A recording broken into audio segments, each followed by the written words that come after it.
Good morning, everybody. Wherever you are watching, all around the world, from Raymond Terrace to Upper Cumbukta West, we are very privileged at YouTube Live Sports and Jack in the Ditch to bring you the round 3 game of the New South Wales Platinum Pennant between the Raymond Terrace Jets and the East Maitland Griffins. I am joined in the skybox by the one and only That Man, Mark Gauntlet. Welcome, That Man. Thank you very much, Uncle Tony Scott. It's tremendous to be here under the hangar, in the hangar, at the home of the Jets. It's a beautiful place to play, and it's a beautiful place to stream from. It's sensational here. We're, as I said, we're undercover. There's a little bit of rain around, but we're not going to get wet. It brings back a lot of memories for both of us. We plied our trade here for many, many years, back in the halcyon days, in the early to late 2000s. So it's really good to come home and to be able to bring you the home matches of the Raymond Terrace Jets in their 2026 campaign. Now, while we've got you on the live stream, we'll just go through a couple of things. We'll let you know the results from round 2 yesterday, and you'll see them up on your screen. Now, Magic Round was held at Soldiers Point Bowling Club yesterday, and we had the Belrose Bulls, who defeated the Engadine Cougars 9-1, which is 58-43. Raymond Terrace Jets, a very, very hard struggle, they tell me, 8.5 to 1.5, so 1 win and 1 draw and a loss, but they did get the masterboard 66-62. The Charlestown Tigers in their debut season got within 1 of the Bull Ants there, but the Bull Ants, with all that experience, skipped away in the last few ends to win 67-48 and grab a 10-0 result. The Carlingford Koalas got their campaign underway with a 72-42 win over the round 1 winners, East Maitland Griffins, who are featuring in our live stream today, and that was comprehensive 10-0. The Gorillas defeated the Maryland's Magic 68-56, and what a game. We actually witnessed 2 of the big players, Nathan Rice and Corey Wedlock, for a little bit of time yesterday, and they were turning it on, weren't they? Yes, they were. And then the home side of Magic Round, Soldiers Point, the other new team in the 2026 Platinum Pennant. Unfortunately, they went down to the St John Park Saints, and it all come down to the last end. They did trail by 2 on the last end, and unfortunately dropped the 3 to get... well, they got 1 point in the campaign, but went down 61-56, 9-1, which gives your ladder. As Tony said, we're about to witness round 3, a round 3 contest in the Platinum Pennants, which is the very acme of bowls in New South Wales. Acme, you like that? That's like the coyote. That's right. And we can see that after yesterday's Magic Round at Soldiers Point, this is the table after 2 rounds. On top, the Cabramatta Bull Ants, a really powerful outfit, closely followed by one of the teams we're featuring today, the Raymond Terrace Jets.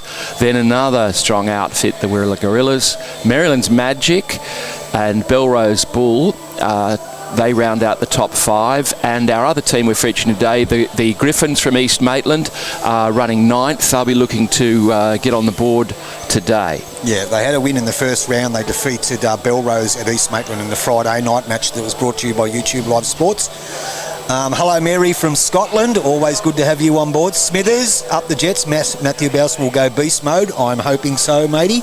I'm sure he will. He loves rink 7 and plays some of his greatest bowls on this rink. Mary from Scotland, great to hear from you, a regular viewer.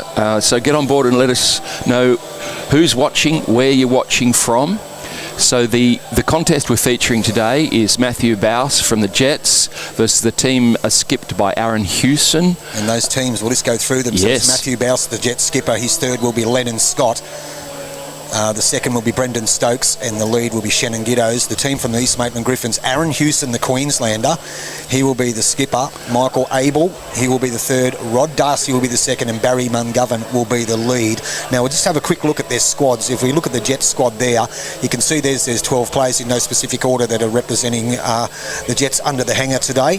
And some big names there. You've got J.B. Norris, Australian singles champion. You've got Peter Taylor, Matthew Bowes, Lennon Scott. You've got Lee Schreiner, one of the best players doing the rounds at the moment. In the world. In the world, no doubt. Cohen Lifton, another great player. And as well as that, we'll look at the East squad list. Aaron Hewson, Ali Forsyth and Shannon McElroy, 3 very strong players. Kiwi heavy. Hayden Bukowski, Kiwi heavy, very much so. Ryan Steele, who cut his teeth at the Jets. Michael Abel played a little bit for the Jets. Ali Forsyth, we know, played for the Jets. So there's the squad list for both teams. We're just about to get underway. They're just finishing their first end roll-up, and it is the Jets up against the East Maitland Griffins here at the hangar, round 3 of the Bowls New South Wales Platinum Pennant. It will be a ripper. We were up at Soldiers Point having a look yesterday at the Magic Round, and we had a chat with Ali Forsyth, who's skipping one of the East Maitland Griffins rinks today. He was reminding us that it's 20 years ago next year that he was a Jet. That he was a Jet for one season, and it was a great season. It was a great fun. He's a fantastic bowler and a great bloke, and he's one of our Kiwi internationals featuring today, along with Shannon McElroy, who's also playing for the Griffins. Two of the world's best. Now, just quickly before they finish their roll-up, our other rinks, the Jets skipped by Lee Schreiner. Cohen Lifton's his third, Lockie Freeman the second, Tim Twining is the lead. They're playing Shannon McElroy, Hayden Bukowski, Ryan Steele and Daniel Hooker. And in our other game, J-By Norris is the skipper, Peter Taylor is the third, Jason Stokes, the CEO of the bowling club here, is the second, and Josh Bell is the lead. They'll be up against the Kiwi legend, Ali Forsyth, John Hennon Jr., Tony Wicks, the Manly supporter, and Troy Burton. Now, there's your teams in all games, and we're just about to get underway in your round 3 fixture, and we'll just find out who won the toss. So we'll let you know who's using what bowls. Yeah, so Shannon Giddos is on the mat. The Jets have the mat for the first round. That's Giddos rolling the kitty now. Now, Shannon Giddos, you'll see, is playing with white bowls. They're SRs. We'll go through them as the players appear. So we try not to confuse anybody. We've got some people on there. Go the Doggies. The Jets won't get beat at home. Bounce for the favourite rink. Go the Doggies. Canterbury make their... they play their first game of the NRL season today in Vegas. I was very close to going, but anyway. Bowles took over. Bowls far more important. Shannon Giddos gets us underway on his backhand, the inside of the green, with the white SRs. You can see we're on this beautiful synthetic track here at Raymond Terrace. Always runs very quickly, very true. You will see the players tend to favour this side towards the centre of the green. The ditch side, you can see our beautiful heads there on the left, can be a little more challenging, so you'll see a lot of bowls coming down on this side. And Barry Mungovan getting the Griffins off to a great start. Yeah, well played, Barry Mungovan. Shannon Giddos' first bowl, you can see perfect grass. He's probably 2'6" behind. So Shannon comes down with his second one. His line was great. So this is round 3 of the Platinum Pennants. 3 rounds in one weekend there. Uncle Tony Scott very demanding on the players. A lot of travelling and a good shot here by Shannon. Great shot. Very well played. There's a decent crowd here. You will hear the crowd get louder and louder. There's already a good number of people here already. And they will get bigger. And there's one person who is missing, who is one of the loudest, and I did promise I will give her a shout out, which is Sharon Kelty, one of the biggest Jet supporters there is, that man. Yeah, look, that bugle-like voice will be missed. It certainly will. So, Sharon, I know you'll be watching. Hi, Sharon. We do miss you up in the box up behind us, but we'll get to see you down the track. So, Jets holding one with Shannon Giddos' second bowl. Barry Mungovan's bowl is on the way in there, but you know, this is such a beautiful wide drawing green that for Brendan Stokes, it's one of those calls, don't worry about that bowl.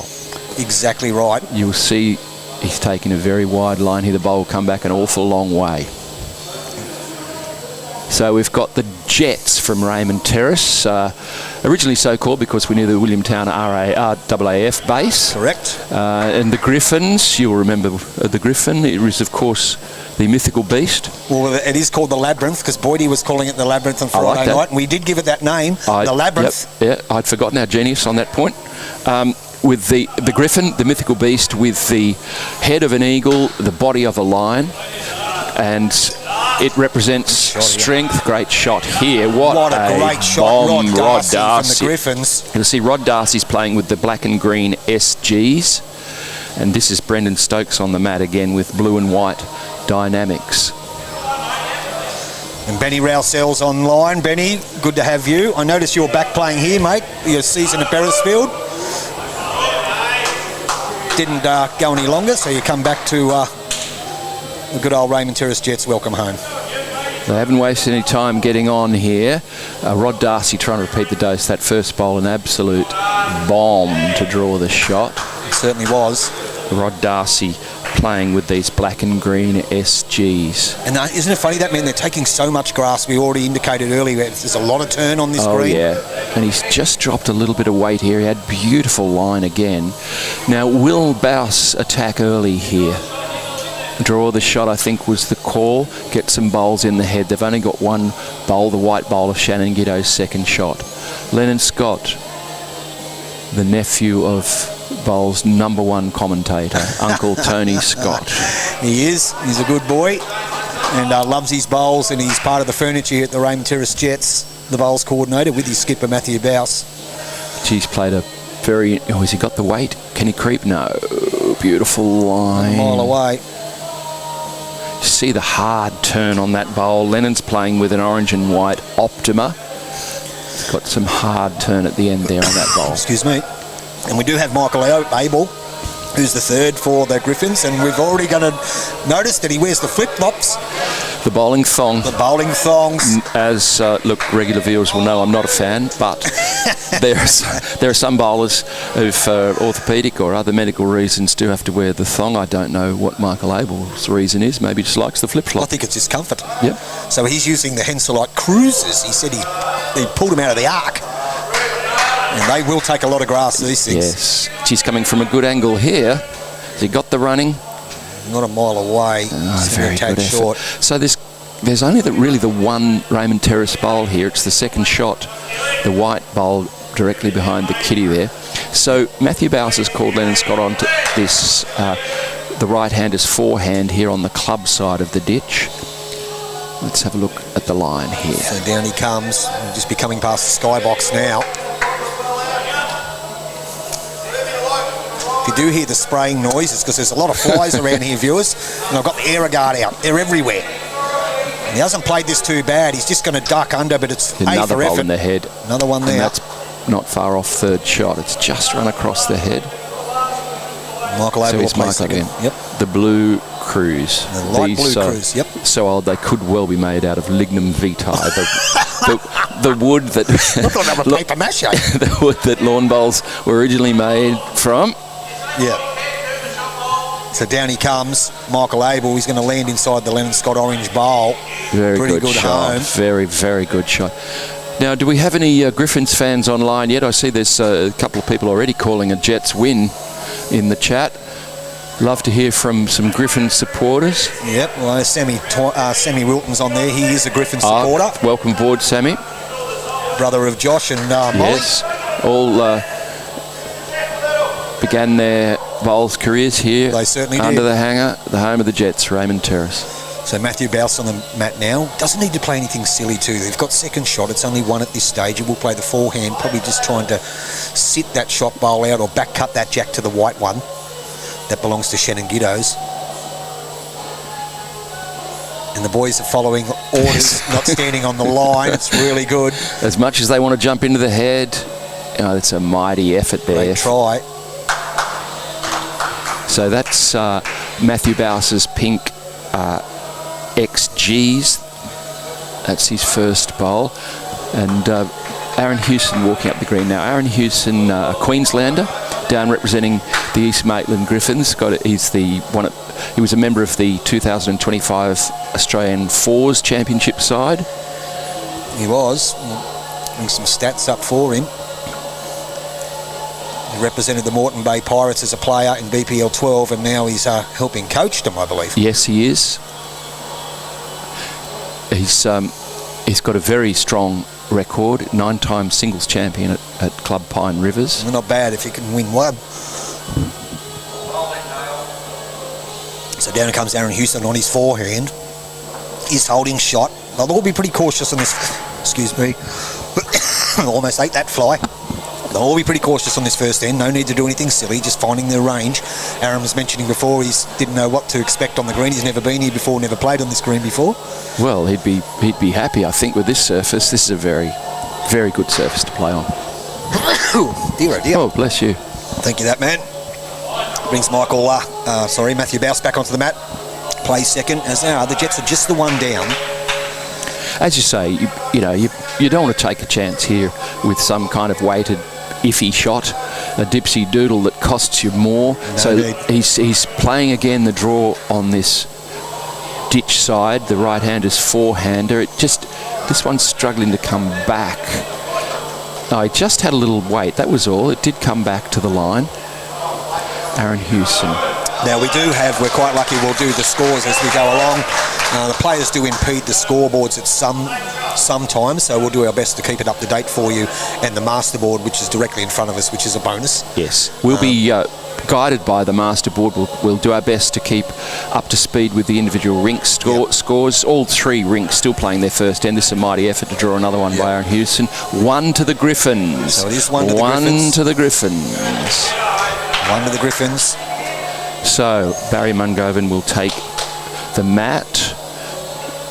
You will see there that first end was rolled by the Jets, and they played quite a long end. They did. Unsurprisingly, don't be surprised to see the Jets play a lot of long ends today. You know my views on this. I call it the New South Wales tactic. Go early, go hard. So this is a 3/4 length end, rolled by the Griffins. Barry Mungovan, he's playing with these purple and blue XGs.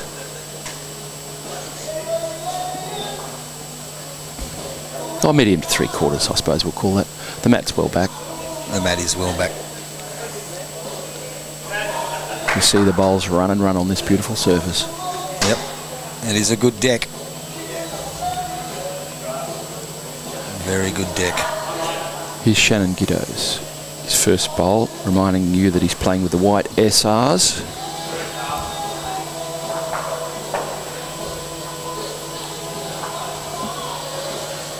Now these two teams were obviously both at the Magic Round at Soldiers Point yesterday, and no one has to travel far today, but very demanding on some of the teams who've been back and forth from Sydney.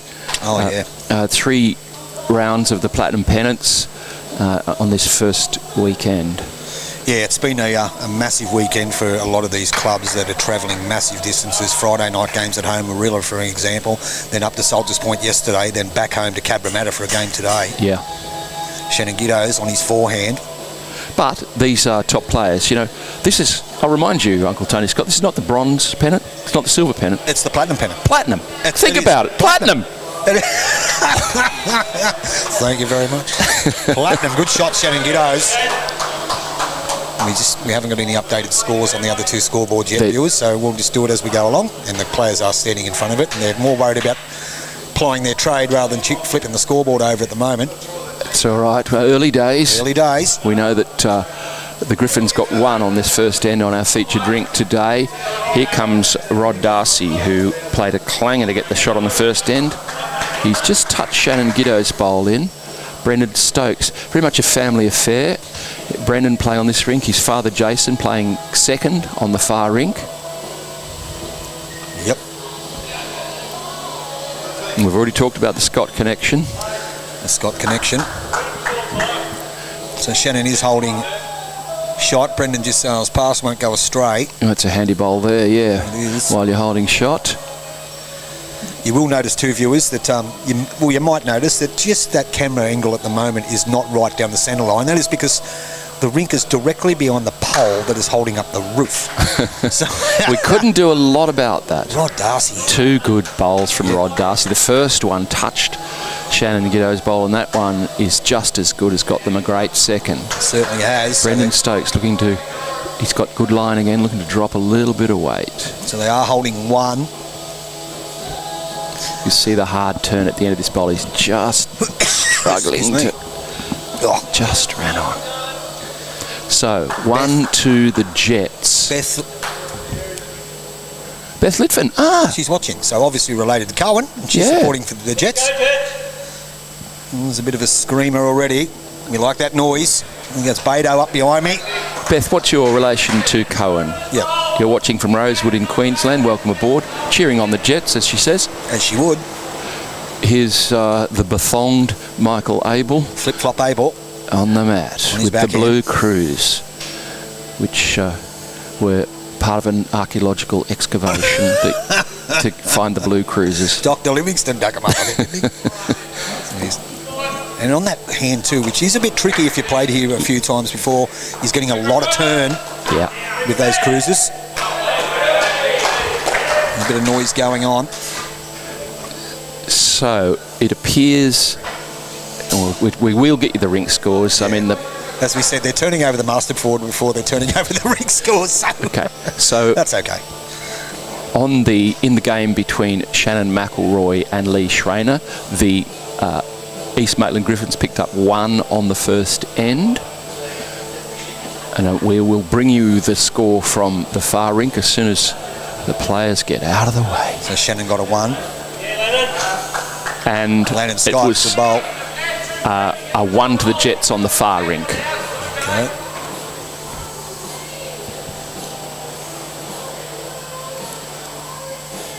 Mick Abel again on this ditch side. The backhand for right-handers. It's really pulling hard today, this hand, isn't it? It is. And running on. Yeah. Lennon Scott. Also on the same hand, he's got these orange and white Optimas. So down he comes on the ditch side of the green. Lennon Scott, always youthful looking, but he's been at the top of bowls in the Newcastle region for a long while now. Here he comes, and this is why. What great a shot. 2 to the Jets. Turned it into 2. Here's the call from Shane Giles in the chat. Jets by 20. That's a confident call.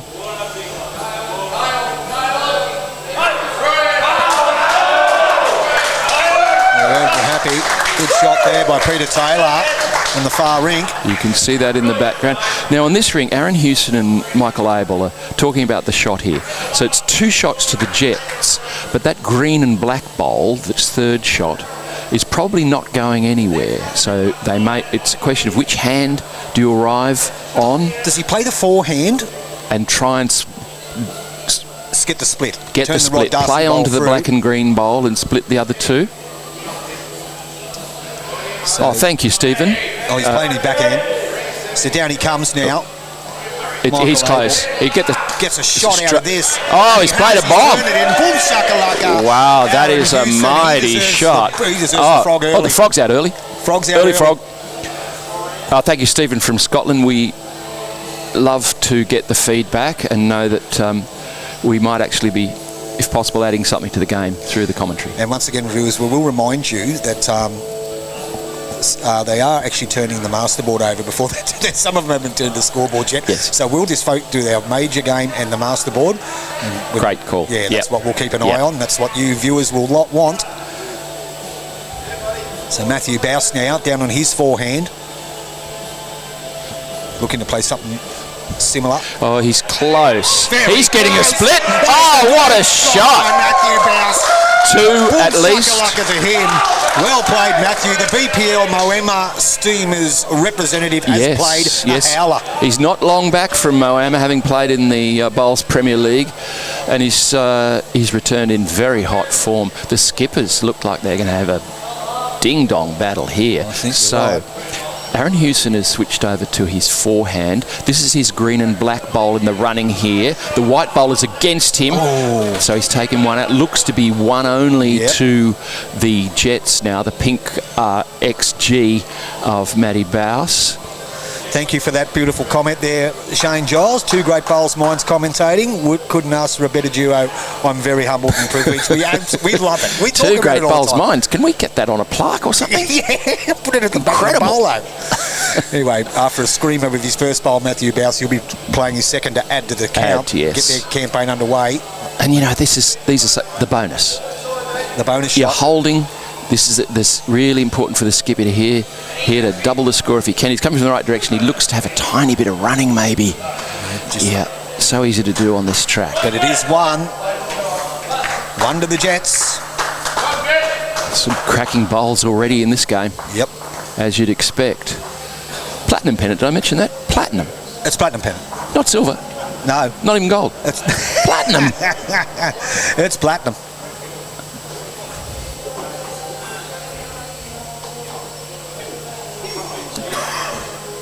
Multitasking here today. So Shannon Giddos, they've got the mat right back. Don't be surprised to see a longish end here. So on the masterboard now, 2 all after on 4. Two all on 4. Good call, Uncle Tony Scott. So as Tony says, there's an awful lot going on here. We're going to keep you updated with the masterboard and the focus on this rink. We'll call the other rinks when we have a chance, but we will. We're only two great minds. We can't do everything. Yeah, and they're not turning their scoreboards over. That's right. Shannon Giddos. Shannon Giddos. No fanfare with Shannon Giddos. No. Just gets the job done. Very basic. Very, very basic from Shannon. Still creeping up. We're wanting 2 feet, maybe a fraction more. Barry Mungovan.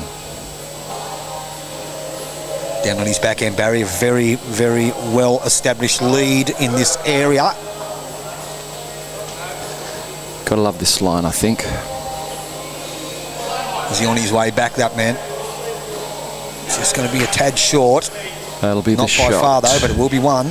That is 2 feet at most. So Shannon Giddos with his second. Still plenty of room to draw around that Barry Mungovan bowl on the inside of the green. I believe that Matthew Bouse is using Joel's bowls. Bousey teaching them good habits. That's from Ben Roussel. Yeah. Could be. He could be. So Barry Mungovan with his second. He's holding 1. We have 2 all on 4 on your masterboard. If you're in the area, get on down here. It's always a good morning here. It is. Under the hanger, quite a lot of people here already. You get a lovely flat white. Inside, yeah, do get a good flat white, and there's a few inside. Good bowls by Barry Mungovan. So Brendan Stokes, he'll be looking to draw the shot on his backhand. Sends it now. Give it plenty of air.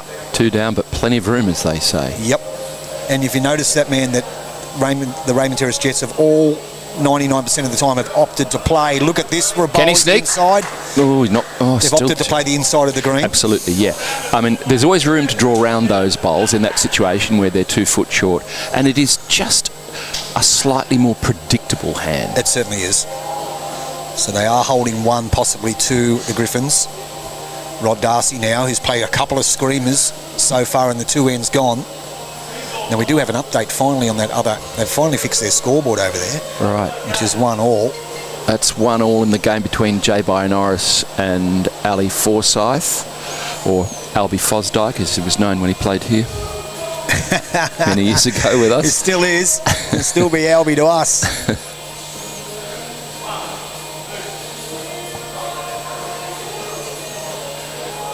Stephen from Scotland's just suggesting that we shouldn't worry about the coffee. Early beer, oh, gee, Stephen, it is tempting, but we're professionals here. So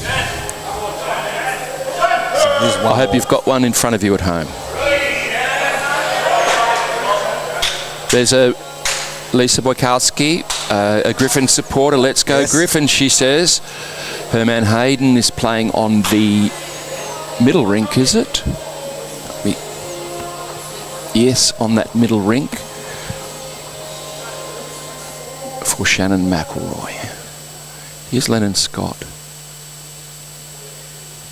On his way down now, Lennon.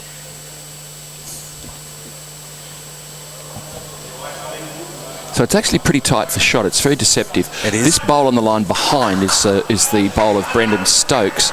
And look at this shot. If he can get past these, he's done it. What a great shot, Lennon Scott. Lennon Scott, well played. Punter, as he's known. And they know every fibre of this deck, don't they, that man? Oh, they know do. Every fibre.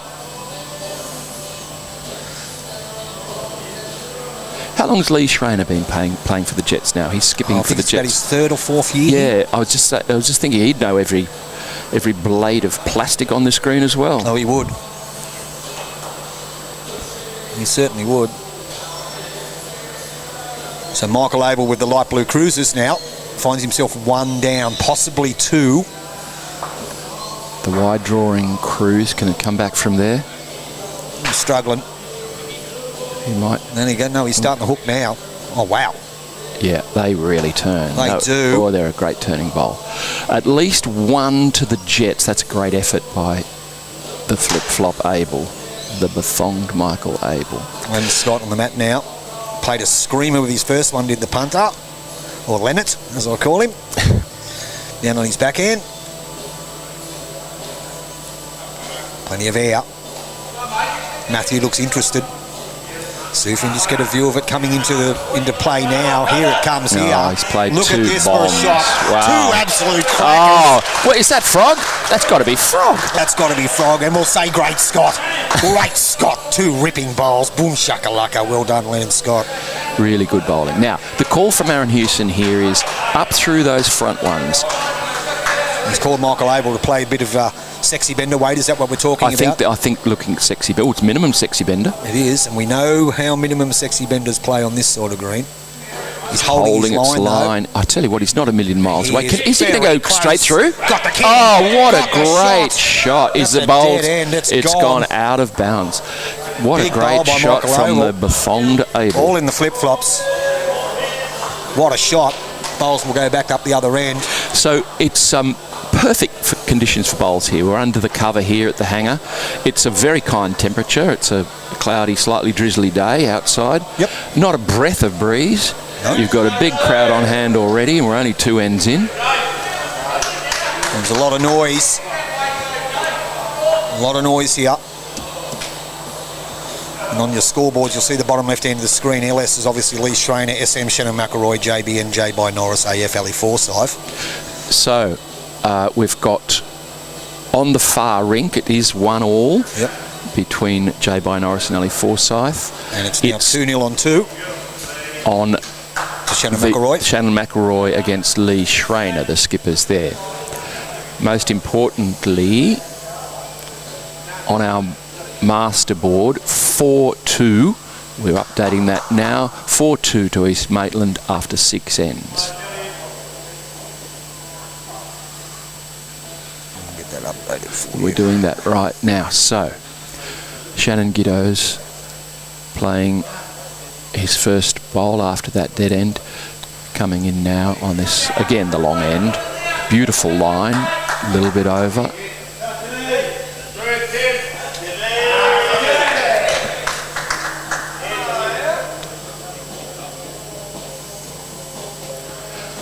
So the Jets are 2 wins from 2 after 2 rounds of the Platinum Pennant. They are. And the Griffins from East Maitland had a win on Friday, but got a bit of a touch-up yesterday from the Carlingford Koalas, so they'll be keen to bounce back. Barry Mungovern, again, beautiful line. The leads are playing good line. It's just this, I mean, on a ditch to ditch. Yeah, and it's very hard to find the weight, as you know. find a perfect weight. Who does J-By play? He plays for the Jets, mate. That's who he plays for, Stephen. J-By Norris. And he's skipping on the far rink against Ali Forsyth. Good correction here by Shannon New Giddo's, Zealand that rep. man. Shannon Giddo's. He just got to not run away too far. Perfect. Weight, Jack High, that's the absoluter. Maybe 2, but that's the one that matters right now. Barry Mungovern with his second. As you know, we've told you already, Barry playing with these purple and blue XGs. Yep. Handles them very, very well. So down comes Barry Mungovern. This is not a mile away He's either. got a happy skipper. He has. Great leading. Good shot by Barry Mungovern. Very steady. He has kissed the baby there. Just gave it a little tickle. Yep. Brendan Peck. Stokes. Now, Brendan's got these blue and white dynamics. So he's given it plenty of air as well. We know a bit of a turning bowl, the dynamic. That's just giving the indication, maybe just a little bit You tangy. might be a little bit quick there, son. Yep. Great line. You see it going past there. He's Will it not stay going to on? lose it, is he? Pardon me. Excuse me. Rod Darcy has got off to a very good start Played in some the crackers, game. hasn't he? Yeah, yeah. So down he comes on the backhand, Rod Darcy from the Griffins. Inside of the green. He's heading in the right direction. Still coming. He's going to draw another one, that man. He's setting the place alight at the moment. He's really, great shooting by really Rod Darcy. good bowling. Okay, so Brendan Stokes is, Matt Bouse said, you get off the draw.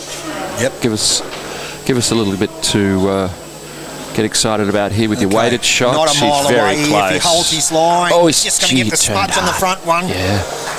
Intention was there. Got the backwood. Got all the backwood at the moment. 2 shots currently to the East Maitland Griffins. Rod Darcy again. Now, for our overseas friends, we're at Raymond Terrace, which is, what, 25 minutes north of Newcastle? Something like that, depending how fast you drive, I suppose. Sam Wilton, how do I think the dogs to go today? I think they'll go very, very, very well. I personally would have loved to have seen Sean O'Sullivan start at halfback after the last trial, but hey, I think let's just hope they get a win to start the season off, mate. Rod Darcy, 2 fantastic bowls. Lennon lining up. It's lining up with time weight. here from the Jets coordinator. Down he comes on the backhand. They reckon he's got one of the best backhand drives in the game. He's not a mile away. Boom shakalaka. Killed it again. That's a great shot. Gets the frog out. What a bowl by 2 dead ends in a row. They meet business here, the Jets and the Griffins. No mucking around. I'll have to book another night of accommodation. I think we could be here. We could be here all day. It could be a long day. Thank God it was a 10 o'clock start. But great shooting.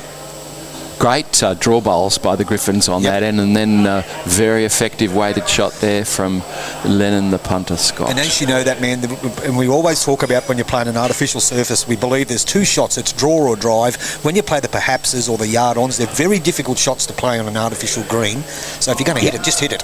Yes, I think so. The yard-on, is a really effective bowl to play on certain surfaces. Yes. Very difficult to play an actual yard on. And very much so. You see people call on a yard on and they'll go 10 foot through, intending to go into the yard. It's very hard to control that delicate weight. Jack's on the tee, Shannon Giddo's on his backhand again, inside of the green. They're sticking with this pretty much, well, it is ditch to ditch, I can tell you, viewers. It is. It's full length. But the Griffins have been handling it well. They have. Let's see if that leads at some point to a change of tactics for the Jets. Here's a great start from Shannon Giddo's. Look at that hook at the end on that bowl. That wide SR. Very good start. Barry Mungovan again, who's been very steady. Always is. And another one that started off here, I believe he plied his trade at the Jets in the early days. Is that right? I believe so. So down comes Barry Mungovan. Watch this hook at the end, viewers. Here it comes. Very good start from Barry Mungovan. Great bowl. Great bowl. Oh, and he's got a little kiss there. He has. Well played. So Uncle Tony Scott just updating the master board there after 7 ends, 4 all, I think is the score we're looking at. And as we said, viewers, just keep an eye on the master board in our featured game, because the players are actually not turning the scoreboards over. They're just indicating to the master board. I think all the scores are done through bowls link, so not bad bowls. Bloody good shot by Barry Mungovan too, kissing the baby. Yeah. Here he comes again with his second bowl. This is our 3rd attempt to complete this end after 2 killed ends.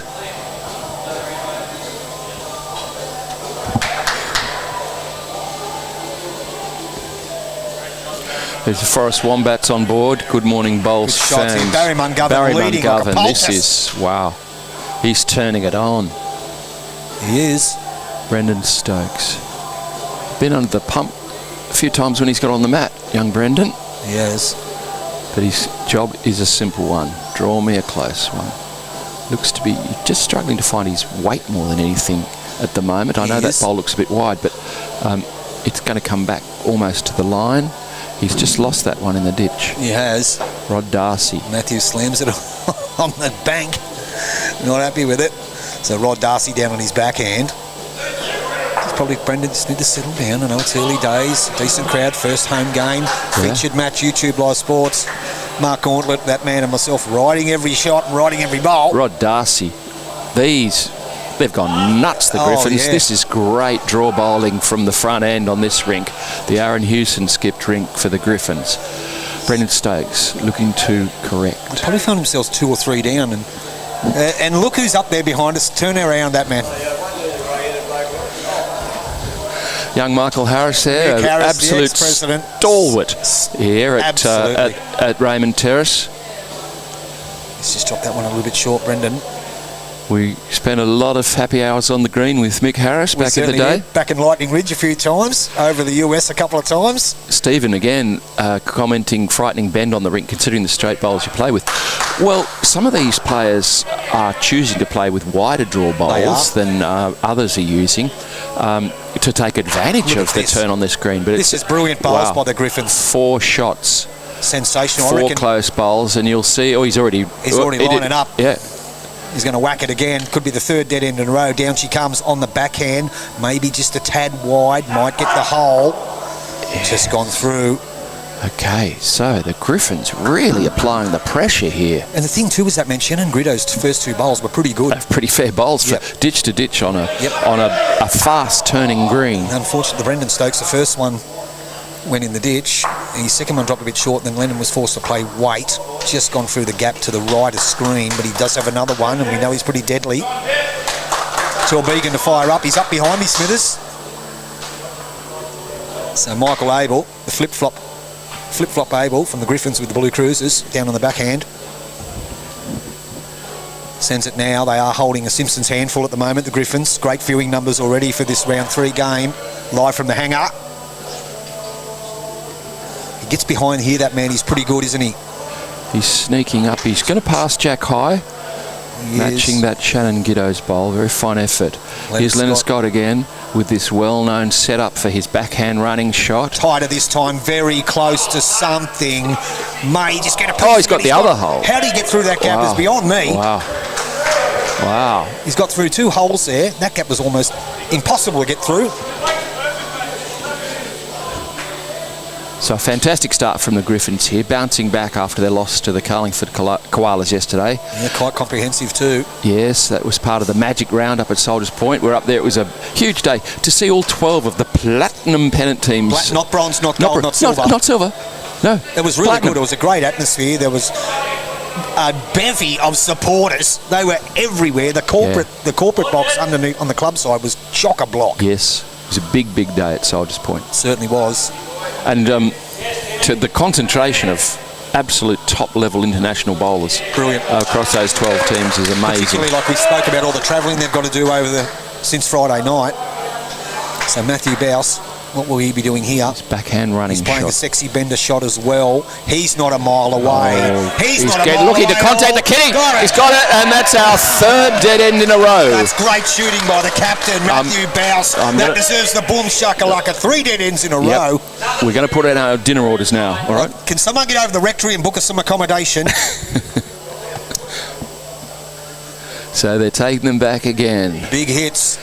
So fantastic draw bowling by the front 2 for the Griffins, East Maitland Griffins again, and effective upshots from the Jets at the back end. How long can we keep this up? They're here all day if they want to be. Yep. So you've just seen the master board updated there by the master himself, Uncle Tony Scott. Griffins leading 5-4 after 8 ends. So our middle rink has got Shannon McElroy 3-0 up. Now you might be able to see bowlers. That's our little desk on the left there behind Aaron Hewson. We're very close to this ditch rink, and some players really enjoy this. They can hear us. They can hear the celebrations that we're offering as well as the celebrations from the crowd. But equally, we know there are players who are not mad about being in the streamed rink, and I understand that. Yeah, absolutely. They're under enough pressure already, but these players are thriving on it. They love it. Shannon Giddo's the inside of the green with the white SRs coming from the right direction. Shot here. Gets them off to a good start. Fantastic bowling! Just what the Jets needed after 3 dead ends. Keeping very composed. Barry Mungovern, he won't be denied. He's not at all. Started beautifully on the 3 attempts coming this way. Smithers says he didn't drive quick enough. Well, I know how quick you go, buddy. Remember Queensland Open a couple of years ago, you almost took Ryan Bester out. We saw Ryan yesterday. We did catch up with Ryan, got a couple of good photos. Ryan is skipping for the Charlestown Tigers. They only just went down in their contest yesterday against Cabramatta Bull Ants. He's Shannon Giddo's with his 2nd. They got back within 1 and just unfortunately... The Bull Ants ran away at the end, didn't they? They did. So Shannon Giddo's kissed the baby, drew a touch of his first one. This one here, I'm not too sure he's there, and he wasn't happy with it. You could see Shannon was a bit disappointed with it. It was a little delicate. Barry McGovern, another excellent first bowl. And, you know, we've talked about this before. These games depend on these front-end players building ahead. Barry McGovern doesn't need shot here. He's got a good second, another good second. Yeah, absolutely. That's what teamwork's all about. Together we achieve more. Just get them close. And you know that stat, it's possible I made it up, but I think it's real, that someone did a study that in fours, you know, if your lead regularly has shot, you will win. You know, 75% of the time, you will win the game. Yes, you will. Because it sets the head up. You will. Yes, exactly right. Now, Brendan Stokes needed to play a good one. And he has. Good shot by Brendan. Brendan, well played. That'll settle him down a bit. Yes, that'll give him confidence. He was just struggling with his weight coming this way. As we know, these players are all players of the highest quality. And as Mark did say, they have killed the last 3 ends. He had been struggling with his weight coming back this direction, but that was a corker from Brendan. Blair Saw's making the point that the balcony, that is the area behind us, populated mostly by very vocal Jet supporters, won't mind the dead ends while the beer package is on offer. Well, that's smart spectating, isn't it? Yes, it is. Cabra doing a great job against Warilla so far. 19-4 after 12 on the masterboard. Thanks, Forrest Wombat, for informing us there. Thank you. Big game, that one. Cabra v Warilla. Ants v Gorillas. The Bullies against the Silverbacks. Brendan Stokes with his forehand down on the ditch side. Played a ripper with his first one. Gets inside the Rod Darcy. The Barry McGovern bowl will be good. That Cabra Matter Warilla game features some of Australia's top female players as well. There's quite a good representation of female players in those two teams. Cabra Matter, one of the only teams who've got 3 ladies playing. Yes. Karen Murphy and Jessica Tell in the one rink, the Carl Healy rink yesterday. And Jamie Lee Warsnop leading for disco Aaron Wilson. So down comes Rod Darcy again. So Rod Darcy's just been so steady at the start of this game, and he's not far away again, still running. Just drop a tad short with this one. Morning from the Philippines. Hello, Mark Rossington from the Philippines. Mark Rossington.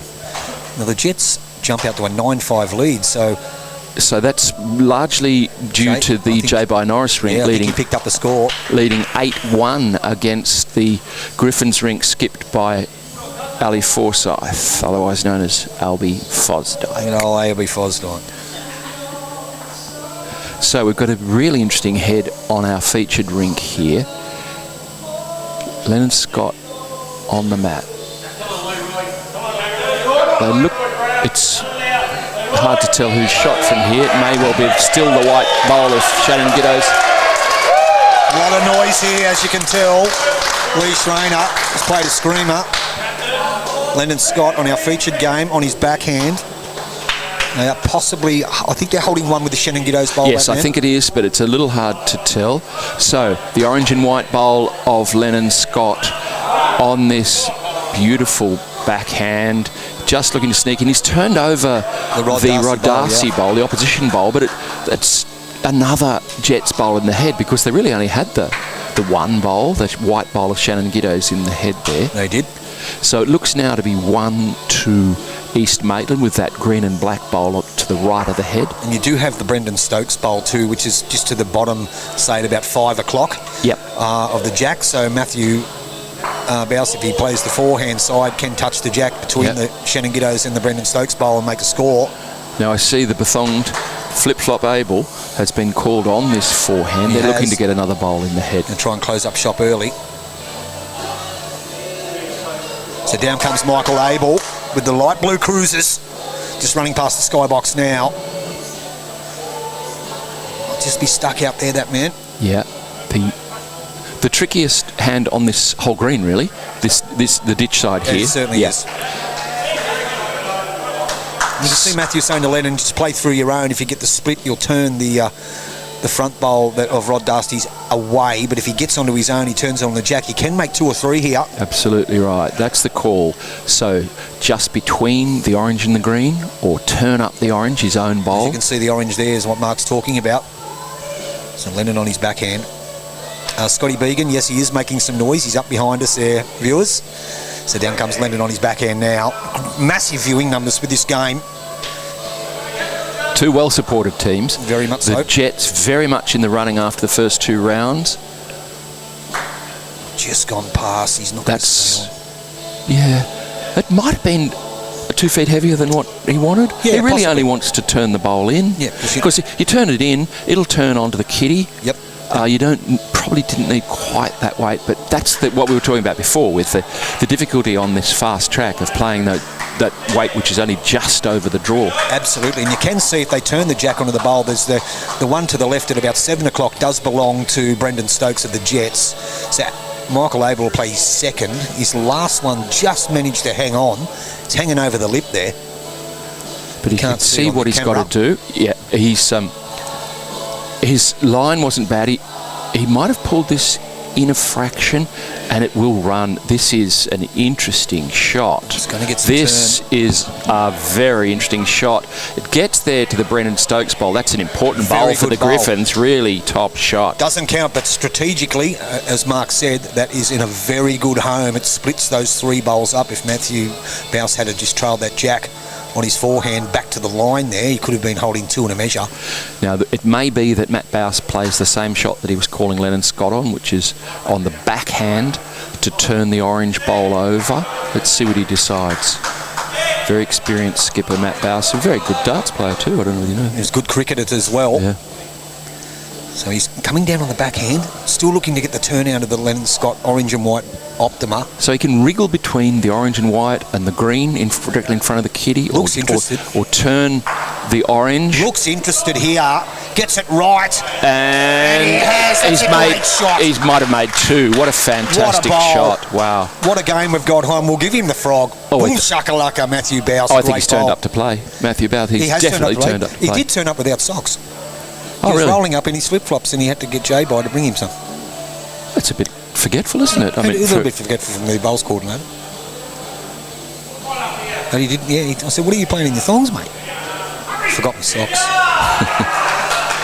Now, Aaron Hewson may also play on the backhand if he's only on the draw. Let's see what he decides.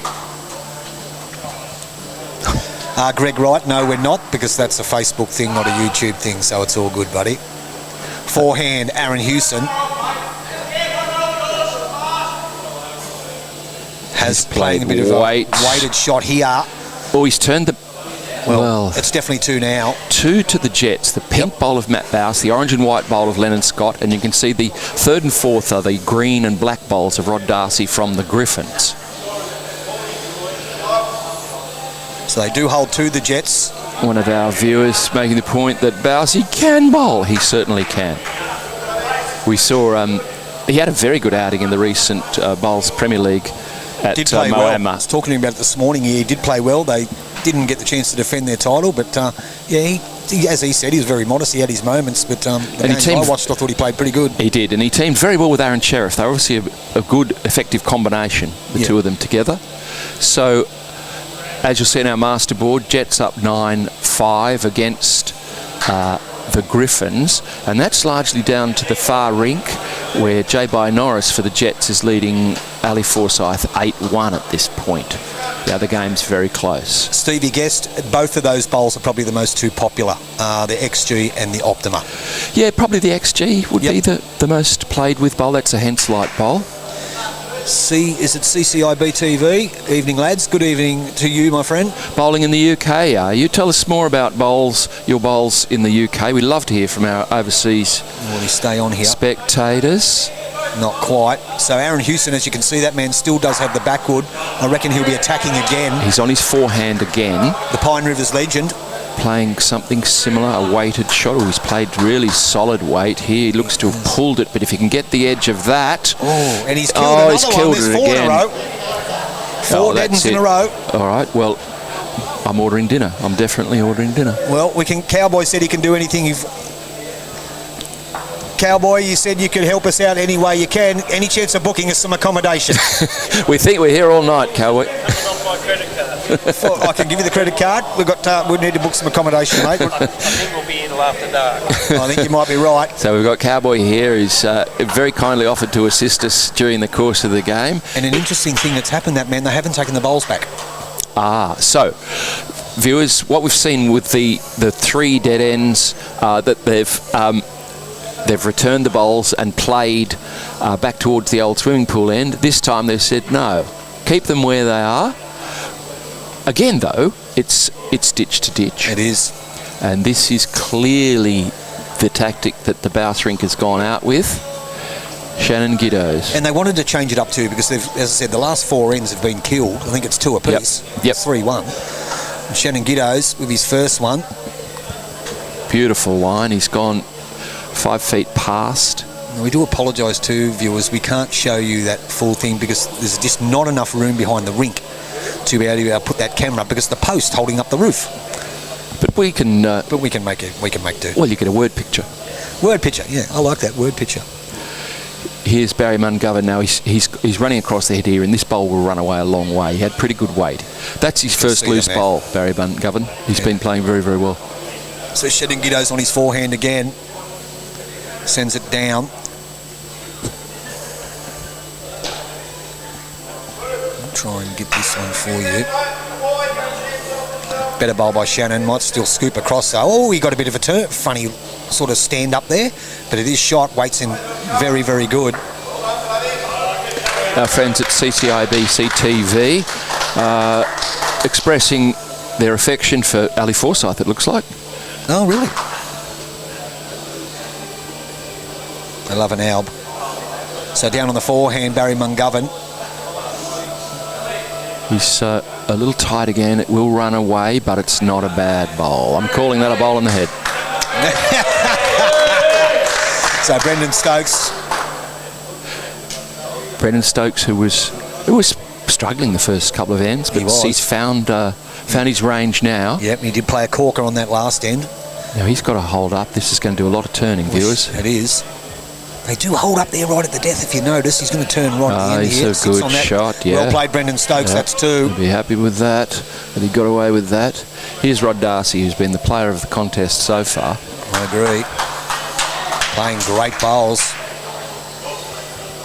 So he's down on his forehand. You'll see it come into view right now.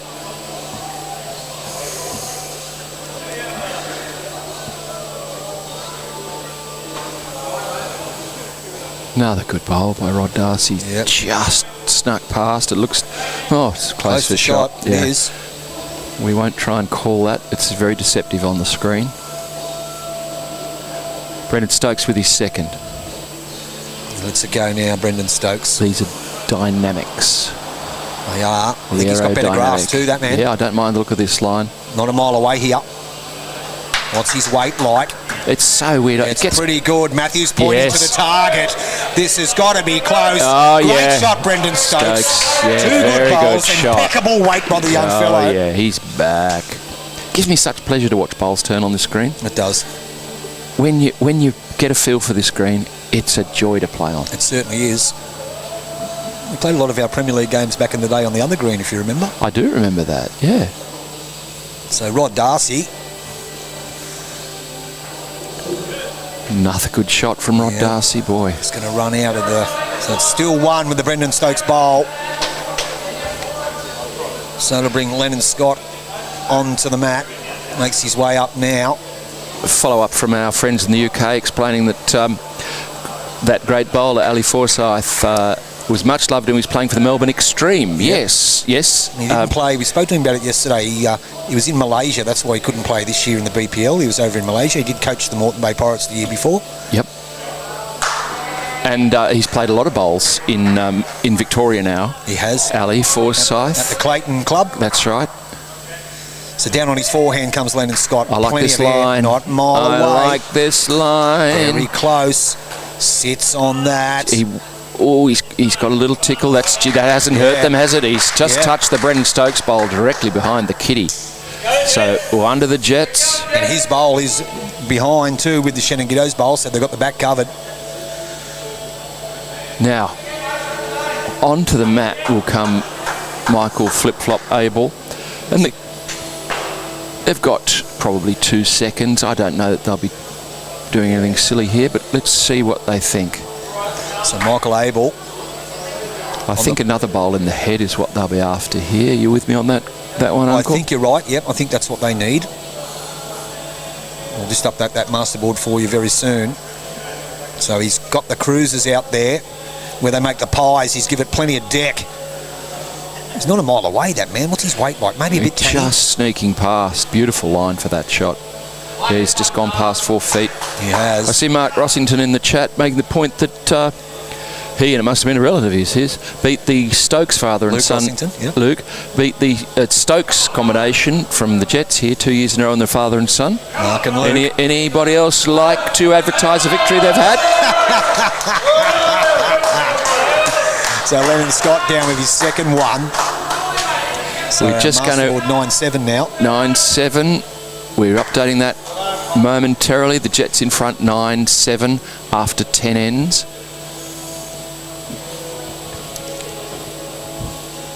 So Michael Abel with his second. He had a beautiful line with his first. Went past probably 4 feet. He's got good line again. Yeah, he certainly has. Got some running still to do this bowl. This is really running on. What a good effort. That's another good second. It is. For the Griffins. The Griffin, you know, in mythology, head of the eagle, body of the lion, combines the avian, king of the beasts, the eagle. Yep. And amongst the ground fauna, if I can put it that way, the lion, the king of the beasts. That so man's done his homework. Regal strength is what it represents. It's bringing back memories of the lyrebird. I do my research. I turned. We called a game from Bargo down past Campbelltown, halfway to Canberra, and I turned up with one piece of information about Bargo, and people were fascinated. They weren't certainly were. That's been talked about to this day. Yeah. A little bit of research. That's all it takes. Just running past there. He does it. Is he going to stay, or he's just dropped in? So, what weight will Aaron Hewson play here? I think he's just going to play draw weight, but that's a big draw. It's a big draw. Now. So he's going. He's gone right through. So really, he's going looking for the edge of the shot bowl on the right, as we can see it. Because they do have the next two, possibly three. Matthew will draw. As you can see there, the Drennan Stokes bowl is right behind the jack. Here's incoming now is Matthew Bowser's bowl. He'd be happy if he'd get to that blue one. Oh, he's played an absolute bomb. Back. That's 2 to the Jets. Well played by the captain. I don't think that will change anything. That will persuade Aaron Hewson to play weight again. You can see him lining up to play big weight here. Looking to get the kitty this time. Really big weight. Down he comes. He's pulled the bowl across. So it looks to be 2 to the Jets. So it is 2 to the Jets. 2 to the Jets. So we finally complete that end. Finally that end is done. So they go to 3-1 on 3.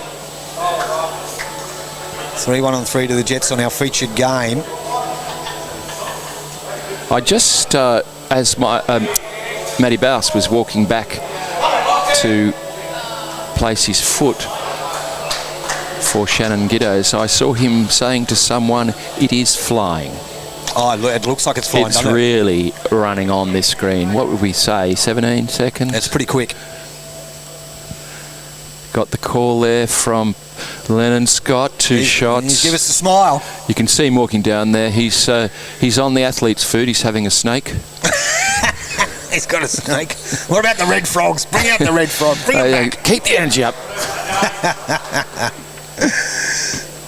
Chewing on his snake. There he goes. Here's Shannon Giddos with his first.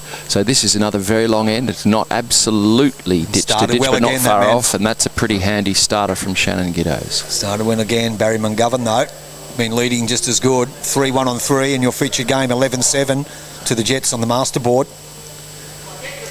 5-0 and 8-1 on the other 2 games. Once again, we'll update the masterboard before we update the other 2 rinks, because they're all doing the same.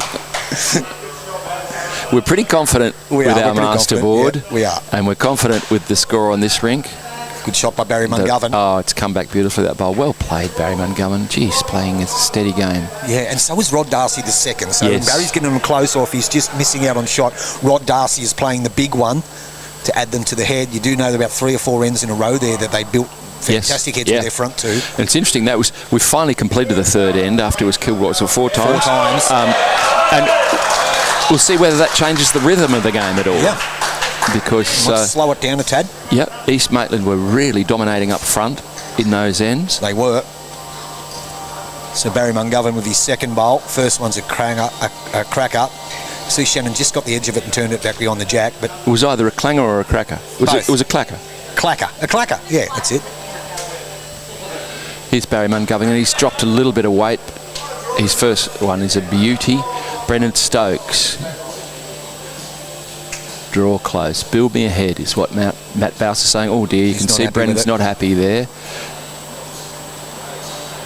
Or it might be one of mine where he's unhappy and then he's drawn the shot. Was he just doing a Scotty Kohler? That's right. I'll look down and look at my back foot. He hasn't played it too bad.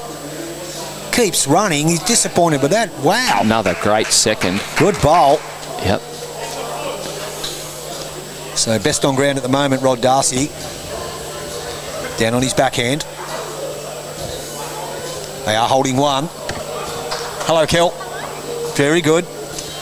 Still Kelly the Giles, crowd's coming in. Kelly Giles, representative, a former junior of this great club. Very good player. Kelly Giles has just arrived. From Forest Wombat, we have an update on the Cabramatta Warilla game. 28-12 to Cabra. Wow. Cabra in control, according to our correspondent, Forest Wombat. So stay focused on this game, viewers. And we have Forest Wombat providing updates on the Cabramatta Warilla game. So thanks for that. He's all Wombat. Yeah. It's all the way down. Here. Brendan Stokes, 2 very good bowls. Oh, that's a great second. You're 1 down, but boy, is your skipper happy. We've got 2 great second shots. Rod Darcy with his second. The SO CEO, the son of CEO, Brendan Stokes. Father's over on the far rink playing. Yes, CEO of the Jets club here at Raymond Terrace. Jason Stokes on the far rink. Here comes Rodney Darcy with another one. Wow, he's played well. Certainly has. Interesting situation here. He's got both bowls. Yeah, that's right. I thought that was the call. Paul Lennon Scott onto the forehand because there is the trail on the wide hand, but they do have the 2 Rod Darcy bowls for the Griffins on that left-hand side of screen. If he comes down on his forehand, he can get a piece of the jack and turn it the other way to the Shannon Giddos and to the Brendan Stokes bowl. Yes. Or if he tips the shot bowl out, he can turn it into 2 or 3. Yes, so the kitty is directly behind the purple and blue bowl. And as Uncle Tony Scott's saying, Rod Darcy's 2 bowls are on the run on the forehand. You can turn one of those onto the kitty, and the kitty will move on this pacey rink, and the Jets will score. So Lennon Scott down on his forehand, affectionately known as Punter, the Ricky Ponting lookalike. So down he comes. I always thought they should call Ricky Ponting Lennon. I think they should call him Lennon. He's a Lennon Scott lookalike. He is. So that's the kind of weight. He doesn't need much more weight than that, but he's just pulled it under the head. Yep. Weight was okay though, so we're half right. So we can update you on the master board. After 12 ends, the Jets are leading 12-7. We'll get that right for you.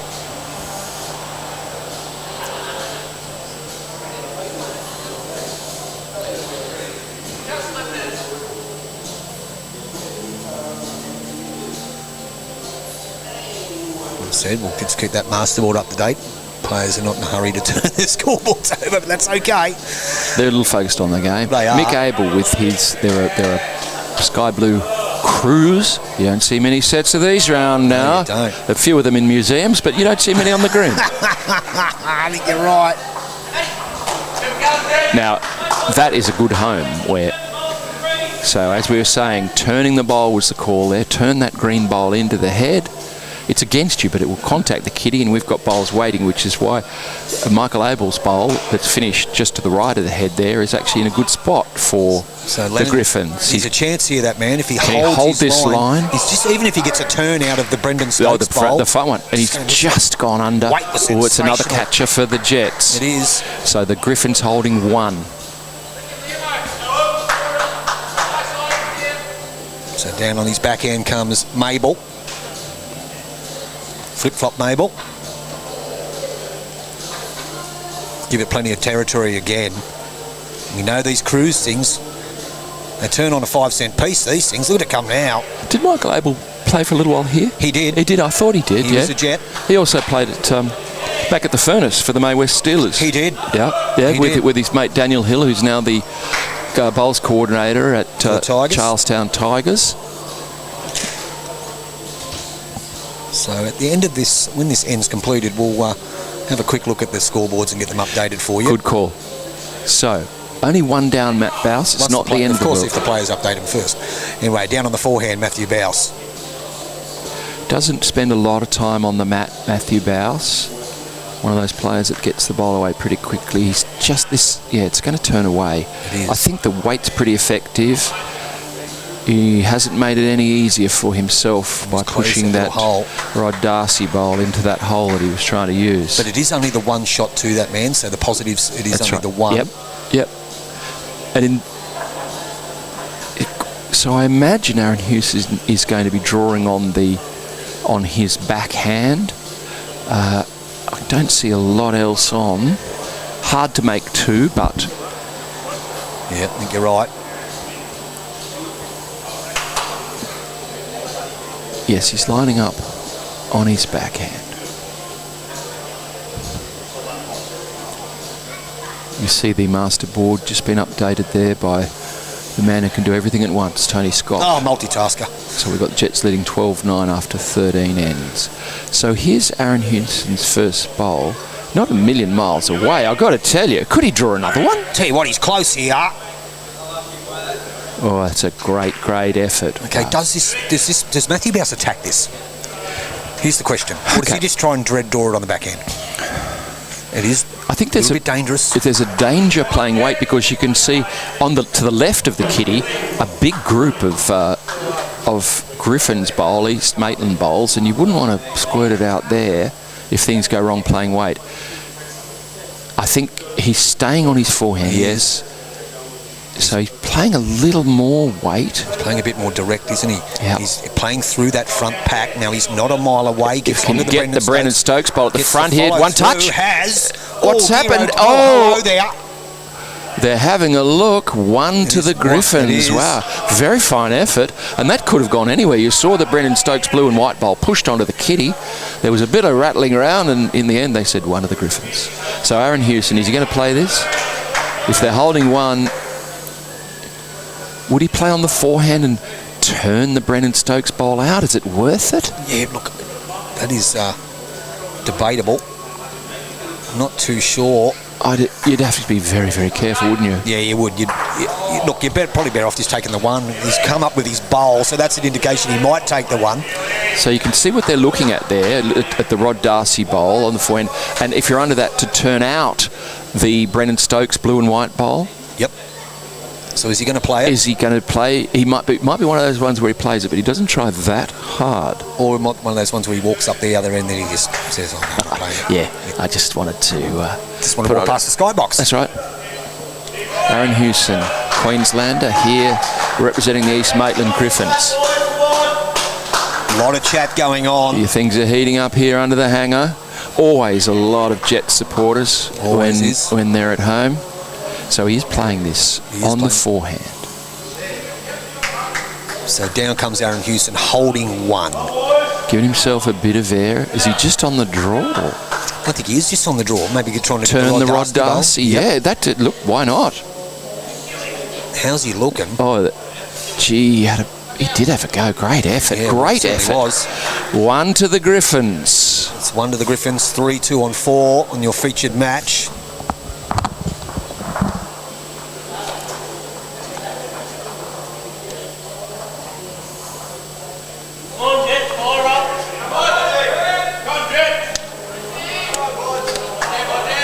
Towards 15-12 now. We'll get that updated for you on 15. So on the far rink, Ali Forsyth has come back against J.B. Norris. Jets leading 9-6 on that rink. And it's 7-0 to the Jets on the Lee Schreiner versus Shannon McElroy rink. Here on our featured rink.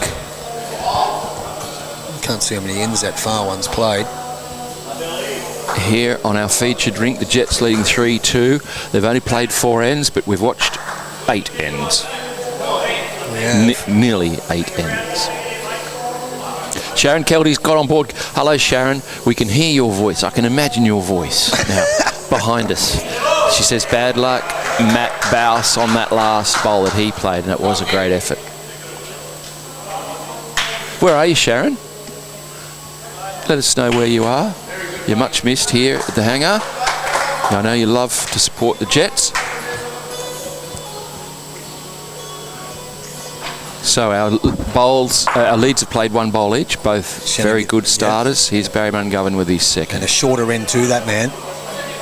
Yes, so the Griffins have changed the length. As we've seen, the Jets are favouring pretty much ditch to ditch. Here comes Barry Mungovern. He's playing an excellent game. Good shot, kisses the baby. Oh, yeah. Good shot by Barry Mungovern. 1 to the Griffins. Shannon Giddo's with his second. Doesn't need to change a lot. No, not at all. Down on his forehand comes Shannon. Yeah, it's good to have Sharon on board. How's Murdoch going? Up there? The golden arm. How's he going, Sharon? Here comes Shannon Giddo's with his second. 2 good bowls. 2 very good bowls. Winner of the John McNeil pairs with that man to my right. We're now studying ancient history. We are. Last minute entry too, wasn't it? Yeah. Dick was kept good enough to carry me in that. In that tournament. Because we think he told everyone. Good shot here once again. Once again, Rod Darcy. Jeez, he's playing well. Yeah. Now, is there a little shot up on the backhand here? Yes. You heard it here first. Split those bowls, is it? Yep. Brendan Stokes down, playing sexy bender weight. Not a mile away here, that man. He's very close. Gets a result. Bang, 1-2. bang. Oh, great shot. The young fellow. The son of the CEO has played a cracker. So Sharon Keldy tells us she's at Manning Point. Beautiful spot up there. Back Friday to support your team. Good to hear, Sharon. The Jets, serious contenders, we say, for the Platinum Pennant title this year. I agree. Rod Darcy, in the meantime, has played another good shot. Wow. What a game he's playing. He's playing unreal, isn't he? So Brendan Stokes back to the draw after a beautiful shot to split those 2 shot bowls, and out of the head they went. Down He's comes having a Stokesy. look. Starting to get some turn now. It's going to turn hard. Here is he just over, is he? He's just a tad over. Had beautiful line for the shot. It was a big shot to play too, because he played a corker with his first one. Yeah. It's a big change to go from a running shot on an artificial green to playing, like a draw bowl.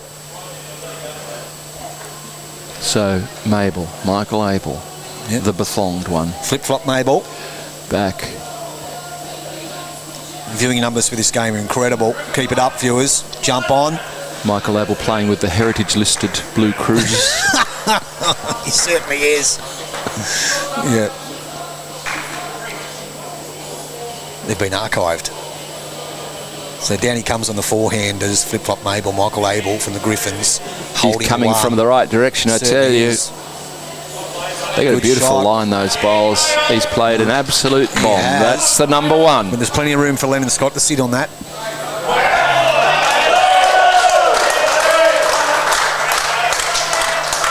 Peter Taylor, looks like he's turning it on over there. That's the far rink in the contest between J.B. Norris and Ali Forsyth. Yep. Peter Taylor down from the north coast. Alstonville. So Lennon Scott, orange and white. Optimas. Drawing on the forehand by the looks of things. So lets it go. Poetry in motion. He's got a very wide line. Don't know if he's going to get back to that one. You can see him waving it in. I don't think it'll help. I don't think it'll help, no. I think you're right. That's a rare loose one. Although it's come back a long way, hasn't it? It's really the weight. Yep. So Michael Abel again after playing a cracker. Down in his forehand again. Doesn't look too bad again. Not a mile away. Hard turning Blue Cruise. Just a tad quick. Yeah. So it's 1-2 to the Griffins. The only Jets bowl in the head is the white bowl of Shannon Giddo. As you can see there, just behind Jack High on the left. Yep. Now this one here, what's his weight look like? So they're having a look. Bowsey's having a look. Matthew Bowse, skipper Matthew Bowse having a look. Incoming. Turn now. It's a He's more than great that. shot. He's drawn it.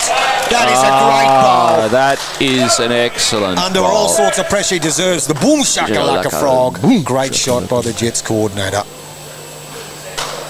Chris Garn, hello, is message there with a simple message. Let's go Jets. Yeah, well done, Chrissy. Hope you're well, mate. Yeah. Good fellow, that Chris Garn. I remember he's a Jet, or was a Jet back in my day, still is. Yep, started as a junior and still here. So Aaron Hewson now on his forehand finds himself one down. So on the middle rink, Lee Schreiner out to a 9-0 lead on that rink, which makes it 17-12 on our master board after 16 ends. He's down 9-0. Yep. Did I say he's up? Sorry, down 9-0. Yep. So Shannon scored 2 on that end. Just gone past Aaron Hewson. With beautiful line. Matt Bowse not wasting any time. He's got the pink XGs fired up here. How's his weight? He's not a mile away, is he? Is he starting to turn now? Yeah, he's just got to stop. Oh, very good effort. One to the Jets. Aaron Hewson, 2'6" over with his first on the draw. Trying to draw the shot. The shot bowl, the orange bowl, is 6 to 8 inches behind the kitty. Don't mind this line. What do you think about this line, Uncle? It's not a mile away here. Not a mile away having at a look. all. They're having a look. Can he sit it? Good shot. Oh, he's done it. Shot, Aaron Hewson. That is a brilliant shot. That's one to the Griffins. Matthew Bowse, same shot. Drawing on his forehand, this beautiful drawing hand. How's he looking? They're having a look. They are interested here. Incoming Jets. This is a ball. Oh, that is a ball. absolute clanger. Chuck the receipt away because you'll need no refund on that one. Great shot by Matthew Bowse. What a good head of bowls that was. Perler. That, you know what I say? It's not tin, not silver. You know what it is? It's not platinum. That's platinum. Platinum pennants. That's platinum pennants. It is platinum pennants, and the bowls, they're platinum bowls that they're playing. All 8 of them are playing sensational. They're in their groove now. So settle in. Sunday morning here in Australia. Tell us what time it is if you're viewing overseas, if you're having a nice hot chocolate or a beverage of another kind. It's all happening. So on the master board, we now have 17-13 to the Griffins after 17 ends. Oh, about to change again. 17-15 to the Griffins after 18 ends. So the game against, on the far rink, J.B. Norris and Ali Forsyth has tightened up a lot. What is it over there now? Have they changed their score yet? They're trying to. There's a bloke standing right in the way. Yeah. How dare he? Yeah, I mean, he's only playing bowls. He's only part of the game. He's only part of the show. But really the difference is this middle rink where Shannon McElroy's rink's has made a very good start, leading Lee Schreiner's rink 9 blocked. Yeah. As I said, we'll keep telling you viewers, they keep updating the master board before the players are updating the score. It's 11-6. J.B. Norris against Ali Forsyth. Okay, thanks for updating that scoreboard. Another good bowl by Barry Mungovern. Hello, Jed. Go the Dogs. Yes, big day today for us Canterbury supporters. 8:20 in the Philippines, Mark Rossington tells us. Lovely time to settle in, watch some bowls. Of course it is. 2 loose ones, to be honest, there from Shannon Giddos. He won't be happy. Barry Mungovern with a chance to rub it in. His first one's a beauty. Yeah, 2 loose ones, as you said, by Shannon.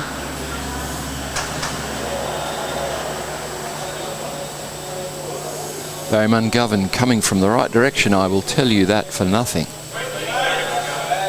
That was free. That's free. You've got that. 2 great bowls. What we call a target, though, yes. Let's not muck around, says skipper Matty Bowes. Put that kitty straight in the ditch. Sit on top of it if you wouldn't mind. Oh, he's way out there. He's turned his back. He's not happy with it. Doesn't want to collect that. He might get a kiss on this. Turn it across. Oh, he's hit that back bowl in the ditch. Unfortunately, not what they wanted. No, pressure's on now. So the call is you draw right up to that, mate. If you change the shape, that's okay. Sean Evans, a Jets legend himself. He's a Jets legend. Said he would be here, but he's about to jump into the truck to Melbourne. We wish you were here as well. Rip in Jets, he says. A great stalwart of the Jets. 10-4. Shane Evans. Sevens as he was known. Yep. Yes, he's a legend. Still of the club. known, is that? On the board of directors, I believe. So Mark Rossington reporting it's beer o'clock in the Philippines. Brendan Stokes is going to get something on the way through. He'll get rid of one. Okay. So this is, the pressure really starts to build now. The Jets have 1 bowler on the green. Yep. And it's not in a useful position. And the Griffins continue to build the head. Barry Mungovern's start. The leads really set it up. Rod Darcy drew another one. And Brendan Stokes took that out with his second bowl. That's 3 to the Griffins. So, same shot for Lennon Scott up on his forehand, the ditch side, the left side, as you can see it on the screen. You're looking to put the kitty in the ditch. Yep, I think that's what he's going to be playing, that man. Yep, I don't think there's any choice at this stage. They're committed to it. Yep, either hand, doesn't matter. He plays those weighted shots, particularly on his backhand, very well. He may choose well. the backhand, you're right. Yes. He's winding up, the punter. Lets it go, down it comes. He's just going to go. He played it on his forehand, actually. Yes. Yep. Yeah, as you say, he's very well known for his backhand running shot. He is. And he could play backhand here, but as you can see, bowlers, the funnel, so to speak, is on the forehand. The obvious path in is on the forehand. Yep, absolutely. Great viewing numbers for the game. Keep it up. Hope you're enjoying the coverage. Myself and that man bringing you this round 3 clash from the hangar, Raymond Terrace, round 3 Platinum Pennant. Now, what do you think, viewers? We were talking about this. We enjoy streaming these things together. Mm-hmm. We were looking for a moniker, That Man and the Uncle. That Man and the Uncle. The Uncle and That Man, whatever way you want to go with it. Tony Scott, known as the uncle of Lennon Scott, which is how you picked up that moniker, I think, back in the day when we were all playing up here. Uncle Tony, play this shot, Uncle Tony. He's going again, nephew Lennon Scott. And he comes. And he's gone a bit He's gone wider. This is...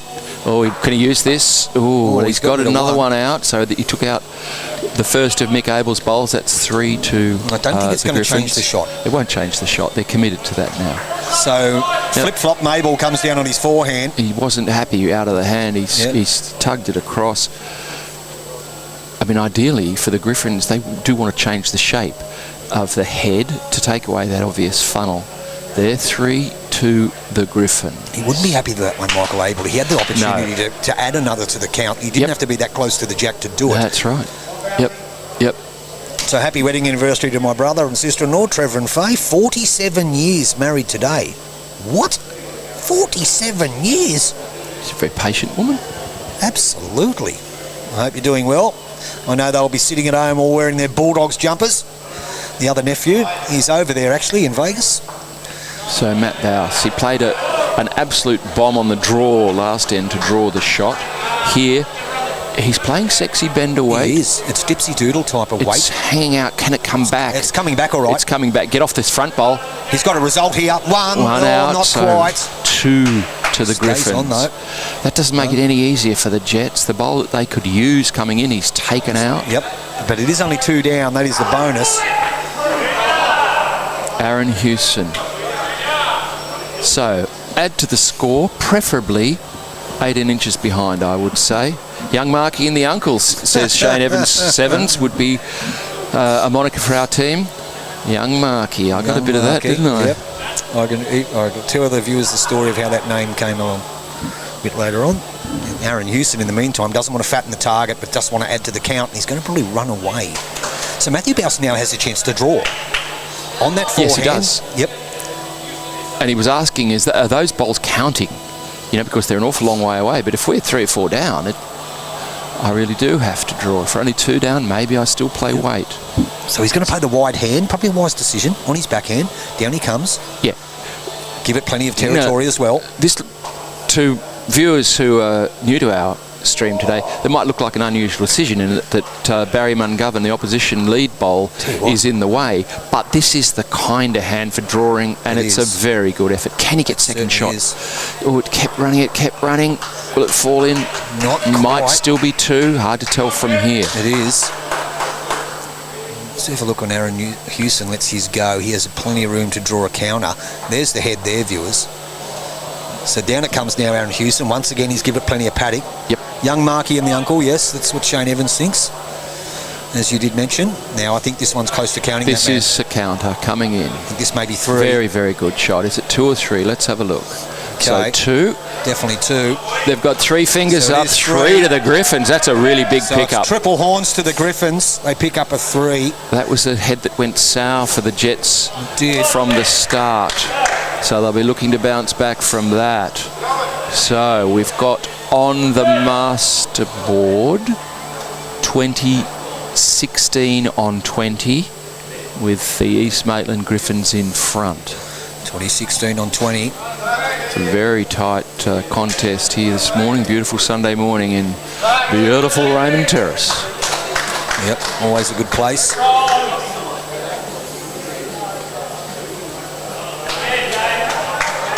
And I probably should explain, I picked up that man because in celebrating a bowl, I don't know, it just came naturally. I would always say, good bowl, that man. Good bowl, that man. And once again, Barry Mungovern. Just a fraction over to good bowl just behind. Shannon Giddo's 2 loose bowls on the last end. Be looking to sort that out. He will. Quickly. Down on his forehand comes Shannon. So the Griffins in front at this stage. 20 of the 63 ends played. Good start by Shannon Giddos. He's back after a loose and well played. A lot of support from the Jets supporters behind us on the balcony. They needed that. Barry Mungovern, forehand inside of the green again. Sends it now. Just needs to drop a yard. Is 1 down with the bowl from Shannon Giddos. Will he reach for this one? Probably just going to lack a bit of running, I think. Still sneaking up, but it's 1. Great 1 line to the Jets. Shannon Giddos looking to repeat the dose. Down on his forehand. Now, more comments from viewers here about Scott Began is very quiet. Well, he's not really, because he's to the right of us up on the balcony there, and I can hear him for sure, don't you worry. He might actually have some competition in the noise department up there. Very lively here this morning in the hangar. Lee Schreiner's got on the board, viewers. A correction there. Your relative's married 46 years, not 47, I see on the commentary. I was going to say, Jed, I thought you might have stuffed that up. Here comes Rod Darcy, who's been so steady all morning, and another good he's played bowl. well, hasn't he? So 1 to the Jets. Brendan Stokes.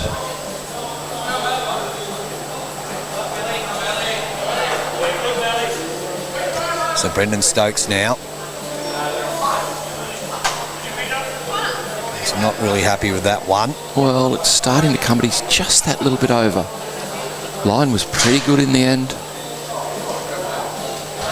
Griffins jump out to a 21-16 lead, as Mark did indicate. Lee Schreiner's on the board, though. Yes. So Lee Schreiner down 9-1 now against Shannon McElroy. Rod Darcy once again. Oh, boy. Playing great, well. This fellow.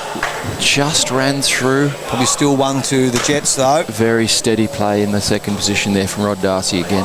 Brendan Stokes on his forehand. You can see behind there the line that they're taking, viewers. Brendan on his forehand. Giving that bowl plenty of air. Just don't know what his weight's like. He's starting to come now. If he gets inside that Rod Darcy bowl, it's going to be a good home. Just over a little bit again. Quick. So 1 lonely shot there held by Shannon Giddo's white bowl for the Jets.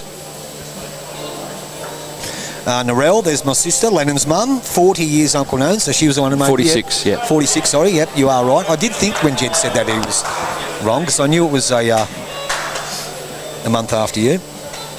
You and Uncle David. I thought you might be over here watching. In the meantime, flip-flop Mabel, Michael Abel, with the Cruisers, playing fair game too, that man. Playing a good game. He's really come into the game. Yep. Probably a slow start from Mabel, Michael Abel, but he's really come into his own. He certainly has. And he doesn't look like he's played this one too bad either. Watch this bowl finish. These have a beautiful line. These Cruisers still running. You get inside that, he'd be happy. Yeah, he will. Another great second. It is up and down for shot. We're not quite sure. I think it's the Shannon Giddo's bowl. Have a quick look. I'm pretty viewers, confident we can tell. that it's the Shannon Giddo's ball. That white bowl there, Jack High. I think you're probably right. So Lennon Scott on the mat now. They're really looking for another bowl in the head, and quickly. Playing his forehand, the wider hand. That really is their only bowl in the head, the Jets. It is. That's where they're falling down at the moment, that man. Shannon's getting him off to a decent start, even though Barry Mungovern's keeping him honest. But in the seconds, Rod Darcy is best on ground. Yeah, and look, Brendan Stokes would say to himself, he's struggling today, yep. so he's got to find his form. That's a good shot. Oh, just flops out. Probably third, but one to the Jets. We know that much. We're pretty confident with that call. We are. Michael Abel, forehand. He's flipping, flopping his way down after this one. Flipping and flopping. Yeah. B-bop, he bop, and they bop. I bop, you bop, and they bop. Something like that. Very good shot good here. Shooting. Very, very good shooting. Still one down, I think. Yeah, it's close though. Yep. But so, Lennon Scott looking to beat his last. Just some delay there. Might have been some movement behind the head. Yeah, I think it was on the rink next door actually. Yep. Cohen Lifton? Yes, it was Cohen Lifton chasing his bowl, I think. He just might have trespassed onto this rink briefly. So Lennon goes down on his forehand. Just see if he's going to get back to this. Might just be a tad quick. He's starting to turn now. He gets inside the blue one's good hunting. He's happy now. Yeah. And falls back, good. So that's a good home. If it's not second, it's not far off second, but it's most importantly, it's another bowl in the head for the Jets. So 21-16. And I tell you what, the Griffins are here to play. They certainly are. They had a bad outing yesterday afternoon. They did after a good victory Friday night. And they're really keen to bounce back here against their local rivals, the Raymond Terrace Jets. And one thing we know about the Jets, they're tenacious. They fight all day and every day. Yep. Right to the last bowl. And they had 2 grinding victories to go 2-0 to start off the season. Yes. So Aaron Hewson there, that man. Coming from a pretty handy direction here. He's playing very well, Aaron. He certainly is. That's a good shot. That is definitely the shot, I think. Oh, he might have just fallen out. It's hard to tell. Matthew Bouse in the meantime. No, mucking around. He knows what he's got to do. Draw the shot. They're having a look. Yep. So you're going to get back. He's trying hard here. He's trying very hard. He might just sail past a tad. It's very delicate. Not a bad bowl on the line, though. Yeah, just over. So Aaron Hewson, same dose. Maybe trying to play something similar. Yeah, he's playing pretty steady, isn't he? The Pine Rivers legend. 9 times Pine Rivers singles champion. Yep. Former Australian representative. Definitely Queensland representative. Aaron Hewson hasn't played this one too bad either. Touch. Won't need to. Just draw it. Now, what's the situation? See if we can have a look here. I feel like Aaron Hewson's, they haven't given much away. Is Aaron Hewson's front bowl the shot? It could be.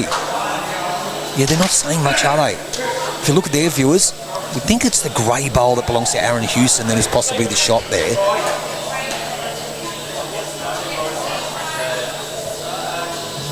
So we've just got the call, I think, that the Griffins are 1. Yep.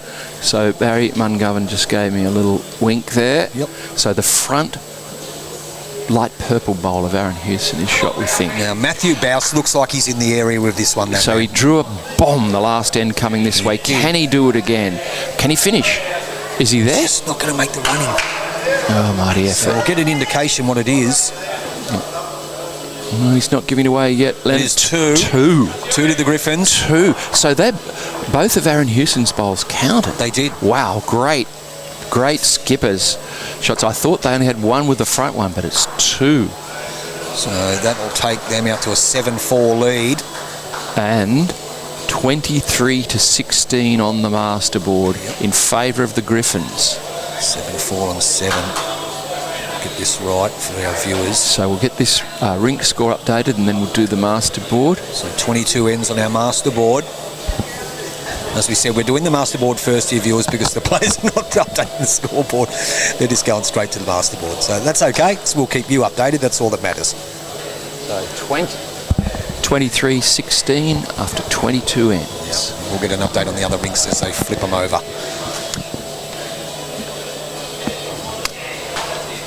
Barry Mungovern.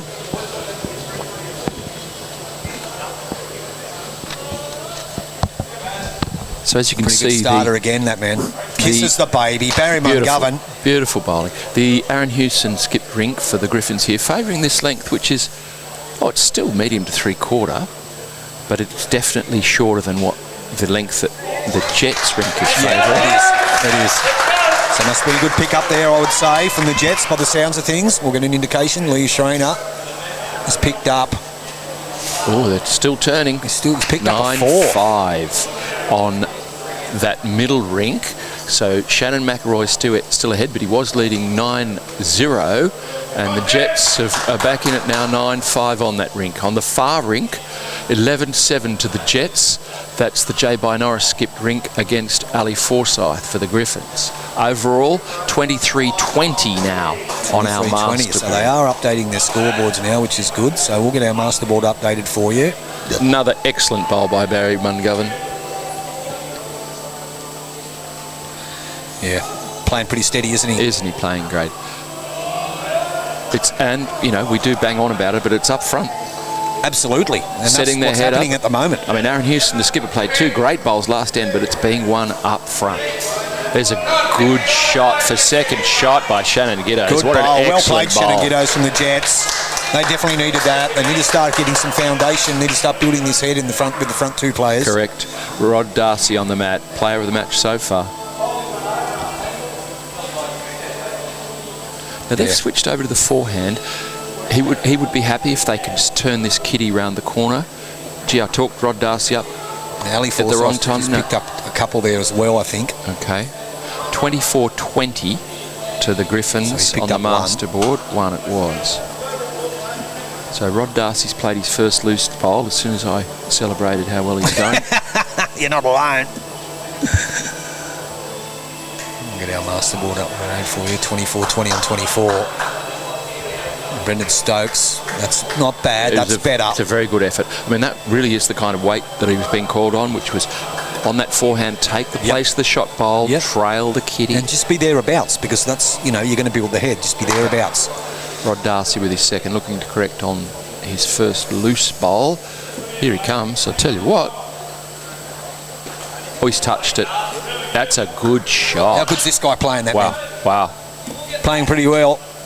So that turns Brendan Stokes over to the backhand. Oh, we missed that one. A bit wide.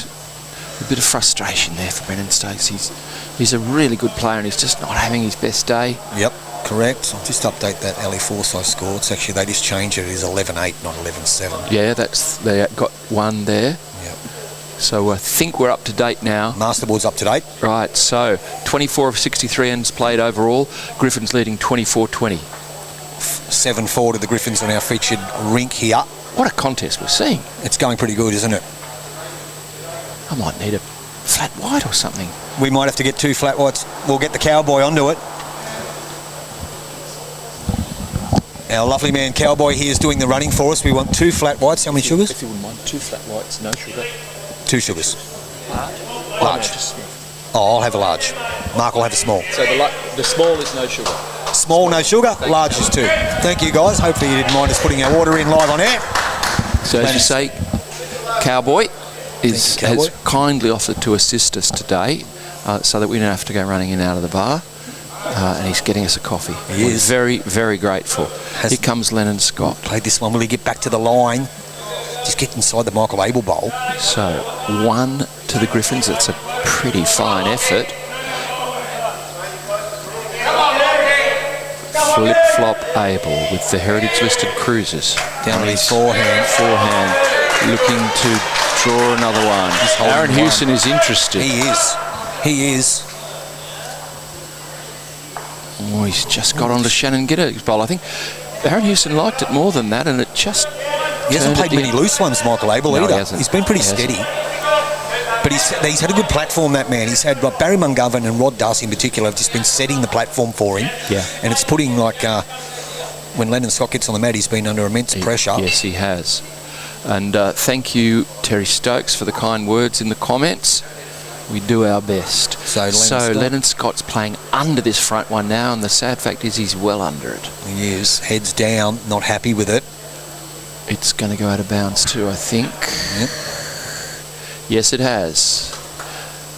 So a little bit of frustration for the Jets. Definitely a bit of frustration there. Maybe Matthew might get them together. Say, hey guys, come on. Heads down, bums up. And that's what's happening right now. They're having a little chat down there. They are.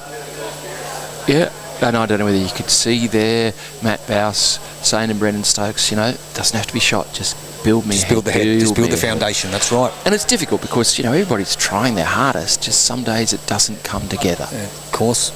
And then again, it's a long game. It only takes one, that man, doesn't it? That's right, they're only a third of the way through the game. They are. Long way to go. Reset, relax, get back into it. Aaron Hewson on his backhand, holding one. I reckon he's going for cover. They've got the two Brendan Stokes back there. Matthew. Yeah, good call. Bounce. You heard it here first. He might open up the shoulder blades here. At worst, he'll be one down if it goes a tad askew, if he plays a weighted shot. Now, for Matt Bouse, he's on the left of the head, as we can see it, is the white Shannon Giddo's bowl. He can play up through that. Yep. Or he can turn that shot bowl out clean. Absolutely. Using the Shannon Giddo's bowl, or he just sneaks through that gap. He is playing that forehand. He's got a couple of chances here. Probably not the hand he'd want to play, but that's the way the head is built. Now, is he getting some turn? He's starting to come now. I tell you what, we're having a big look at this. He's starting to come now. Gets it this right, fat? Turns it properly. Oh, what a shot! Matthew Bouse, boom shakalaka, the frog comes out. Great shot by the captain, Matthew Bouse. Hasn't he played some big bowls, Matthew Bouse, when he's been under the pump? Certainly has. Certainly has. Chris Garn, we mentioned Chris left a comment before. He's stalwart here at under the hanger for the Jets. He started bowls back in 2003 as a junior with the great Al Webster, remembered very fondly. Yes. Al Webster, his coach, alongside Uncle Tony Scott. They were good days, weren't they, Chris Garn? Great effort there by Aaron Hewson. It is one, so this is a tricky situation. What does he do here? Yeah, Poppy Webster, the grandfather of Chrissy Holstein, and when I was the bowls coordinator here for many years, Poppy took a lot of the juniors here under his wing, especially Kelly Giles and Sean Richards. Turned them both into superstars. Spent a lot of time with the juniors here, did Al. Much missed. Very much so. So there's been, fella. As you can see, there's a bit of a discussion there about what Matt Bouse, last bowl for this head, what do they want to do? Yep. He's just having a chat to Aaron here, so I might play this shot. Yeah, what do you think, Aaron? Forehand, the pink XG on its way down now. Just on the draw. Just on the way. You can see the line he's taking there. It's on its way down now. Probably just wants a turn out of his own. Being a little bit delicate. He won't be that unhappy. I don't think he would be either. They get the mat. That's the important thing. So it jumps down to 7-5. Was only the one, yes. Just the one. 7-5 to the Griffins on this rink after 8 ends. After 8 ends. So that makes it on the masterboard 25 ends overall. It's going to be 24-21, I think. Our masterboard man is just... He's still waiting. Yep, 11, 16... Yeah, it's going to be 21. They've rolled the jack in the ditch. Ooh. They have. Okay, so if we just have a look at what's happened here to that man. The new rule is you can change the players around. And so I've just noticed that Brendan Stokes rolled the jack. You can change a player around in the game. Wow. A positional. And is that a rule unique to the Platinum Pennant, or is that across it is. pennants? No, I think it's just in the Platinum Pennant. Very, very but I just interesting. noticed then that Brendan he rolled the jack. So they made that change, and that is what they were discussing up the other end, I would dare say. I see. So Matt Bowes has said to Brendan Stokes, you're struggling a little bit. Let's get you leading so you can just focus on getting your draw game together. We'll swap you and Shannon Giddos. Now, that's the first time I've seen this. That's new this year in the Platinum Pennant, is it? It is new in the Platinum Pennant. So we'll get these scoreboards. I think the Jets are 21. We'll just wait a second. Now, yep. Yep. We think he is. Oh, hang on. It's all happened. Wait a minute. It's gone to 28. Oh, there's been a big score at J. By Norris's rink. Okay, so we think after 26 ends overall, the Jets have hit the lead 28-24. I believe that is correct. On the J. By Norris versus Ali Forsyth rink, J. By Norris has jumped out to a 16-8 lead. He must have picked up a score. We didn't pick up on it. We'll get that right for you. But a good start by Brendan Stokes too. Like they have made that positional change, utilising the new rule. I like this idea. He's put one right on top of it. Yep. And this is not far away on the draw, either. chance for him to rebuild his confidence. Absolutely. Play two crackers, great positional change, and two good bowls by Brendan Stokes. Yeah. Oh, look, that's worked straight off the bat. Yep. Very interested. I wasn't aware of that rule. Round 3 of the Platinum Pennants. Now he has changed that master ball. He's made a bit of a mistake there. 26-24. 26-24 to the Jets. We were right. They're in the lead, but it's only 26-24, not 28. But he's fixed it for us. He was under the pump, the master ball bloke there for a minute, wasn't he? He was.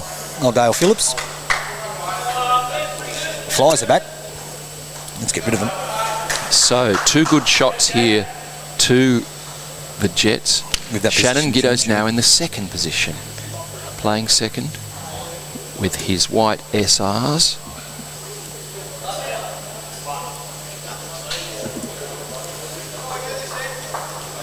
J. By Norris over there.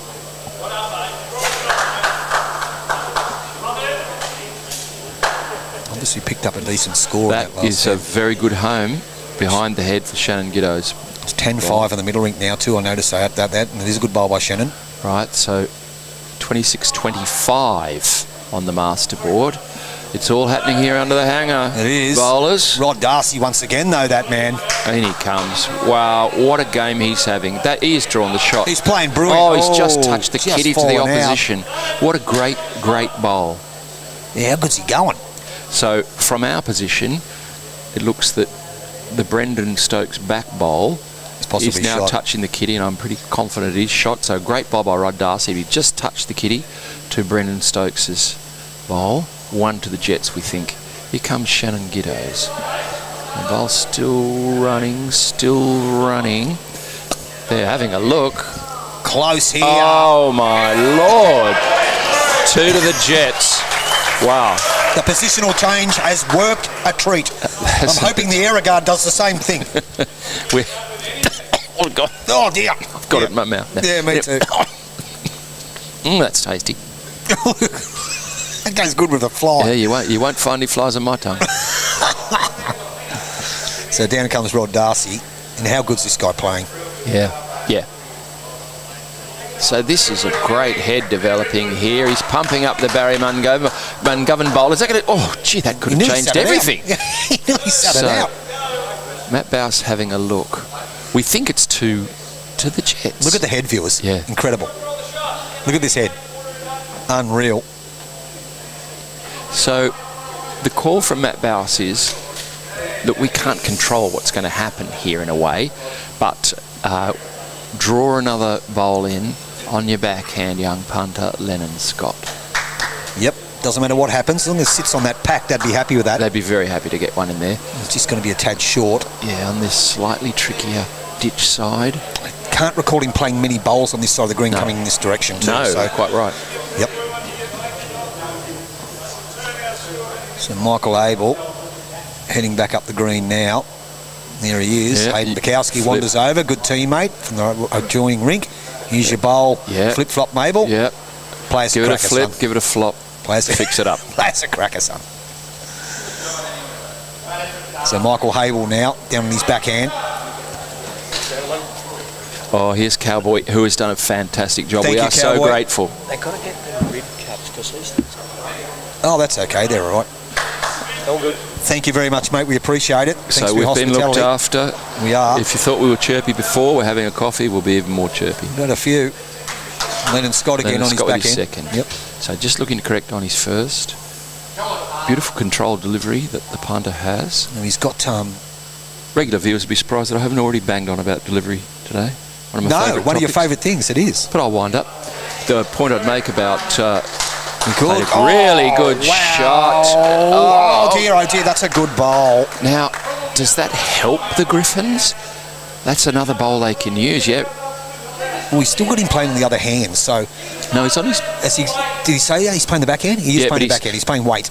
Aaron Houston said, I think he was pointing, saying, if you hit that front bowl, so the blue and white of Brendan Stokes, that's the best result for us. Yep. But he's just under again. He Can he is. use this? No. And the Rod Darcy bowl will be the best back, though, so that's a bonus. So the call for flip-flop Abel there was play it up on your backhand. Ideally, hit that blue and white bowl in front of the head, but you'd have the option to come between the blue and the two. white and the orange. Whatever and white. bowl gets touched, it's going to rattle something around. Correct. Because the jack is wedged in between that pack. Yep.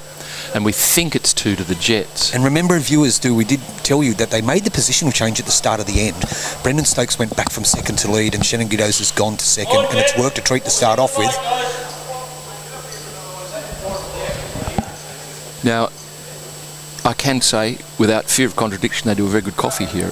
They Raymond do. Terrace. They Very do. happy with that. Well, they do for us. Now, Matthew Bouse is not going anywhere near it. He's going back, which is a wise decision. Viewing numbers for this game are sensational. We are witnessing a fantastic contest here. Good shot and, there. we've got another message here from Sharon Kelty, the leading Jets supporter, who is away this weekend in beautiful Manning Point. And she is saying, come on, Jets, hit the afterburners. A lot of Jets metaphors being trotted out now. Incoming and all that. Let's go Aviators. Aaron Houston. Who's played a couple of really big bowls the last few ends. He certainly has. So he'll come down. Now, on the point of delivery, he's another one, like Lennon Scott, who's very controlled. Great effort. He's got something that's here. changed the head. It certainly has, but what has it done? That might be 3. That possibly could be 4. Gee, it hasn't worked for him, has it? No, let's have a bit of a look. You can see all 4 bowls there. The 2 Brendan Stokes bowls, the Lennon Scott bowl and the Shannon Giddos bowl. Look like they are surrounding the jack. They could all be counters. They could all be counters, as you heard Mark say. They could all be counters. While they're studying this head, the point I was going to make, if you watch Aaron Houston with his next bowl, very controlled at the point of delivery, but his left hand, his non-bowling hand, is not on his thigh or his knee. Yep. And it's the same with Lennon Scott. Does the same thing, correct? Very controlled at the point of delivery, but not with that traditional support that players take with their non-bowling hand on their thigh or knee. So, Matty Bouse. So he's possibly holding 4. We're not quite sure. Punter. 2 shots currently to the Jets is the call we've just got from Lennon So Scott. it must be the Brendan Stokes and Lennon Scott bowl that are the counters. I'm just not too sure what his weight's like here. It's probably not Well, a he's bad finished home. jack high. Yep. Really, yeah. He's not unhappy, I don't think. Now, contact here, it's impossible for us to say where Yep. it could go, but it'll move, that we know that. So, I think Aaron Houston is going to come down and have a look at this. He's asked flip-flop. Should I flip? Should I flop? What do I do? What should I do? You are right. What should I do?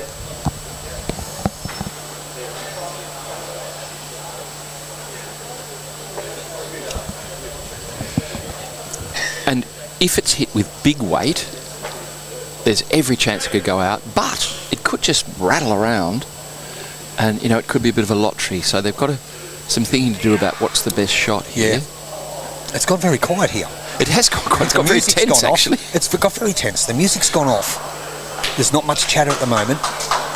There's been a score over on the far The end. Jets have scored again. They lead 27-25. Let's watch this Aaron Houston bowl and then we'll update that. Correct. So, Aaron I think he's attacking it. Houston, last bowl of the head. He is attacking it, that man. Yeah, he's lining up winding big weight. Aaron Hewson, down he comes. Let it go. He's going to hit something. Something. Oh, is it going out of bounds? Gone out of bounds. Oh, it has. It has gone out of bounds, which is a pretty good result because it would have been at least one to the Jets if it had stayed in bounds, but it has gone out of bounds. It has. So we saw, what an interesting head. We saw the switcher positions to begin. We did. So that Brendan Stokes has gone to lead. It worked brilliantly up front for the Jets. And then the head got very, very tight. And it required Aaron Hewson to play big weight, and he got the result he was after. So it's 27-25 on your masterboard now. Thank you. The Jets hold a 2-shot lead on 28.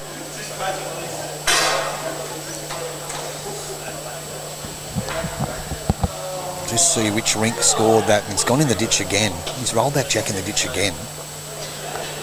I wonder if it's... Oh, is it... It's not a tactic, is it? I was just going to say that. I have seen that happen. Well, it's funny. Occasions. The only person I've seen call that tactic was, in fact, Jason Stokes, Brendan Stokes' father. He used to do that occasionally. I doubt it, to be honest. I think Brendan Stokes has just come back to the lead position. He's probably struggling. And he's just he hasn't found the weight with the kiddie on this fast track. Possibly right. But we don't know. We don't know. Now, we will be keeping you up to date with the masterboard. Our masterboard operator is just having a very brief break, understandably. He's just gone over and had a spell. But we'll stay on top of that. Another good start from Brendan Stokes. Yeah, this shift has worked very effectively for the Jets. So we'll just get an update. I think it's the J by Norris. He's up to 11 ends there. I just can't tell. Yeah, 17 he's on. So definitely 11 ends. J by Norris is on 17. And that should bring everything up to date for you. Good shot there by Barry Mungovern. Just past the first bowl of Brendan Stokes. Brendan Stokes' bowl is 2 feet behind, maybe not even 2 feet. Looking to play something pretty darn similar. See the line again, viewers, on this short end. Taking plenty of grass, these guys. Yeah, he's tight, if anything. Yeah. Sharon Kennedy doesn't like that naughty Griffins man. That's Aaron Hewson she's referring to. Yeah, that's the problem with bowls, isn't it, Sharon? The opposition, they're always trying to win. Yeah, we don't like that, especially here at the hangar.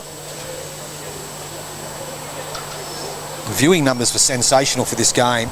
Barry Mungovern with his second, coming from a very good direction, I'll tell you now. Has he got the running? I think he's a tad short, that man. Okay, slightly loose by his standards that he's set in this game. Now we'll see how Shannon goes. Remember, they changed this over on the last end and it worked a treat. And so far, this end isn't too bad either. With the Brendan Stokes bowl at the back at about 7 o'clock that we believe is shot.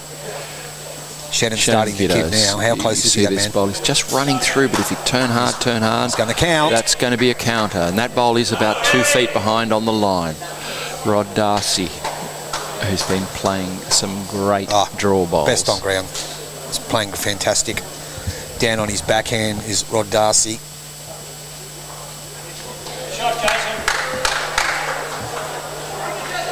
He's done it again. He's done it again. Rod Darcy. Oh, just wow. Gee, has he? We think that's it is shot. I think I can confidently say that. We do have a masterboard update. It is 27 apiece after 29 ends. Someone's picked up a 2. Not sure who it is. So on the middle rink, which is Lee Schreiner versus Shannon McElroy. 2 good bowls by Shannon. 12-5. So 12-5 is it to the Griffins, and on the far rink it is 17-8 to the Jets. Okay, got that one right. He's ducked back over. Rod Darcy again. Break, not a bad bowl by Darcy again. Steady draw bowling. So we think Rod Darcy. Well, I think he's 2 now, but we're not well positioned. Yeah. The fact is, we expect something to change. We do.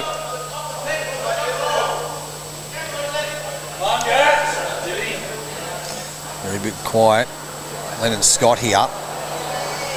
Might be a fraction over. You saw the gesture from. Starting to turn. Can he get on the inside of that? Well, that's not far off shot. Very close.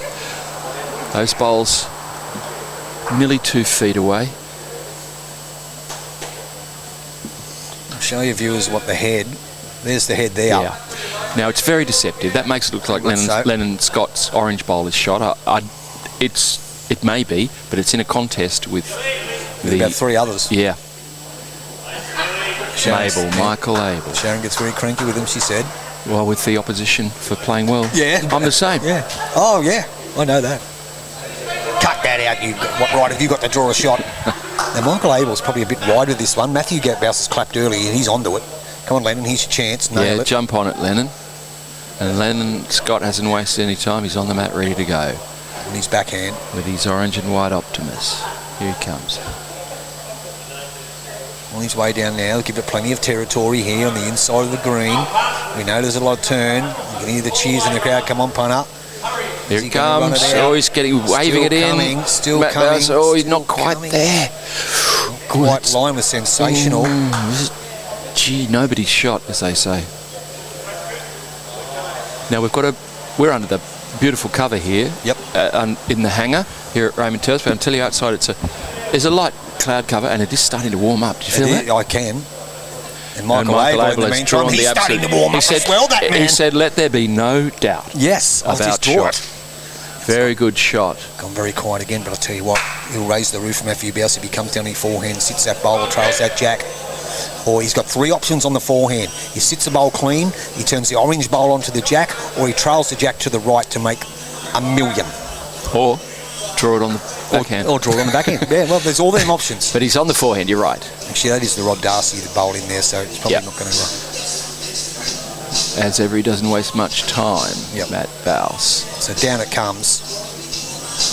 It's just not how much it's going to turn. Yeah, that's turned hard, that one. Lacking a little bit of weight, he's not happy. He's a little bit short. He's played a lot of good bowls, Matt Bowes, but that's not his best. Aaron Hewson on this beautiful drawing backhand. With the right line, he's comfortably round that pink bowl to add one. Yep, easily.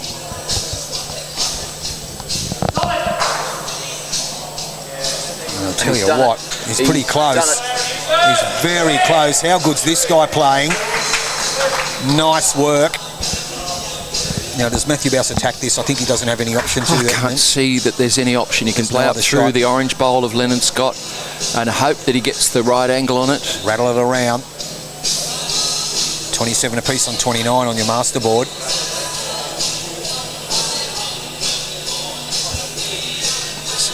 Matthew Bouse plays. He's not playing silly weight. Oh, he's drawing to the second shot. The light blue bowl of Michael Abel's behind. Here it comes. Here it comes, viewers. Is he going to come enough? He's just got it. Well, 1 or 2, probably still 2. Yep. Aaron Hewson's first bowl is an absolute beauty. He'll be looking to repeat the dose. I think you're right. Playing well. So we think it's 2 to the Griffins at this point. So down comes Aaron Hewson. I can feel the tension. I'm starting to feel a bit tense myself. It's turning into a really tight contest. It's very tense.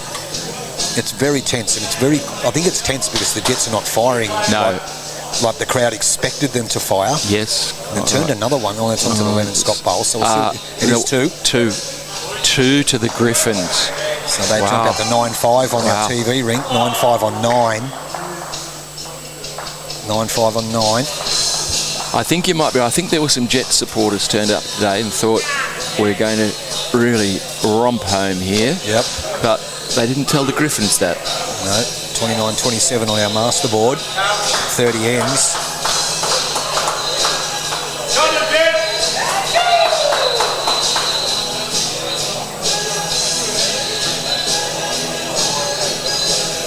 Got the Proclaimers in the background. I love a bit of Proclaimers. Charlie Reid, his brother. It's a long walk though, isn't it? 500 miles. It's a fair walk. Yeah. It's a fair walk. You're not wrong about that. So, first bowl of Barry Mungovern. Steady. He's been steady all day. He's just run through a little bit, but there's not too much wrong with that. It's a good meter. Brendan Stokes in his newish role as lead. Yes. And he hasn't It's worked. Been too bad either. It's worked. It certainly has. They've struggled to score on the ends, but it's given them more consistency up front. It certainly has. And here he comes. Very Played good it well starter. again. Very, very good starter. I think he's found a Brendan new home. Kisses the baby, not quite well played. Brendan Stokes. The crowd starts to get a bit excited. Turned out to be a good change they've made, switching over the lead in the second. 29-28 on your masterboard to the Griffins. The front end, though, for the Griffins is what's doing the damage. And actually, Michael Abe, well, all four of them are playing very well, Matt. Yes, here's Barry Montgovan again. He won't be denied. No, he won't just be. Passed. So 1 to the Jets. So Brendan Stokes, new home. Lee Australian looks like he's busting to go to the toilet there. Right? No, I think he's injured his wrist or something. Oh, no, has he? Oh, dear, he's not happy. Uh-oh. Maybe it could be another positional change, or is he bunging it on? I think, well, yes. I think he's okay. I do know he has carpal tunnel. Yeah, well, as someone who's suffered carpal tunnel, it can be very unpleasant. Forehand. Anyway, we'll get back to that. You can see Leroy's, it's not his turn to bowl. He's having a little sit at the back of the rink there. Yep.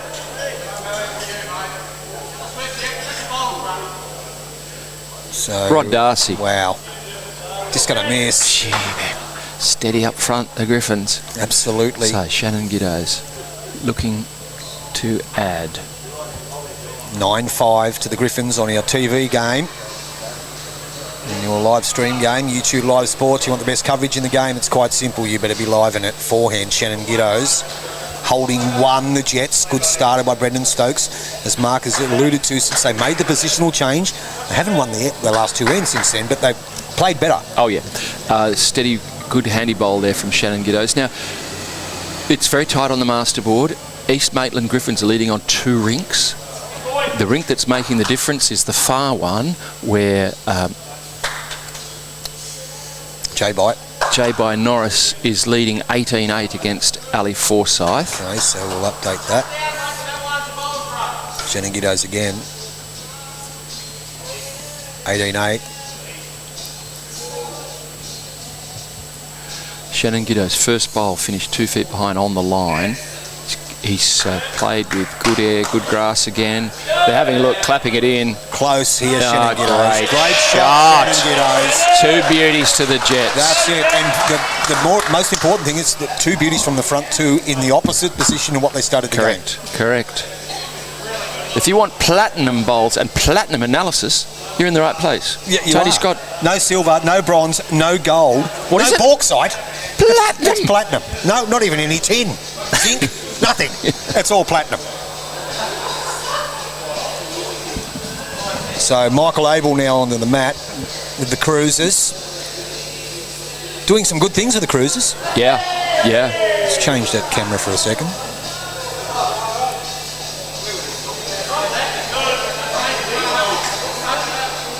So to explain the delay, there's on the middle rink, there's something that they wanted to watch. Yeah. So don't worry about our game. Don't worry about our game, yeah. What are you doing? We're just taking a break. So, Michael Abel on the mat now. Oh, and he's not happy. He's played it tight. You saw him wave his tail there. Yep. Yeah, I don't want him to get angry and throw a flip-flop. No. Mind you, it's true. It has held its thing line. On Australia Day, though, the thong throwing. Oh, yeah. It's very traditional. Yeah, quite right. Yeah. Lennon Scott in the meantime holding 2, the Jets. So Matthews indicated. So beat that Shannon Giddo's bowl on the line, 2 feet behind. Correct. That's your goal. Correct the mundo, that man. And there's Lennon Scott now. So down he comes on his forehand. Poetry in motion is the punter. A little bit quiet on the chat there, viewers. If you'd like to offer your views, we do. As we've said before, we love to know where you're watching from, what you're doing. Some people are going to be, in front of a warm fire. They are. In the Northern Hemisphere. They are. Forehand, Michael Abel. Don't forget, viewers, I mentioned to last Friday night when I was bringing you the game from Baddo Bay, the night 1 grade pennant first round, Baddo Bay 1 versus Baddo Bay 2. We have a bowler who everyone would know. The reggae roller, Andrew Newell, Jamaica's only lawn bowls representative. We're trying to gauge some interest and a bit of support for him to get out to Australia and play in the World Championships. He is our only bowler. What a great idea. Yeah, and he's played at the Commonwealth Games in 2016. Lennon Scott. Good shot here, Lennon. Good shot. Oh, and he's getting amongst those three East Maitland bowls. Well, that'd be fantastic. Yeah, You'd get the reggae roller out there. The reggae roller, Andrew Newell. Now, the championships are in Victoria, and he's running out of time to raise some funds, and we're trying to get the word out there. So jump on Facebook, jump on the social media, look up the reggae rollers, look up Andrew Newell, Jamaica's only lawn bowler, and has worked so hard to promote the game. Unfortunately, Jamaica don't have funding for him because they don't have a bowling green or any bowlers in their country. So Andrew Newell, Jamaican lawn bowler, would love support. Bring him out to Australia. YouTube Live Sports would love to get on and follow him around and have a bit of a look. Aaron Hewson playing weight. You see him lining up. 2 down. He's going to play dips. You know, he's sexy bender weight. He's going to get one of them. something. Got one. Okay. There's a shelf for Matthew Bouse to sit down on the backhand, or he plays the forehand, just dead draws another. And that's what he's doing, playing the wide side. It's very true and very generous forehand coming back in this direction. He's not silly enough to, to play unnecessary shot on the other hand. So he's sneaking. He's drawn another one. Gets on the line. Is sensational by the captain. Well played, good. Matthew Bouse. Very good. Slightly wider target than he would have wanted, but you can't control everything. So you see the call there from Michael Abel. Said, do not spare the horses. Lee Shone has picked up a 3 over there too, so the Jets get back in front 31-28 on 32. We'll update that for you in a second.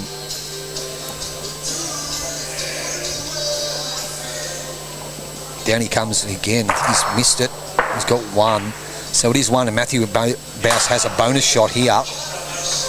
We'll update the master board when this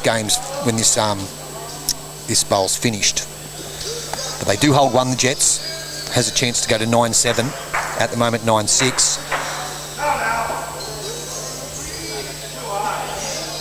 Daratica.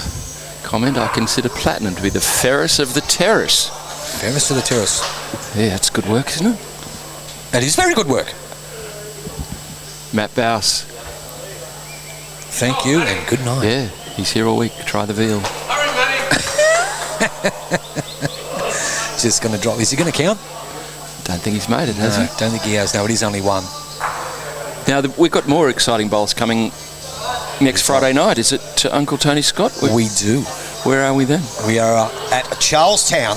Home of the Tigers. Home of the Tigers. Beautiful setup there. Absolutely magnificent setup. Now, we'll get the master board right for you because our master board man has updated it for us. We believe that's right now. 32-29, Jets get in front. Yes, we are next Friday night. We are live from the Den. The Tigers, the lair. The lair. I don't even know if they've got a name for it. Well, Den or lair would work for me. Den or lair. It's a great setup, though. For those who haven't seen it, tune in next Friday night. You'll see one of the really beautiful bowls venues at Charlestown. Yep. So, we've got this very tight contest ahead here. The Jets have hit the lead, 32-29 after 33 of our total 63 ends. Just get these link scores right for you. Now, Brendan Stokes, they've stretched this end out again. He kept the kitty on the green. He did, which first time.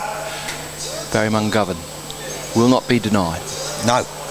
Thank you, Daratica. Nice commentary, says Daratica. Very good judge of commentary. I think a very good judge. It's a fair... I don't know what to say there. No, we'll take any. Here, look at Barry Mungovern. Yeah, leading... The rock, steady as a rock. Leading... Brilliant shot. Don't need to trail it, I'll just... Yep. The jack. Great shot, Barry Mungovern. So Brendan Stokes again. So I'll just give you an update. 18-8. On the far rink, that's Jay by Norris. 12-8 now and 11 for Lee Schreiner. Lee Schreiner making the difference here. He was down 9-0 early on. He was. Now trailing 12-8. Good shot by Brendan Stokes. Good second. Very good second. Yeah, 1. And his other bowl is behind a metre, which won't be happy go with that. astray. As Mark and I have alluded to, that has changed. Oh, that is right. What is right? Okay, here comes Barry Mungovern. You are right, that man. Oh, you are right, Hapster. Oh, it's not that game. No. Right. Sorry. Yes, we've been that corrected. Game is on. Yep. The YouTube Live Sports game next week is here v Warilla. Sorry, Raymond Terrace and Warilla. Our mistake. Yep. Raymond Terrace and Warilla will be worth taking in. Two of the hottest teams going around in the YouTube Live Sports will be Pennant. bringing you that Charlestown game also. It's just that I'll be here. Gotcha. Yep. Gotcha. And we have young Zach going over to do the Charlestown game, who's very accomplished. Thanks, Hapster. You reminded me. It's all over the shop. Oh, no, the Boydster's off to Charlie. There we go. So we're getting it right now. Okay. We're all over the place. So Boyd will be at Charlestown for the next Friday night clash. We did change that around. I do apologise. That is my fault. And next Friday night, you can join that man and the uncle here at the hangar. I think it's Friday night. I'll have to check it out what night it is. Oh, right. Anyway, sometime next week. It's definitely next week. It's watch the social media. We'll give you correct details. Cohen Lifton raising the roof here. Yeah, the Jets are getting excited here. Yeah, Tigers versus St John's Park. Hapster will do that game. That's right, because it did clash with this one and we had to swap them around. That is correct. I've just got that week wrong. Thank you, Hapster. That will be some kind of clash. Yep, so Mark and I will be over here doing this one.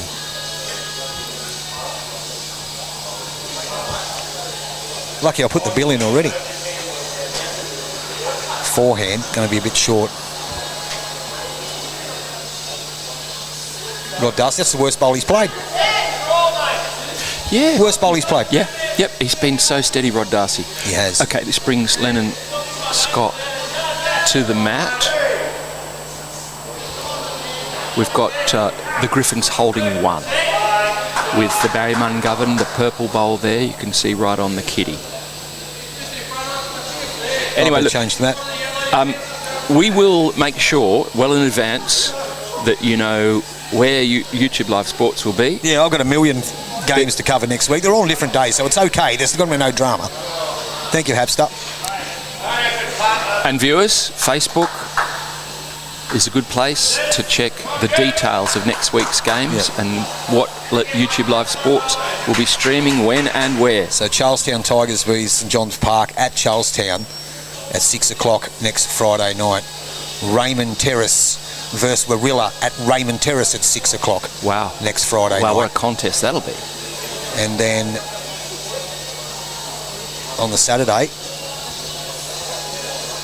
I'll be out doing East Maitland. I'll be doing the East Maitland vs Cabramatta live from the Labyrinth on the Saturday. And as friends of ours would say, when too much bowls is not enough. Absolutely. Too much bowls is never enough. And I've just got the update. Leeds are beating Hull Kingston Rovers 34 to blot. Wow, defending champions are getting hammered. Willie Peters mightn't get a gig now. They might have celebrated too much after the win over Brisbane. I think they have. Was it Brisbane? It was Brisbane. Yep. So it's still 1 here. Lennon Scott's on the mat. Still 1 to the Griffins. Oh, look like he's winding up, isn't he? Is he winding up? No, he's on the draw. He's on the draw. Backhand. Now, we will update our master board in just a second. I can tell you that the East Maitland Griffins are leading 33-32 after 34 ends. Lennon Scott not happy with that one. No, he's not. Something distracted him too. Yeah, he was on the mat and he turned right. There was something that distracted him. Something was happening up behind him there, and it did get his attention. Yeah, there is a lot of people up behind there, as you can see on the top left of your screen. Things are getting pretty tense here. I think this Jets rink is a little frustrated. It is. We'll update that master board for you in a minute. The Griffins have hit the front 33-32. Flip-flop Abel on the mat. Yeah, on his forehand. With the heritage-listed cruise bowls. So just quickly too, we have about 3 or 4 games that YouTube Live Sports will be bringing you next weekend. Down on his forehand, Michael Abel. Yep. So Very good shot. Masterboard, we'll update that for you now. Matthew Bouse is just going to jump on the mat. So the call, you can see they've had a little discussion there, and they've agreed that I think Matthew Bouse will play his forehand, looking to turn that blue and white bowl of Brendan Stokes through the shot bowl. They're only one down as far as we can tell, but they'd be hungry for a result on this end. I think you're right. Matthew Bouse down on his forehand. A lot of expectation on this Jets outfit this season of the Platinum Pennant. Yes. Not silver, not gold, not tin. Nope. No nickel. You won't find any nickel there. No nickel. What will you find? Platinum. No zinc. Very Still good down to effort one. there. That gets the clap. So it looks to be only one down. So that score between Lee Schreiner and that now is... Well, that's tightened right up, hasn't it? Is it 12-9. 12-9 on 12. So it's back to 12-9 in favour of the East Maitland outfit, but it was 9-0 to East Maitland not so long ago. It was. 33 all on our masterboard, 35 of our 63 ends. Aaron Hewson on the mat, holding one for sure. Only Forsyth picked up a 4 over there too before that man. So Wow, it's all happening. it is. So Aaron Hewson down on his forehand, holding 1.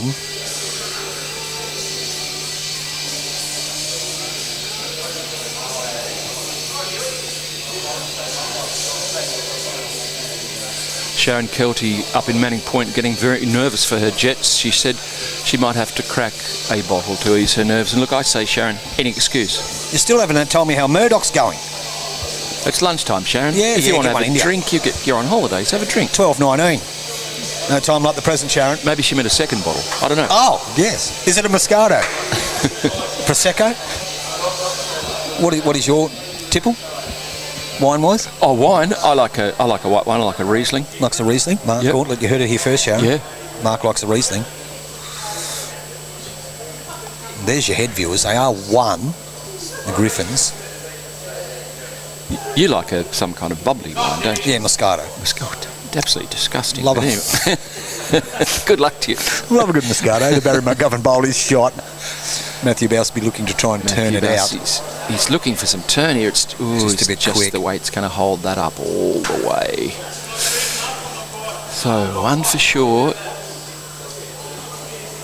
Here's 1. He's got a chance to add to it. 9-6 on 10 in your featured game here. Aaron Hewson. So he's looking just to draw around that front blue and white bowl. Yeah, sit on the blue bowl. He'll be counting. I was a bit surprised he didn't play the other hand. Yes, I am too, but he might have been scared of springing the jack. Yes, I don't think it would have hurt No, them, well, they've though. got the 2 bowls, the catches there. So it is only the 1. But he is a skipper in the Platinum Pennant. We're not.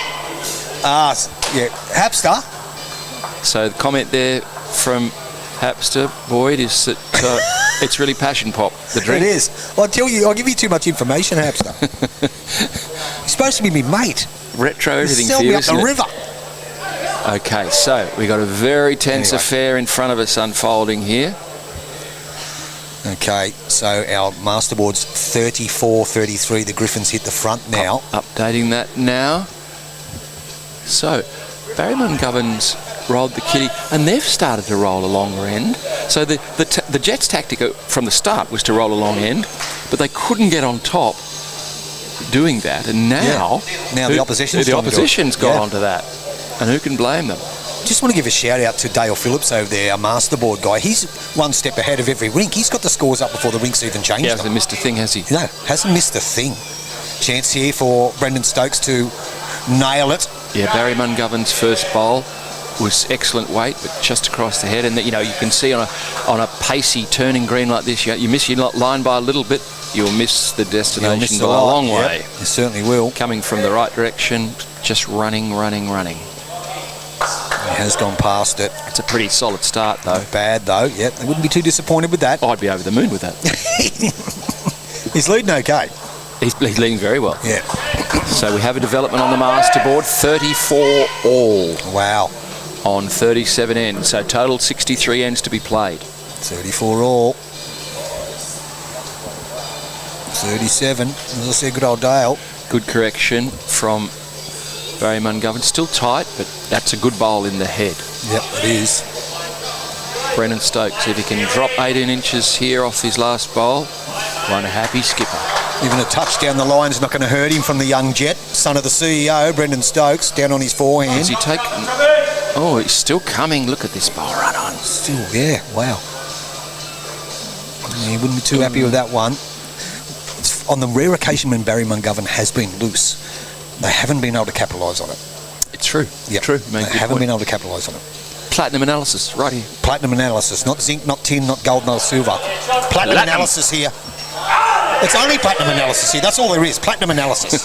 That's all we have. If you want a lesser medal, go somewhere else. Yeah.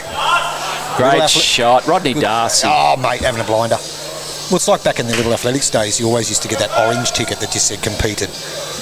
If you come Stone Methodist, you go home and stick it in your book.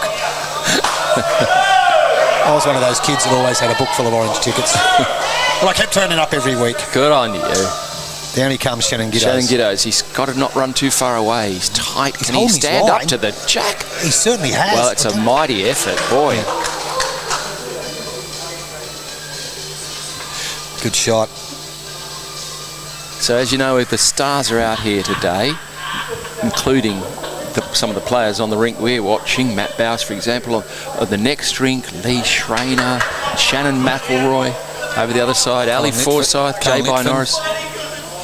Here's Rodney Darcy again, who's the star of this game. I'll give you the tip. Tell you what. Oh, don't give it away. Give this bloke a green and gold shirt. He is having a blinder. Yep. He is the difference. There's no doubt about it. Yep. Aaron Houston obviously played some big bowls, but this guy is having an absolute cracker of a match. Yeah, and what he's done is put the Jets under pressure every end. Every end without fail. But we know the Jets are tenacious. They'll fight to the death. Yep. And he needs a touch off that. Good shot by Shannon. Oh, really good bowling. Two great bowls. He's going to fall in. Oh, and touched it as well. At this... Well, nobody's shot from here. We're a long way away from this, aren't we? I'll see if I can get a call from somebody. Well, there we go. Someone's told us Dale is known as Mr. Masterboard at the hangar. Yep. And it's a title well earned. It is. A bit of a shout out too to a couple of people that may be watching that are now following YouTube Live Sports is the people at the Salamander Bay Recycle Centre. So Trev, if you're watching, gave you all the details. I've seen that you're following it, so I hope you're watching the game. Good-o. Excellent. Yeah. Become a fan. Michael Abel on his backhand. He's only just got to arrive on this. That's Shannon Giddos' bowl just behind the white bowl. And there is a shot on there too for Lennon Scott if he wants to play it as well on that same hand. Gets under it, turns the Rod Darcy bowl out. There's not much danger. No, they do have 2 seconds. And he's got to catch it behind in the blue and white bowl. I think that's what Matthews indicated to him. Play that backhand, that ditch side of the green. Flip that bowl out. Geez, and just kiss it and the jack should come to the Shannon bowl. Yeah.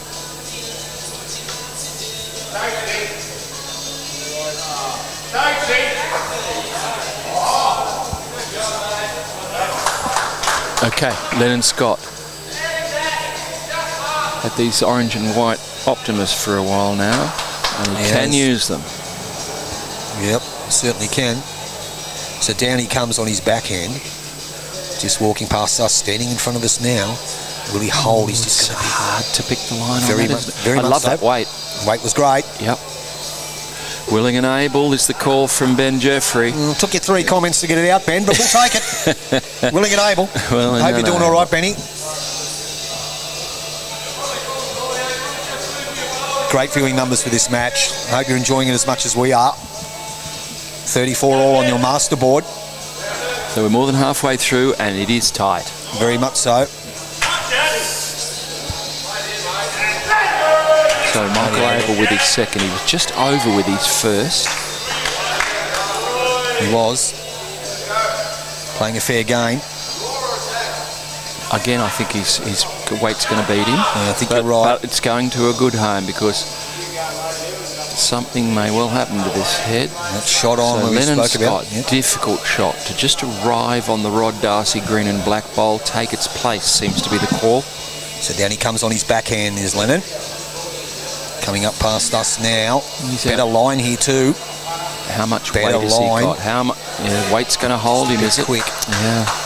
Gee, that's a hard hand to pick. But if he stays on too, is advantageous. Yeah, he's matched the Michael Abel bowl behind the He's head only there. the one. What they don't want to do is to come down and play the forehand the wider side and touch to Jack and spring it to the Rod Darcy bowl. And that shot that Matthew Bouse is calling Lennon on is the right shot to play. That's right. It's the hardest shot. The hardest on shot. on that ditch side, but it is the chance to right get a- shot to play. Chance to get a decent score. 34 all on your master board after 37 ends. Crowd starting to yell out a bit now. There's a few of them up there behind us. There they are. There they all are. Clinton, how are you, buddy? Jets supporters. There's the Jet supporters to our right, up on the balcony. Aaron Hewson on the mat, on his backhand, this ditch side of the rink. Pine Rivers Legends been playing very, very good. Yeah. Down he comes. Here he Holding his comes. line. I tell you what, he He's doesn't want to touch that close. He bowl. doesn't want to touch it. Good miss, Gee, as they that's say. really interesting weight for. I like that weight. He wants to be 2 bowls wider. He can get in on Shannon Giddo's bowl there. Matt Bouse, as ever, doesn't waste any time. He's looking to get to this shot bowl. We're having a look at this, aren't we? If he's holding his line, I tell you what, he misses Oh, that. Very yeah, close to what it. a shot. Clean. That What is a great a ball. shot. That deserves. It's been a while. Let's bring him back. Boom shakalaka, Matt Bouse. Just when they needed it, the Jets. 3 shots to the Jets. That's a crucial skipper's bowl. Pressure's on Aaron Hewson now. He was at worst one down before and probably holding shot. Now he's got to reach up on this hand into that little nest of bowls, and he's not far away. Can he use this outside one? He's got it. Oh, he's got it to 1 down, maybe 2 down. Could be 2. It's a good shot because he was 3 down there. Matthew Bouse has a chance to He can add here. He can draw on the backhand, or he can play the forehand and turn his own bowl Yes. onto the jack. He moves the jack to the right, let's say Yes. 6 or 8 inches. He could Even possibly 4. be 4 Yeah. or 5. Yeah. Chris Gunn, water bowl Bouse. You are right, Chris. It was a bomb. So what's he going to play? He's going to go over to that forehand. I It's think a good he call. is. Yep. Because he would have heard the platinum analysis. He did hear the platinum analysis, yeah, there's no doubt about it. So the idea is draw up, draw another one, or turn your own pink bowl onto the kitty, and you've got some bowls waiting. He's just drawing. He's just drawing on the kind of How's hand. his weight? It doesn't look too bad. Doesn't look too bad. Not too Touch. bad. A touch of this. He doesn't need to touch 2 it. great bowls. 2 crackers by the captain. Great shooting by the Jets. Boom shakalaka, Matthew Bouse. Game on. So another comment. This is fantastic. I'll just have to refer quickly to a comment from our friend Rebecca. I know Rebecca. Hello, Rebecca. Rebecca Ann, how are you? Very much enjoying the comprehensive coverage. And it's more than just a game. You're quite right there, Dara. More than a game. My friend Tony Scott knows Dara. He just doesn't know who it is. I've got no idea. It's the friend you met at the Hotel New Central. Glenn. Oh, it is. The old mate. Your old my name, pal. what is it? Colin from the Accounts. He is in That's Colin it. from Accounts. Colin from Accounts. He plays Dr. Gene. Dr. Gene, Colin from Accounts. See, I do hobnob with the superstars. All right, what a pick-up there for the Jets. Now, our master board, 38-37. East Maitland still in front. They will not go away. No, we'll get that updated for you now. So on this rink, 10-9 to Aaron Hewson's rink from East Maitland. On the middle... Oh, I can't see this. One of the world's best, Lee Schreiner, just standing in the way in a thoughtless fashion. Get out of the way, Lee Schreiner. We'll get the master board updated for you. As we said, Dale Phillips is doing that good a job, and even the spectators are saying he's turning the master board before they get the scores up on the board. But that's okay. So it is 10-9 on our feature game. We'll get that updated for you now. We are very grateful to Masterboard Dale, Mr. Masterboard. We are. Because we are relying on him. Very good start Great by start, Brendan Brendan. Stokes. We've seen a lot of long ends, and it's been difficult every time, but these leads are all over it. They are.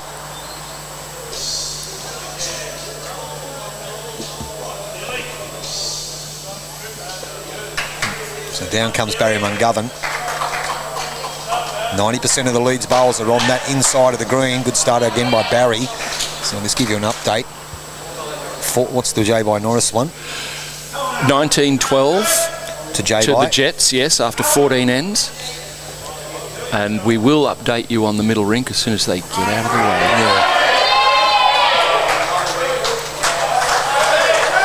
Here comes Brendan Stokes again. This is another good shot. Oh, great bowl, Brendan Stokes. I think he's found his new home. There might be some changes at the selection table. Yeah. For those who weren't watching earlier, Matt Bouse made the decision to switch his lead and second mid-game, which is permissible under the rules of the Platinum Pennant. It is. And it's worked a treat for them. It has.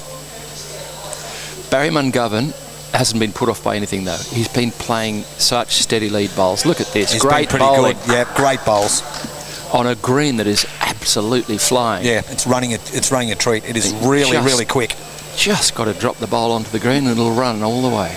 So we think we've got them pretty close. This is the Lee Strainer rink. We can't see what the score is over there because they're all crowded around it, which is understandable. But we are up to date on the masterboard. Right, it's the masterboard that counts, so it's scored like pennants. You get points for the masterboard, the bulk of the points, and points for rink wins as well. Shannon Giddos, that's 2. Brilliant. That's bowls. 2 to the Jets. Yeah. Brilliant bowls on the Jets. There's a fair few people behind us. If we look behind us, we look in the club. There's a lot of people in the clubhouse. A lot of people to our left. A lot of people to our right. Places packed. Rod Darcy. Did we expect anything less from Rod Darcy, that man? Oh, brilliant. Kisses the baby as well. Absolutely brilliant. Didn't expect anything less.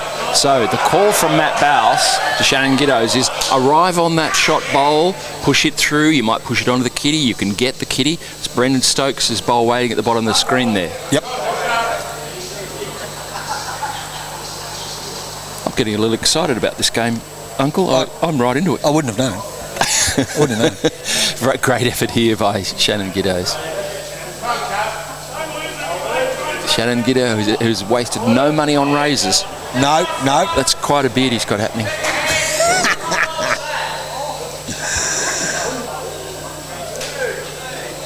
Rod Darcy with his second. His first was an absolute bomb. He's got a very wide line on this bowl. Yeah, still coming, but it's the first bowl did the damage. Just to give you an update too, I do believe that Charlestown is in front by about 7 or 8 shots over Soldiers Point. Over Soldiers Point at Charlestown. So both of those teams are the new teams in the Platinum Pennant and both looking for their first win. They didn't go to the Bauxite Pennant. No. Straight to the... They might be going there if they don't start winning soon. No, it's fantastic to obviously have them. If you're up there at Magic Round yesterday, Lennon Scott he's winding up. Look out on his favoured backhand with this running shot. Tell you what, he's got something. No, he hasn't. He got that hole. Yes, early call. Early call. So you see the skippers there just getting as much sand back into the ditch as they can. That bowl hit the ditch with a hell of a lot of force. It certainly did.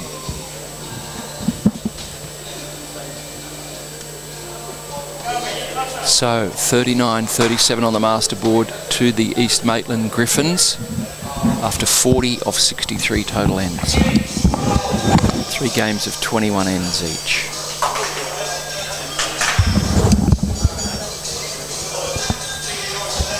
So here he is, Michael Abel, Flip-Flop King. The Flip-Flop King, that's for sure. With the heritage listed blue with the cruisers. The cruisers. I challenge, find another set for me. Where I don't think there's another set around. We should call them Fair Star. That's how old them cruisers are. Good. Down comes Lennon Scott on the backhand. He's got something. He's whacked it. Take that and run. Jack has got in the can, and they are 1 down. Okay, so now good shot. The position of the kitty is being marked. It's at the very bottom of our screen. We might be able to... There, you can see the red marker with the white kitty. That's directly above where the kitty has ended up in the ditch. I won't say his name, but thank you for that update from the Charlestown Soldiers Point result. Thank you, Jolie. Charlestown in front over there against Soldiers Point. They'll be happy with that result if they can hang on the Tigers. Michael Abel now drawing to the ditch. You know, on a fast-turning green, you're trying to draw to the ditch. With the Fair Stars. With the Fair Stars, that's correct. Oh, it hasn't reached the dock. Oh, great It's effort. certainly not the fun ship, that one. So he's reached that 6 foot mark. You might be able to see the chalk marks on the green there, the marking on the green. Yep. That's 6 feet off the ditch. Well, 2 metres, the old 6 foot mark. They still call it the 6 foot mark. Yeah. They still call it the 6 foot God, mark. Well, yeah, it must be strange to people who come to bowl because all the calls are, you know, you're 8 inches short, or still in the old imperial 2 feet. measurements. 2 feet. Yeah. And, you know, young people have never heard of those measurements. No. They have to adjust very quickly. They do. There's your head. So Matthew Bowse, after playing cracker on the last end to get him back to 10-9, 37-39 on your masterboard. There's a good old Hoppy in the background there. People, you all YouTube Live Sports would know Hoppy. Loves his Raymond Terrace Jets with a passion. Big supporter of bowls. Matt Bowse on the mat, drawing to the ditch. Matt Bowse, who in the last 5 or 6 ends has played some of the best draw shots you will see. He certainly has. He's stood up, there's no doubt about that. Very capable leader. We're coming to you from the hangar, home of the Raymond Terrace Jets. One of the best bowls facilities going. Yeah, that is the shot. That is a great bowl. That is a well very played. good bowl. This is uncharted territory too for Aaron Hewson.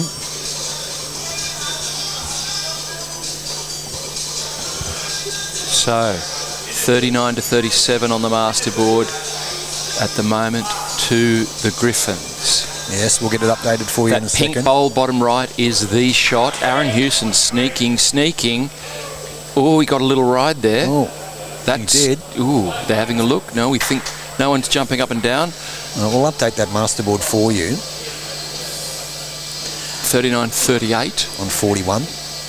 As we said, our masterboard guy doing a fantastic job is updating that before the players update the board. So that's okay. He's the best on ground. He's the best on ground, yeah. So you can see Matthew Bowse's pink bowl there, metre off the ditch. We think it's still the shot.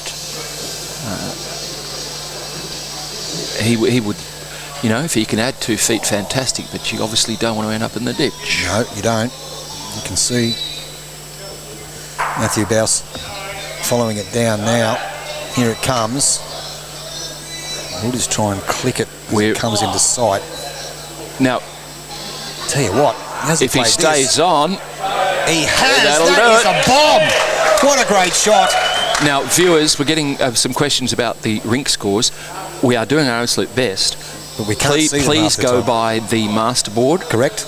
Because we are relying on the players to update their rink scores. They're not always doing it, but No. the masterboard score is he- up to date. That is correct.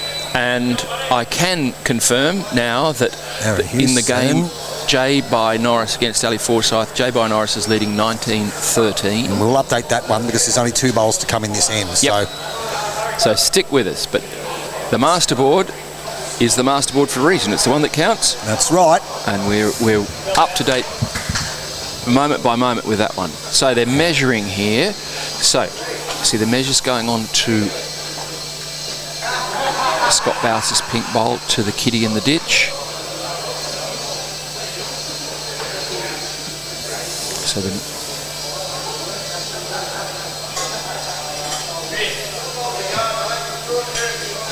two shots to Matt Bowse there, really. Yeah, 2 shots to Matt Bowse. Amazing. That was great draw bowling from the skipper. It was good bowls from the skipper. Thanks, Dorothy. We're doing our best here with the scores, but as we say, stick with us on the masterboard. We're up to date on that, and we can now say on the masterboard the Jets have hit the lead, 40-39 on 42 ends. We'll bring that up right now.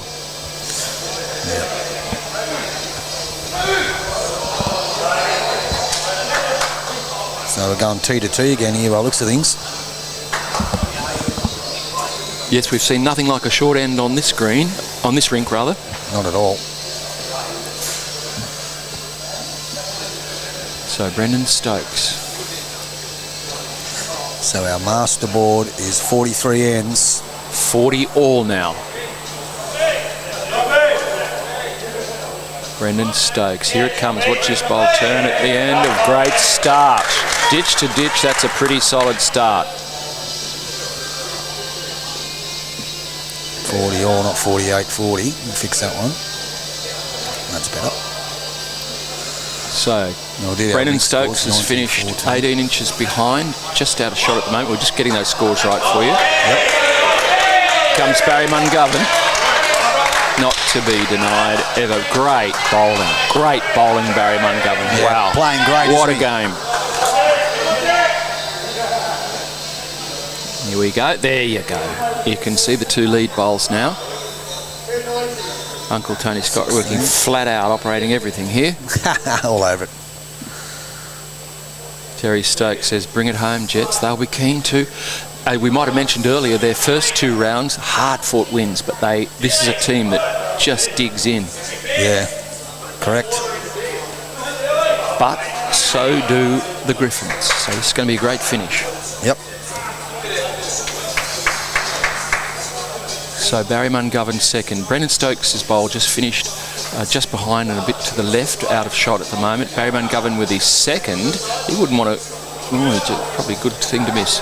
So 1-2 the Griffins with that purple and blue bowler, Barry Mungovern. Just to give you an idea of the rink scores, J. By Norris leading Ali Forsyth 19-14 on 16. Shannon McElroy leading Lee Schreiner 16-10 on 14.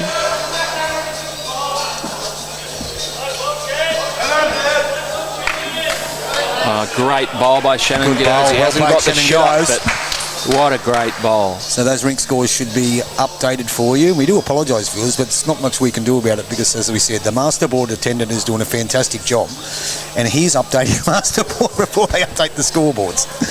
So good on him, but they're all right now. So 1 to the Griffins here. Some great bowls up front, and here comes another one, Rod Darcy. Yeah, played Wow. great bowls. Wow. Oh, he wants to be careful not to fall. He's given it away. He's given it away. Wow. Now, how about that? You wouldn't expect to play a great bowl like that, a back toucher, and to give it away. Shannon Giddos, though. 11-10. Played a beauty with his first, something very similar here. He just wants to get to those bowls, those Griffins bowls just behind the head.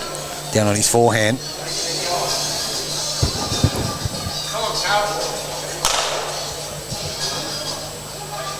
He's a little bit tighter here. He is a little bit tighter. You see it does quite a bit of turning near the end. Good shot. Matthew's indicating to get past. Thank you, Terry Stokes. I really appreciate it, mate. Thank you. Down on the Darcy forehand with his second. Yeah. Very unlucky with his first. Oh, he played a screamer. Played a toucher, fell onto it, gave the shot away. Another great head building here. Just quietly got to applaud the players to that, man. We spoke to them at the start of the game and said, don't crowd the centre line or anything like that, and they've been sensational. And look at this Rod Darcy. Oh, my God. 2 touches. 2 touches, still down. And both bowls within 2 inches. What kind of quality do you call it? I call it platinum. That's what I call it. Platinum. It's platinum. The Platinum Pennants, round 3, here at the hangar. Well, crypto's everything now, isn't it? It doesn't matter. Don't need gold, silver, bronze, platinum. Everything's just crypto. It's crypto. We're dealing in hard currency here. Normal currency. It's platinum. It's platinum. So we're not too sure who's got the shot there. It's one to Shannon Giddos is my guess, but he's surrounded by 3 brilliant East Maitland Griffins bowls. The Griffin, the combined king of the beasts, the eagle and the lion. The king of the beasts. Down comes Lennon Scott. Punter Scott. He's got a generous line with his orange and white Optimas. He has. Holding one with the Shannon Giddos bowl, but you can see what they're trying to do. He gets inside that Brendan Stokes bowl, any spit of the jack is going to be a bonus. And that's a good shot. They've only got one bowl in the head, the Jets, but it's pretty well placed. Yeah. Can't see it moving. Difficult for the Griffins. It's not going to go out of the head without A, hitting the jack, or B, or clearing 1 or 2 of the other Griffins bowls out if they attack it. So is Michael Abel just on the draw, looking to turn the front bowl and hope they get the result? Well, they've been unlucky with their last 2 bowls. Look at that for a head. Yeah. Jack, you can just see a little bit of peekaboo to the right side of the white bowl. Michael Abel. With the Fair Star of Lawn bowls, the Cruise. Yeah, the Cruise. The Fair Star. The fun ship. With the flip-flops, down on his forehand.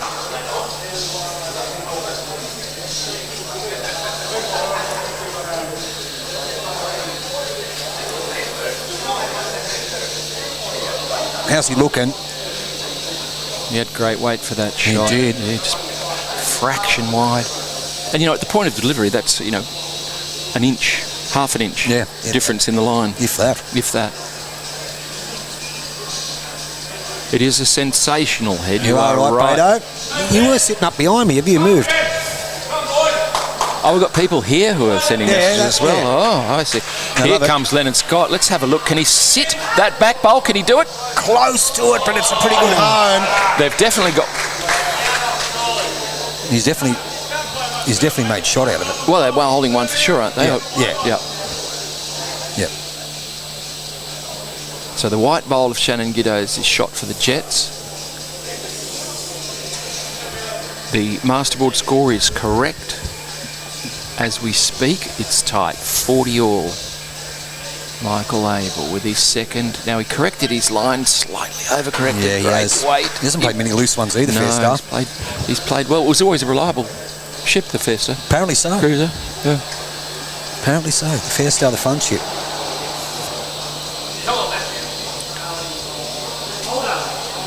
Okay, yeah, I did see you up there behind me, Beto. You've had to go. Baden's a member here, and he's a tow truck driver, so he's had to duck out to an accident. So he's watching at home. Sharon Kelty bringing us up to date on important news from Manning Point. It's Champers she's drinking. Champers? And she reports that her Murdoch. dear husband, great man, is still a dick. He's still a dick. Murdoch, still a dick. He's a lovely man. Dick's Dick a legend, Kelty, mate. hello Dick. Hasn't played this Here too comes bad. Matthew Bouse. Can he get it in off this one? Oh dear. It's just that... Oh, I thought it was going to fall in again. That wicked little bit of artificial grass. It's not letting it get that last turn near the tee there. Damn you, plastic. Yeah. You heard Mark, that's right. Damn you, plastic. Damn you to hell, the plastic. No, it's pretty kind, this stuff. You see in shot there, the great Lee Schreiner watching the head on the next rink. Yep, with intent. I just think about if I was picking an Australian team now, we saw some great bowlers yesterday. Oh, yeah. Carl You could Healy, pick half a dozen. Corey Wedlock, Aaron Tees, Jack McShane, and, of course, Lee Schreiner right here. It's going to be hard to get into that team. I'll tell you what that's very noticeable too with the BPL. There's a lot of the good players around that are not making the cut. They're not in some of those teams. No. The Ali Forsyths, the Lee Schrainers. Yeah. Some of those players, Colin Litvins, Peter Taylors.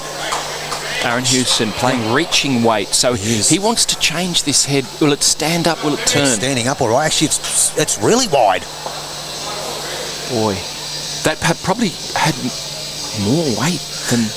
It really stood up. Sam Wilton, I would rather play on the plastic, mate. It did stand up too, because when he first let it go, that man, I thought he was narrow. Yeah.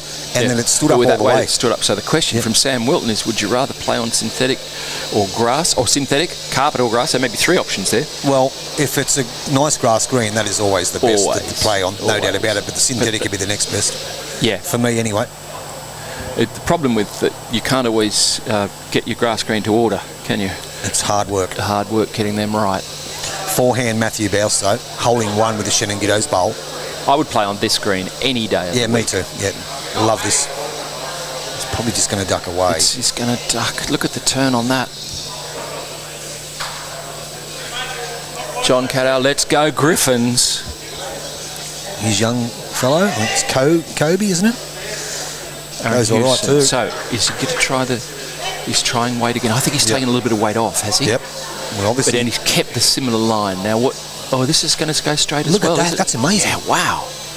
So it's going to be one to the Jets here. We think it's one to the Jets. Is he going to play this last? He's taking the one. Okay, so we'll get this updated for you.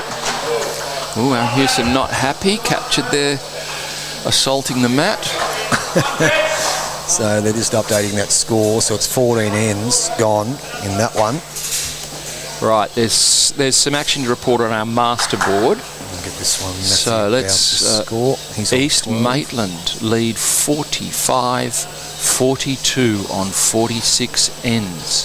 45-42 on 46. We'll get that 45 one first. East Maitland. The Griffins. 42 to the Jets. 45-42 on 46. And while Tony's doing that, I can tell you the big difference is on the far rink, where J. Norris was comfortably in front. It is now 19 all. Wow, good comeback by Fosdyke, and we wouldn't have expected anything less. No, not from Ali Forsyth, one of the great Kiwis. One of the great players. How many ends have they played over there? Well, the large frame of Jason Stokes is between me and the scoreboard. Oh. But that was 19.8, if I remember correctly. It was 19.8. J. Norris was in front. 17 ends. And Ali Forsyth coming storming home. As he does. But our master board shows the Griffins 3 in front, and we are at the pointy end of the game now. 46 of 63 played. Barry Mungovern, give the man a medal. Once again.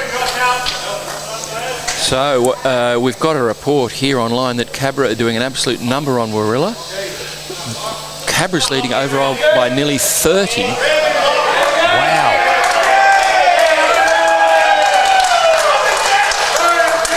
There's been something happen. Yes. And this is an interesting comment. We take this as accurate, that in the game Cabramatta and Warilla, Corey Wedlock, who was skipping for Warilla and is one of the world's best players, has swapped himself back to lead. His rink is down 30-6. What? 30 So something's gone badly wrong there. We can have a look at that. We can get that up here. In the So meantime, Barry Mungovern holding one. Brendan Stokes has 2 excellent bowls just behind. At this stage, we've got no change to report on the master board. So Gary Kelly's actually leading 22-14 in that game. Cabramatta and Warilla. Carl Healy's leading 30-21 with 1 in to go. And Corey Wedlock 30-6. is down 30-6. Wow.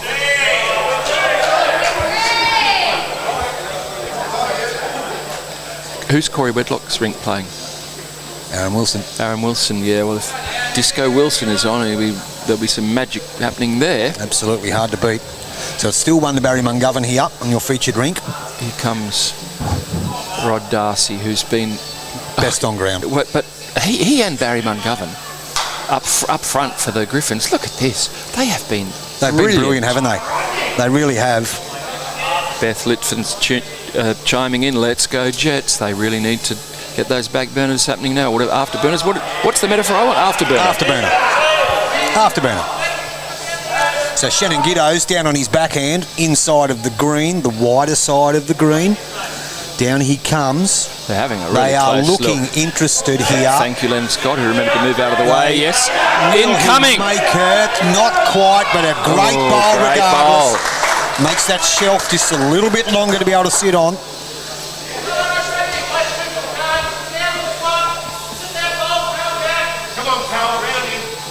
Rod Darcy again. First one is a beauty. Certainly was.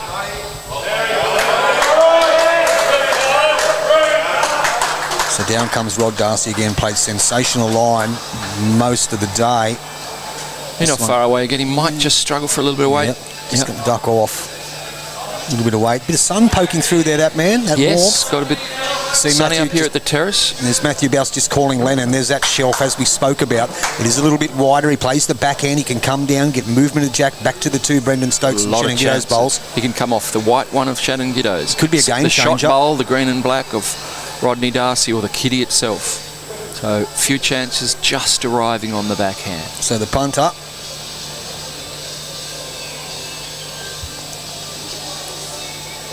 Down on his backhand. Line doesn't look too bad. Well, what's his weight like?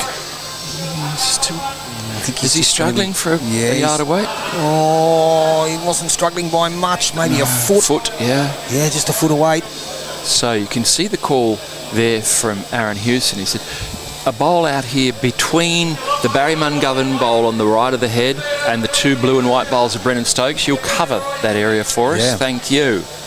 Correct. Just do it. That's it. Just do it. God's sake, mate. So Michael Abel, been very steady. Down on his backhand. There's no Molly Dukas in the game. Molly Dukas. There's no Molly Dukas. Is there no left-hander on? any of these rinks? No, oh, there might be on the others. The other rinks. Well, I'll check it out. Yeah. I just wanted to hear you say Molly Duca again. Molly Duca. Michael Abel hasn't played this too badly. What a great it's a great shot, and that's a really good covering bowl, isn't it? It is. And not far off counting. There's Lennon Scott again, just stepping off the mat. There's a bit of scattered stuff going there. They've killed the end over there. Yeah. So, Lennon Scott, he doesn't need to change much. He finished 18 inches short. Just got to arrive to the kitty. He does, down on his backhand. Statue Hoppy in the background. Statue Hoppy, that's him. Down he comes. I think he's got more weight this time, though. I reckon this one's... Can he stand? Somewhere... Use that bowl, back of that bowl. Oh, he's dear, touched he's it, but he hasn't. close. Gee. Could have turned that onto the shot bowl. That shot on for Matthew Bouse, though. It's still there. Yep. See, there's the head. Lennon's bowl stayed on the green. Shannon Giddos has the back one. Matthew does have the lead in the game. 2 shots. Shannon McElroy's 5 in front of Lee Schrain, and we're 19 all on the far rink.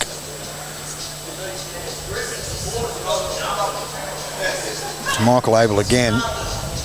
Incredible viewing numbers for this.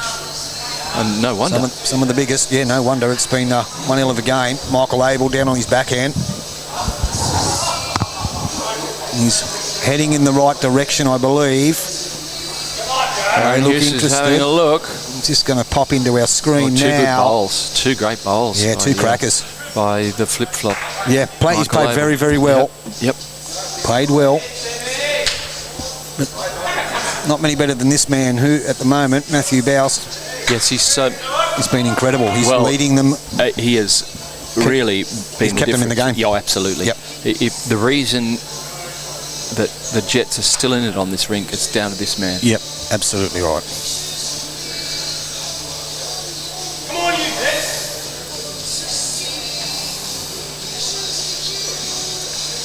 So same shot, got that shelf of bowls to work off for the kitty.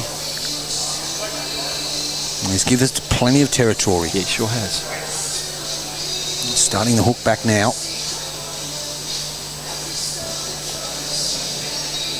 Just going to be a little bit hot, I think. The line was very good. Well, he might not mind that weight. No. He just needs to pull it in if he wants to play that weight, because it was perfect line for drawing the shot. I wonder what shot he was going to play. So the danger is if he attacks it and the front bowler Shannon Giddos goes out, you're looking at 4 down. Good call there from Uncle Tony Scott. I call that platinum analysis. That white bowl at the front. That is platinum analysis. Is the only Jets bowl in the head, so you can't afford to be rushing up on the backhand there. There is no other analysis. Clip that out. Well, we only provide platinum analysis. Yeah. We only do. Just call us Jackie analysis. Down he comes, Aaron Houston. Another played great too. Remember, they've still got 6 ends to go after this one. Yeah. In our featured match. He's in the area. Doesn't want to fatten it up. Oh, gee. Maybe. Wow. That's a counter. I think Matthew Bouse's only option now is to kill it. Let's see what he does. He's coming to have a look. This is crucial because... So the idea now is with those 2 bowls in front, one of them being the white bowl of Shannon Giddos, you can play up through those, and the idea is to get a result even if you knock Shannon Giddos' bowl out of the head. So a big score to Raymond Terrace on the far rink. We will update you the moment Mr. Masterboard Dale changes it. He's ready to pounce. I can watch him. I'm watching him as soon as he gets the call. Look at him. He's like a statue. So focused. Ali's already done the scoreboard, so it's 18 ends. We know that. Oh, they're taking bowls out by the dozen over there. 5 to the Jets on the far rink, the J. by Norris rink. So the Jets are back in front. Jets 47. So J-By's picked up a 5, is that right, that yes, man? that is correct. So let's get the masterboard right. Yes, 47 to the Jets. 47 ends. 47 ends. 47 is the score to the Jets. 45 to the Griffins. Bouse. Great shot, Matthew. Now what's happened there? He's got the shot out of that, I think. The Shannon Giddos bowl looks like it could be shot. But Aaron Houston has one to play. So you heard the call there. If you can move the Raymond Terrace bowl You got a handful. Now let's just have a look at Aaron Hewson on his way down, looking for the white Shannon Giddo's bowl. Can he get a result off this? I don't think he will. Oh, he's rolled one in, another one in. Oh, boy, that's unlucky. That is very, very unlucky. Maybe it's one. They are having a look, are they? Oh, no, they put the tape on it, are they? No. Just the one? So big shot by Matthew Bouse there. So if the Jets only have one there, in fact, what has happened is East Maitland held the shot before that. And they've gone after the white bowl to bring in 4 or 5 more, but unfortunately chipped in the Lennon Scott orange bowl. And we were just focused on the other rink, what was going on over there, because J. By Norris has picked up a 5. And we'll get these around 48-45 on your masterboard now. We'll get this right for you, and then we'll do that individual rink scores. Yes, we will. Okay, so you get that one sorted as Brendan Stokes rolls another ditch-to-ditch end. So that is correct, that masterboard right now. Now, I can tell you that J. By Norris is leading 24-19 on 18. 24-19 on 18 to J. By Norris. Correct.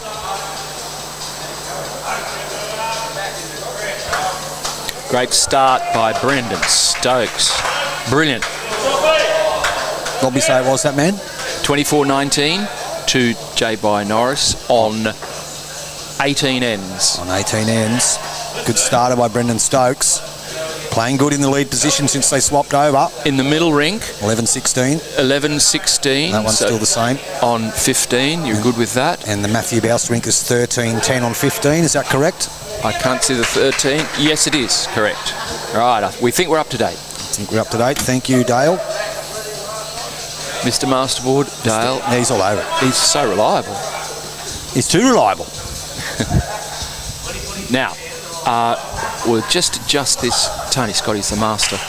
So just at the bottom of your screen here, you'll see Barry Mungovern's bowl. Mungovern's bowl. Here's Brendan Stokes' second. He's not far away again. Touches this. Great Doesn't bowling. need to touch it. Great Good bowls. leading. Beats the Barry Mungovern bowl. That's all they needed. So good 2 shooting to the Jets. Barry Mungovern on his forehand.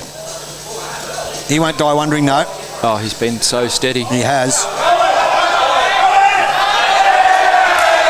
A lot of cheering going on. Cohen Litvin's played a big one on the middle rink for the Jets, so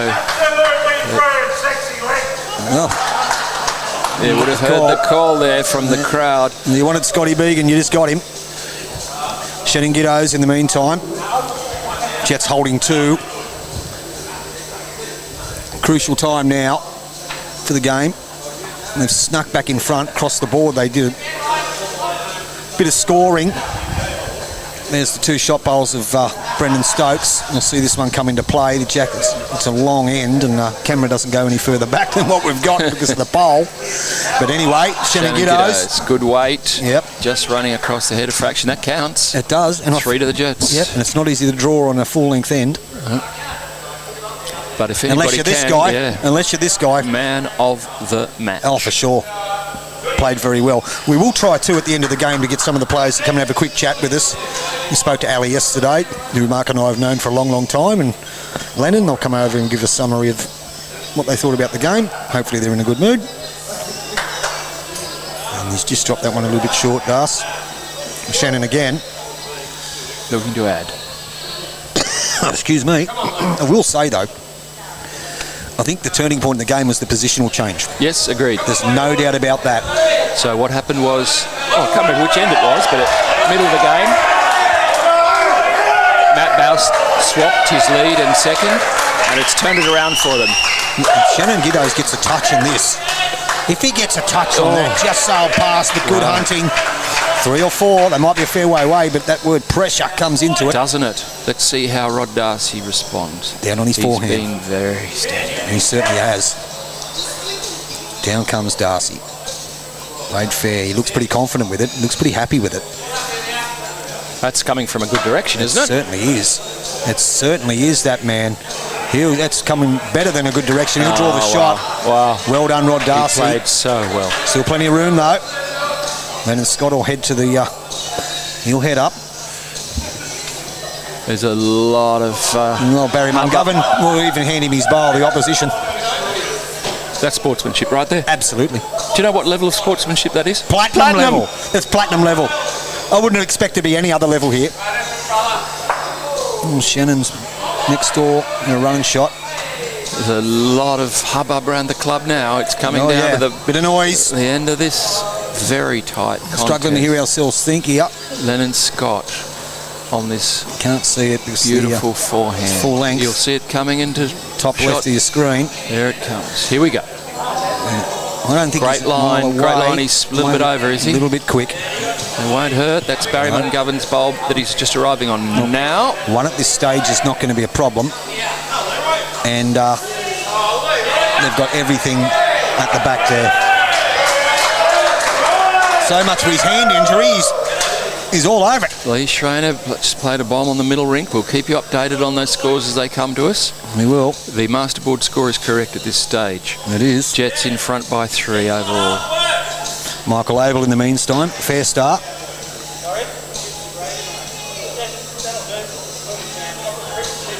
And down it comes. There's a massive crowd here behind us.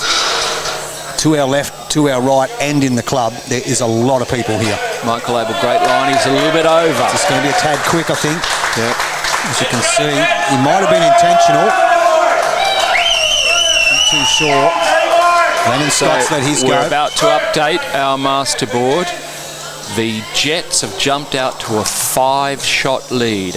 After 49 ends, the Jets lead 50 to 45. We'll get that fixed for you now. 49 ends, 50 to 45. 49 ends, 50 to 45.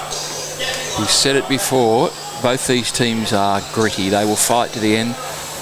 The Jets have done it in the first 2 rounds to bring home the bacon. First 2 rounds. Can they do it again today? I think that was the 2 from Lee Schreiner.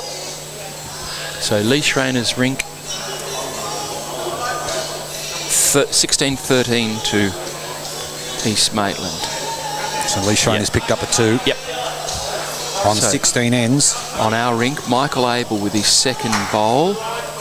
He's drawing on his forehand. He's coming into shot now, coming from the right direction. Gee, this is full of promise, isn't it? Will he stop? He's still going, the cruise. That's not far off another counter.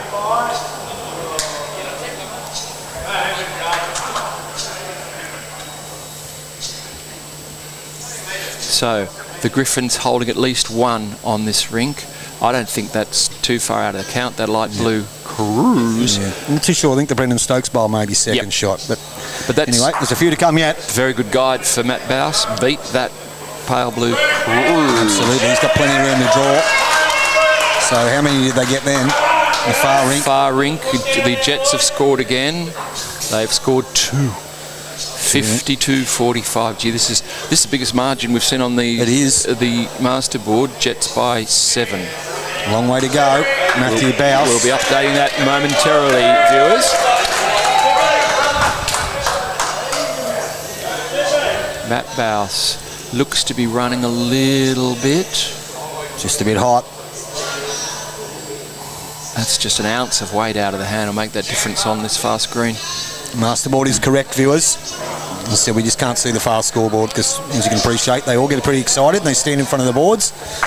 So the J by Norris, Ali Forsyth, it could be 26-19 after 19, but we'll check that out in a second. But as Uncle Tony Scott says, masterboard correct. Absolutely right. Platinum scoring. 52-45 after 50, 13 ends to go in your game. Aaron Hewson now. 13-10 behind after 15. Now it's interesting to note that the rink, our feature rink, is not far behind in terms of the number of and they killed 5 rinks ends. played, and they killed 5 ends, 4 in a row there early on. Yep. So down comes Aaron Hewson, probably just a little bit wide. He's holding 1, but there is a big shot on here. Matthew Bouse, he can really put this to bed if he can trail that jack. There's the early call from me. Well, yeah, just draw the shot. Touch the jack. That'll be a bonus, but they really need him again. He has. Again. He's been called on a few times he certainly for the has. Jets on this rink. He's having a look at this. Tell you what. Oh, he's tightened it up. Could he get the kitty? Tell you, Is he's he close. the kitty? He's close to it. Just going to fall underneath. Might have second shot. He's only 1 down, though. Yep. Only the one down. Yep. Now, They're probably okay with that. So yep, Aaron I Houston don't think they're too worried about it. Aaron Houston has gone over to this ditch side to his backhand. He doesn't want to trail it, so they're looking to add one. Yep. On that hand. No, he doesn't want to touch it. He just wants to add another. Instead, we'll get it back to 52-47. It'll come into play very soon, viewers. There it is. It's probably going to just be a bit tight, I think. Nothing's going to change with that, I don't believe. No. So it'll just be the one. One to East Maitland, one to the Griffins. On your feature game, so it'll take it to 13-11. On 16. 13-11 on 16. We'll just get an update too on the J by Norris. It's 52-46 on your master board. Correct. So it was 1 to the Griffins, as we know. Master board 52-46 on 51. J by Norris is leading 26-19 on 19 ends. Now master board is 52-46. Let's get that updated first. He's onto it, the uncle. Yep. And J by Norris's rink. 26-19 on, with the bloke in the way, of course. Playing well from all reports. Been a good contest over there. You remember early on it was 19-8 that J by Norris was leading for the Jets, and then it was 19-all, and now the Jets have jumped out again on that rink. Yeah. You can't see how many. Now 2 loose bowls. Brendan Stokes just gone past, but it will be the shot, I believe. That's the shot to the Jets, 2'6" behind. Looks like Cullen Lifton's having a day out. 19 ends in that game. Yes, 26-19 on 19 ends. Over there on the far rink, J by Norris. Be up to date. So, most importantly, viewers, we are up to date on our master board. We are. We'll make other changes as they get to us. And I can smell some rain. Oh, so you can. Well spotted. I think it's platinum rain. Yeah, that's all they get up here. So, Brendan Stokes with his second. This is coming from the right direction, surely. It is. Played this okay. Pretty good, Brendan Stokes. Will he run the distance, though? Oh, there's been quite some damage done over on that rink. So we just seen the jack drive. go flying. And it took out the bin and the rink marker. As long as he didn't take out the camera. Hapster. He would have had his fingers crossed. Okay, so Rod Darcy holding his lead. Barry Mungovern is holding 1 with the bowl on the right there. The black and purple, blue and purple bowl. Here comes Rod Darcy. He's got a high line. I don't know what, he's very wide there. Yeah. What just happened, viewers, is Hayden Bukowski's had a run. He's had a drive, and he's put the jack pretty much out off the green over the fence and out nearly into the car park. We may be looking for a replacement jack there. As long as I'm not looking for a replacement windscreen, because I'm right behind it. So down comes Shannon Giddos. With his first, he's looking to beat this jack high bowl of the Griffins. You want to do some hard turning. Come on, viewers, give us some more chat. We've got a massive amount of viewers. And we've got a massive finish. We have. So jump on, give us some chat, let us know what's going on. Give us some updates to some of the other games if you got them. We have heard about the situation with Varula. Corey Wedlock going back to lead, getting beat 30-6 by Aaron Wilson. Yeah, that game would be over now, I think. Yeah. That was right at the end of that game. Was. That we got the latest update. Rod Darcy looking to make amends after his first one went a little bit astray, and he has done so. Yes, probably 2 shots. Plenty of room though. Shannon Giddo needs to drop 18 inches and he will have shot. Yep. Well, Grizzly Adams down on the backhand rather.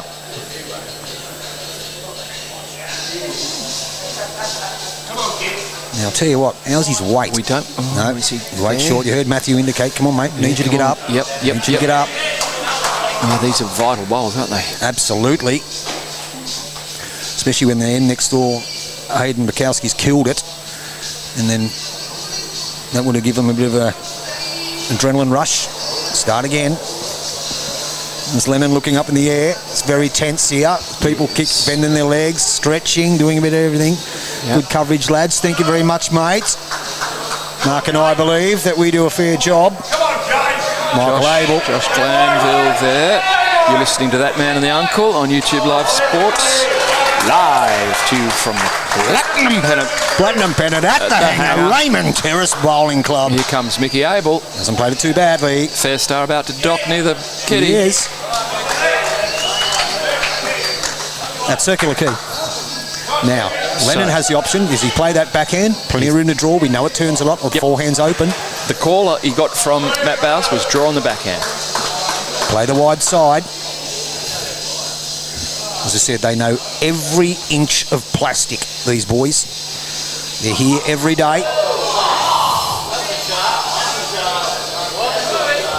Lennon Scott. There's a couple of swings. Looks focused. Down on his backhand. Sends it now. Plenty of room. They're interested, I think. I think they are. How's his weight? Doesn't look bad. Can he get round this Either blue one? side. Can he get round this? Not quite. Second shot, is it, you reckon? Oh, Close. I don't know. It was only that little smudge that cost him. Yeah, he was on the kitty. He was on the jack. But he plays the same bowl again. 2 rolls, he's won. Yep. Let's see what Michael Abel does. I've got to say, I'm being very impressed with Michael Abel. Yeah. I think he's played very well. I think he's got better as the game's gone on. Yeah, I agree. I certainly agree. The 2 middlemen. And those thongs haven't held him back at all. No, not at all. He hasn't busted one of the plugs. Nope. No. Another good bowl Another good from bowl. Michael Abel. Boy, the Griffins are hanging in here. Now, that's changed the core because there are those 2 light blue cruisers in there. You can see Matthew Call and Lennon play through those. Play through them. So you want, probably ideally, the front blue one would be a target. Take out both blues. Absolutely correct. So we'll see what weight he plays. Let's have a look. The punter on the mat. Hits the stage now. So he's playing... I don't think he's playing absolute full bore here. Mm-hmm. Looking to swing up onto those bowls. Yep. Only reaching weight. Yep. And he's tightened it up a bit. Is he going to get back to it? Starting to come now. Oh, he's only just reaching. Tell you what, it's coming all right. I'd be interested. He's very close. Turn the orange. Got his own bowl. That is an absolute bomb. 1 roll too shy, but a good He's shot. Happy with that. Don't be disappointed with his second shot. Oh, he exhaled a big breath after that. He's good bowls. 52-46 on your masterboard. Been some kind of contest. What can Aaron Houston do? He's got a draw on the forehand there. That's Rod Darcy's bowl coming in. Now, nothing's changed on that masterboard since we last had a look, bowlers. We will keep you updated. Aaron Houston.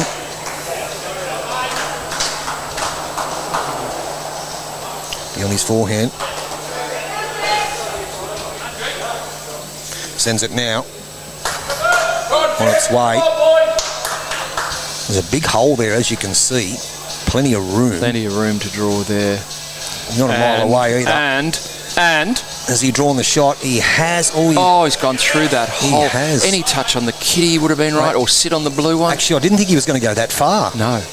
That's a mighty effort. Well, see what Matthew Bowes does here. So he still has 2 bowls to play. Does he swap hands and play the forehand? Yeah, I think he's got it, doesn't he? Even if he sets up a bit of a target, I mean, doesn't matter. We assume they're holding one with the orange bowl at this stage. It's better to hold a shot rather than have to get a shot. Yeah, and he really can't persist on that backhand. He'd be so easy to turn in one of the Michael Abel blue bowls. Well, he is playing at that forehand, as we did say. Down he comes. Just wonder if he's got some line to get back. Lennon looks interested. Brendan looks interested. The line looks pretty good here. Wow. I reckon he's very close to drawing this. Matthew I reckon he's going to draw the shot. That is a bomb. What the captain has come to play. He's leading by example, and let's give him the frog. Boom shakalaka, Matthew Bowes. What a great bowl. That is platinum, and I'll tell you what, it hasn't made it any easier for Aaron Houston. What do you play here? He has to try and contact that shot because they do have the Rod Darcy bowl to the right. Yeah. What type of weight he uses just to nudge it? Does it go back to the 2 up the line here? Can you play on the backhand between the 2 oranges? He'd have to go pretty quick, wouldn't he, that man? You would have to be quicker. They've got to have a look at this. Yep. Matt Bowes, when it has mattered, has played some absolute pearlers. Yeah, he certainly has. In a ring that they're frustrated. I mean, you would have been able to pick up the body language as the game's gone on. Yep. They just can't get on top of this. They've clawed. It's a clawing sort of victory, isn't it? It's a clawing sort of victory. And we can update the masterboard now on 52 ends. 52 ends. The Jets lead 52-47.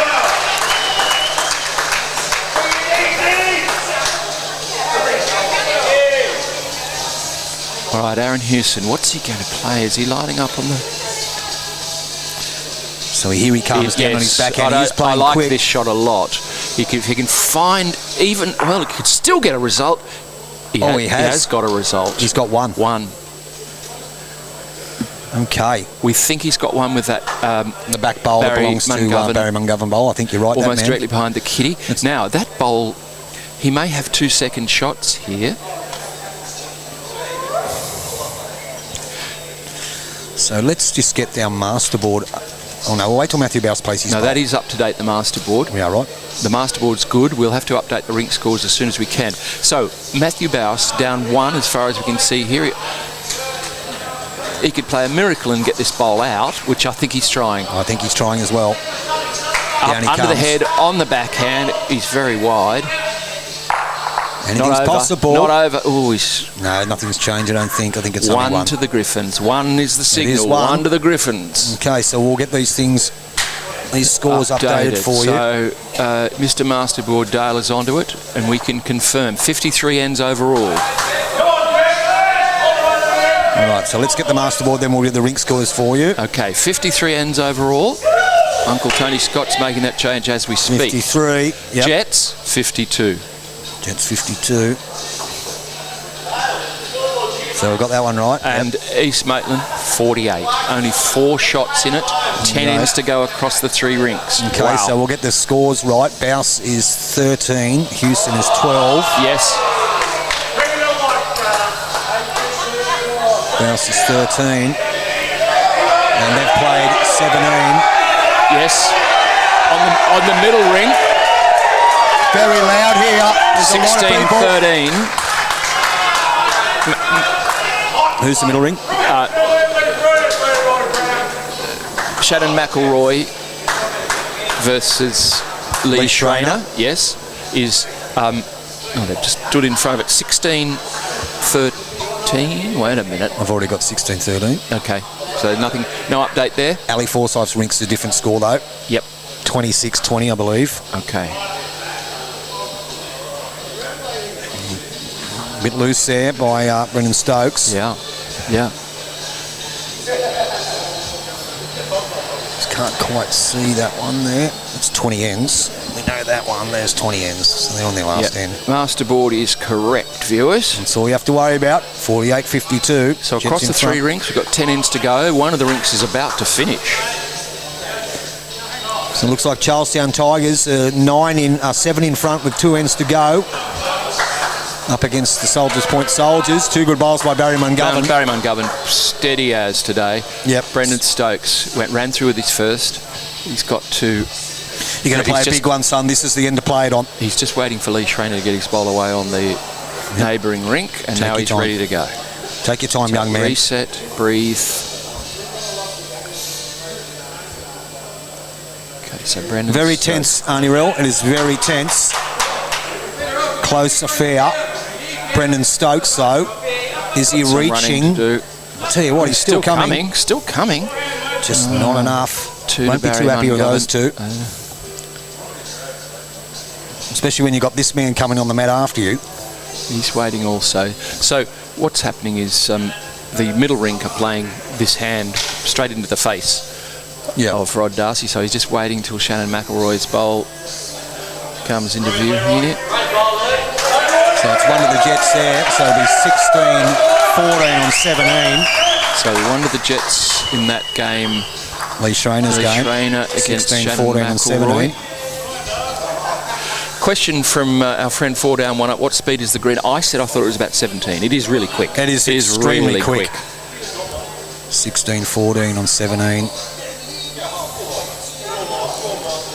We didn't measure the speed of the green over the, with the official 27 metres measuring, but our tip is, and we do know this green. I reckon close to 18. We do know this green fairly well. We do. We think about 17, at least 17. Here's Shannon Gitners. Oh, and he's dropped short as well. So 3 to the Griffins on this rink at the moment.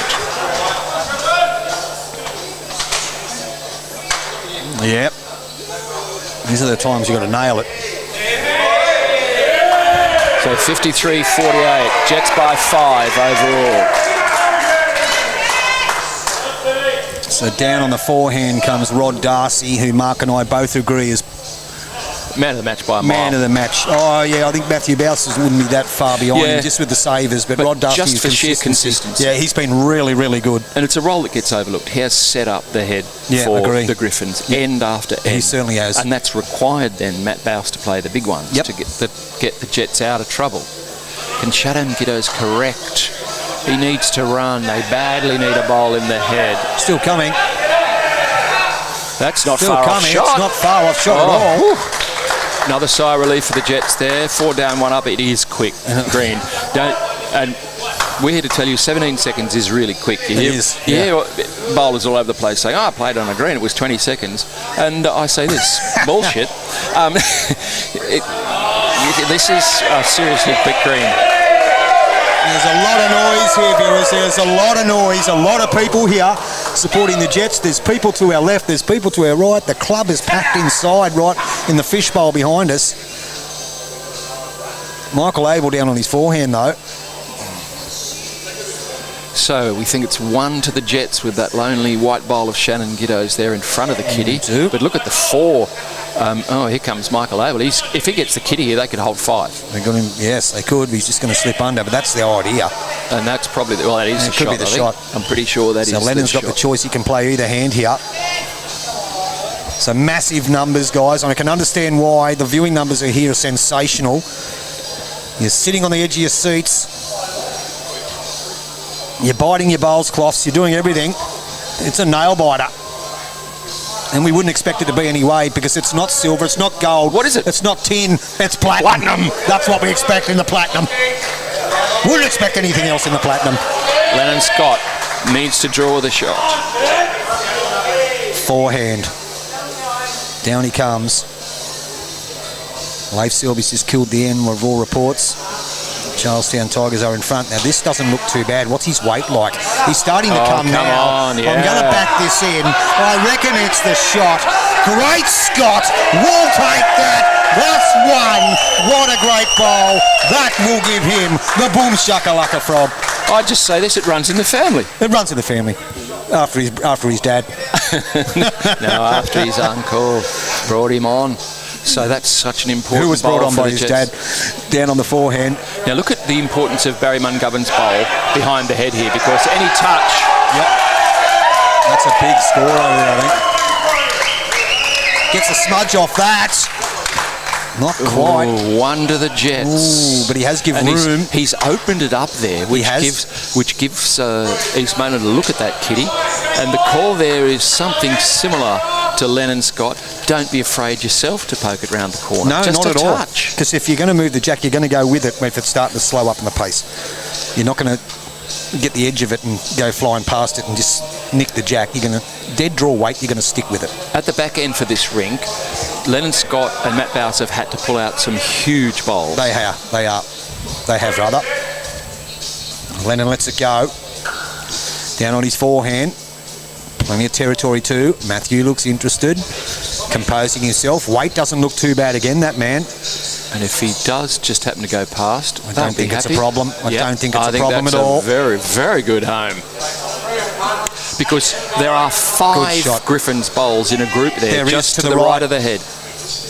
Correct. Any little poke round the corner by Aaron Hewson here, so the Griffins could score handsomely. They certainly can. So that far rink is finished now. It's 28-20. Should we do the masterboard first? Let's do the masterboard first. 55 ends of total.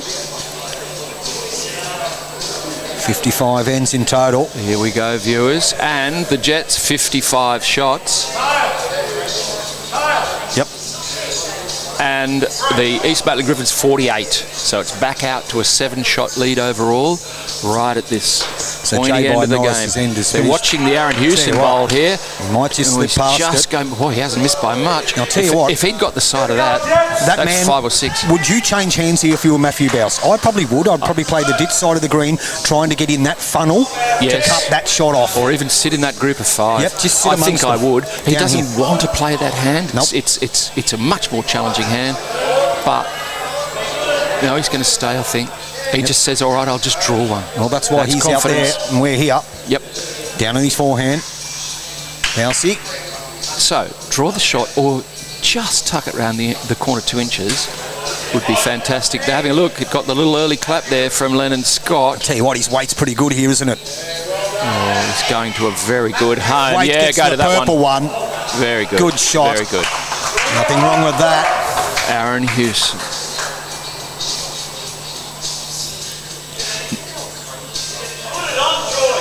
So the far rink has finished. We'll finalise that score for you very, very shortly. Done now. Here comes Aaron Hewson with his last on this end. Tell you what, how close is he? Oh my God. Very close, that man. He's super close. He's got it. He's played an absolute clanger. What a great shot. I think he deserves it as well. So at least 2 from here. It's no one's giving us an indication of the numbers, but it's at least 2 to the Griffins, I think. Now they're having a look here. Matthew's got behind the head. Lennon's in front of the head. You saw... Excuse me. You saw Matthew Bowes there. Just indicate with his foot that black and green bowl of Rodney Darcy. I think he's going quick for that. I think he is, because he gets that onto the blue one. Bowl. He'll kill it. He'll kill it.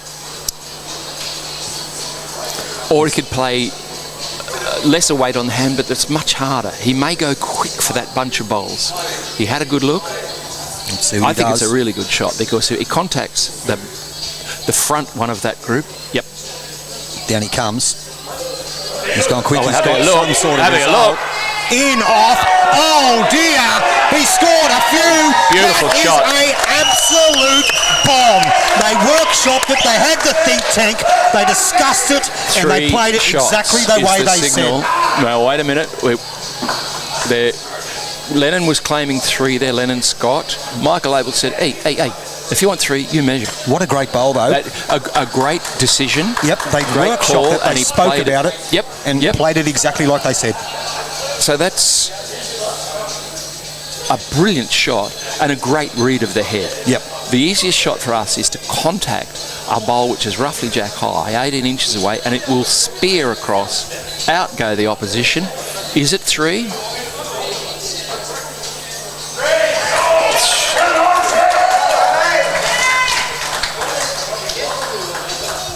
Now we're just confirming it's 3.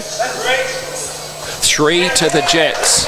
Oh, that's crucial at this stage. Yep. Has that put it to bed? Has it put it to bed? I'll go the early call. I think the Matthew Bowes game is on song at the moment. What a huge result and what a brilliant bowl. Yep. No denying that. So let's take it out to 16-12 on 18. Great decision making. Yeah. A great hit. Big hit. And they know these greens better than anyone. They know that there's a lot of movement on the jack on this artificial surface. Now, sorry, Brendan Stokes just ditched that again. So will East Maitland change the length radically here to try and make something happen? Probably wouldn't be a bad idea. It's City of the Bush, really, isn't it?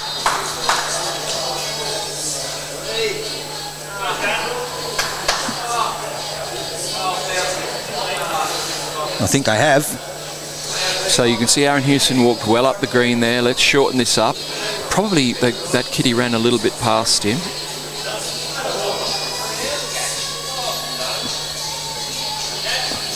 So Brendan Stokes on his backhand, a shorter end.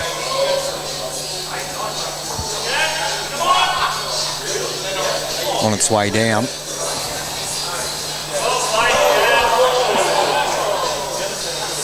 So the master board is up to date, 58-48. That's the biggest margin of the game. It's all up to date now. And across these 2 rinks, we've got 7 ends to play. What about that? Wow, it's a lot of people watching the end of this game, and I don't blame them. Neither do I. It's brilliant. Big start again by Barry Mungovern. Yeah, played fair. Will not go away. No, played fair. All this staying composed at the moment. So need a good one here from Brendan Stokes. Not a bad shot. Not a bad shot. Yeah, it's a pretty good reply. That's a very good bowl. Yeah, good shot there. Nobody's shot. I think it's the Mungovern bowl, but a lot will change. Yep. So Mungovern with his second. His first bowl is 18 inches short on the line. There's a lot of chat going on from the balcony to the players. Certainly There's a bit of interplay now. Certainly is. Jet supporters a little vocal. There's our head all up the line. Shannon Giddo's now on the short end. Nothing against these players in that, but this would be a perfect end for a guy like Jamie Minner to come to be subbed into the game. Loves the short ends on the synthetic better than most. Jamie Minter, the reserve for today for the Jets. Pretty good shot by Shannon. That'll be the shot. That'll be the number one. Well played, Shannon. That is it. And they've grinded it out again, haven't they? What game are we calling next? There'll be no game today. That winds up the Premier League games for round 1, 2 and 3 for the weekend, but we'll certainly be back. We'll be back here next week. We've got 3 or 4 games from YouTube Live Sports next week in the Platinum Pennant. We'll just confirm who's got Rod Darcy once again. We'll just confirm who's doing what. But we can tell you that we will be YouTube Live Sports will be covering the Raymond Terrace Jets and Marilla game. I think we'll that'll also be covering a game at Charles. We'll be covering a game at Charlestown on Friday night as well. Shannon. So we have 2 games on Friday night. Charlestown, St John's Park at Charlestown. I think the Happy Bowler will be covering that one, which normally would have been me, but now we've got that many games going on next week and had to make some changes. So we've got Raymond Terrace Jets and Marilla here Friday night at 6 o'clock. That man and the uncle. That man and the uncle. Then we've got East Maitland. We'll be covering that game on the Saturday live from the Labyrinth. I'll be over there doing that one, and Boydie will be doing the Marilla game. So we've got a million of them, a bevy of games to cover for you next week on YouTube Live Sports. And all of that will be on Facebook. You'll be able to get details of all those games. All the links will be on Facebook, and it's all streamed through YouTube. Big crowd here, though, at the hangar. So it looks like, at this stage, the Jets have got one hand on this outcome. They do. They've got a lead of 10 on the master board. They cannot afford to relax, though. No, not at all. So Lennon Scott. There's a look at the head, viewers. We'll see Lennon's bowl. Just dropped a tad short. Just a little bit. So it's 1 only, we think, to East Maitland with the Rod Darcy bowl. Not unusual to see a Rod Darcy bowl close. It's about 6 inches behind the kitty on the line, that green and black bowl.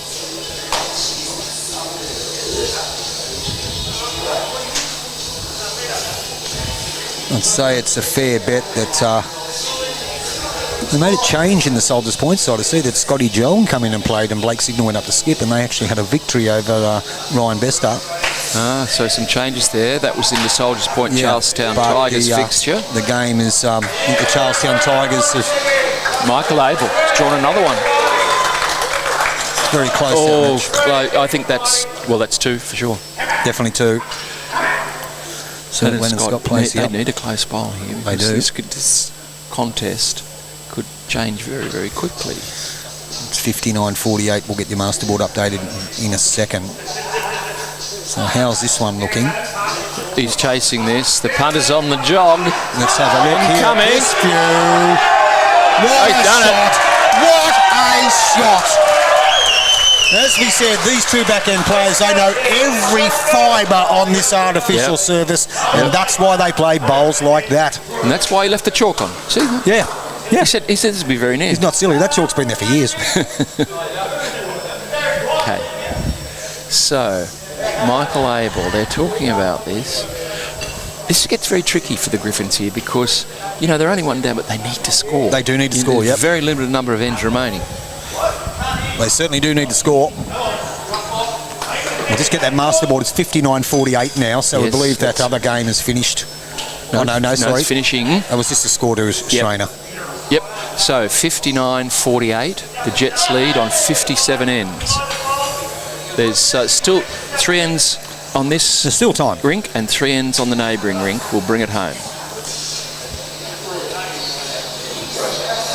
There's plenty of time for the Griffins. There certainly is. They can't afford to get too far behind. So Michael Abel playing reaching weight on this backhand. As you can see, Aaron Hughes going to get a piece of that. He's going to get a piece of that. Oh, he didn't want the cushion. No, he's got both their bowls out of the head there. They've still got a very close bowl just behind the shot bowl. Yep. The orange bowl is the shot bowl, and Rod Darcy has a bowl just behind it. So all your scores are up to date. You see the Lennon Scott bowl. Now, there's an interesting discussion there between Matt Bowes and Lennon Scott. And I think what they were talking about is, at this stage, one is very good hunting. Yeah. Let's not build a target. Don't need to do anything silly yet. So I think the goal might be to draw to the white bowl behind, for example, but you don't want anything sitting jack high. No. One would be a very good outcome here. Correct. It's Matt Bowes' decision, though. He's the skipper in it. Yep, and they're still thinking about now. He's talking about the other hand. Look, I think that's a good call too. Any spit of that jack out there, they could go down a few. Yeah, so they're looking at bowls which are jack high on this ditch side. And not fattening a target. Let's cover those. And down he comes. So you can see this bowl that has been knocked out to the left here. Yep. If they can get between... Tell you what, he's going to draw another one here. He's got it there. That is perfection. The communication between the vice and the skipper, the communication has been magnificent. Probably in the last 5 or 6 ends, the bowling from the two of them has been sensational. Now, does that gives Aaron Hewson a little shelf to land on? Look, he's going to play. He'll attack that man. So it's wide open now. Does he go quick? It's a very hard shot to land on the pink and score. So we think he's going to play weight. Let's have a look and see what he does. I think he is too. He certainly is. He's winding up now. This will be played with a little bit of platinum pace. Down he comes. Hits and misses. Ooh. Jeez, it nearly jumped off the green. So Matthew has one to play too, I believe. They are holding 2. Is it 2? I think it's 2 for sure. Oh, no, I think it's 2. All right. I don't think Aaron's... No, there's one to come. Yeah, they've one bowl each for the skippers to come. Now, the question is, do we want to get anywhere near this? Yeah. We don't want to give him anything more to work off. You've got the backwood as well. So that pink bowl that Matt Bowes played finished in a great position because, if he hits that, he hits that. But it doesn't affect the shot bowl. So I think he's going to stay in the same hand. It's a question of whether he tries for more obvious cover. No, I think he's just drawing again, is he? No, he's wide. I beg your pardon. Yeah, I thought this was where they were going with the first one, to be honest. I think that's what they were supposed to do with the first I one. didn't want to say it. But they're that good, so it doesn't matter. Drops in. Thank you, Phil Bradbury. We appreciate it, mate. Good shot. Massive viewing numbers. How are you? Massive viewing numbers. Very much. So he's going again. Appreciate the comment. So, Aaron Hewson. He's missed it that time. So let's see what the call is. 1 or 2? 2. It is 2. 2 to the Jets. Right, it's a huge score at this stage. Unbelievable. We'll get the masterboard right. We got Mr. Masterboard's on it, so it will be correct. 58 ends, 61-48. 61-48. Gee, this has blown out slightly, a 13-shot lead, but it's been an incredibly tight contest overall. Agreed. And this rink has been, it's been tense on this rink. I don't know whether you've picked it up, viewers. I hope you have, but it's been pretty tense out here. That Matthew Bowes has led this campaign sensationally. Yep. Against a team that has played very, very well. Yeah. The Griffins team has played outstanding. They certainly have. They've played great. Brendan Stokes with his first. Probably don't deserve to be 18-12 behind, actually, but it's just one man. Well, his team, Lennon Scott, has played his part. The change certainly helped them when they changed the lead in the second. But the skip and the third have been brilliant.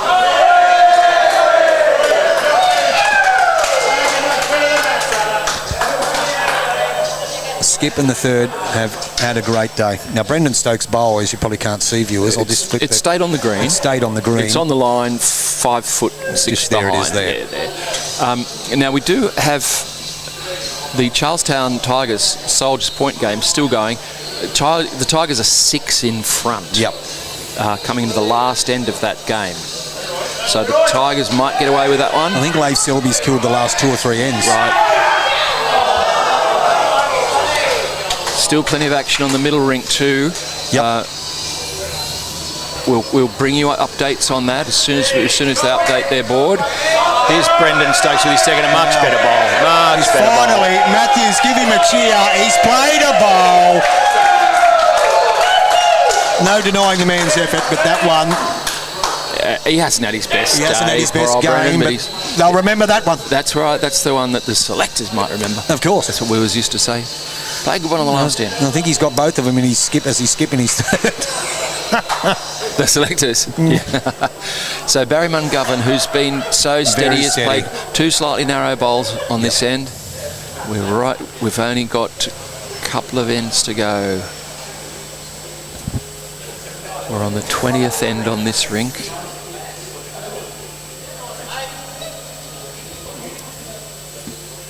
Still some Griffin supporters online. Come on, Griffin, still a chance. Yeah, well, there's still enough time. There's still got 5 ends. Yep. Anything's possible. So 1, that possibly second shot, but that's a long way away. Let's call it 1 to the Jets. Rodney Darcy won't be far away. No, not at all. He's been brilliant. Absolutely brilliant in the losing side. As we said, the score probably doesn't indicate the game because I don't think it does. As a quartet, the 4 guys from East Maitland have been outstanding. Oh, yeah. They really have. Yep.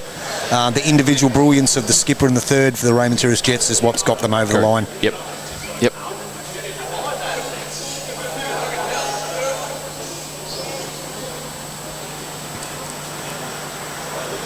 Shannon Giddo's, without being outstanding, hasn't been disappointing either. He's no, he's put one in there. He's been pretty steady.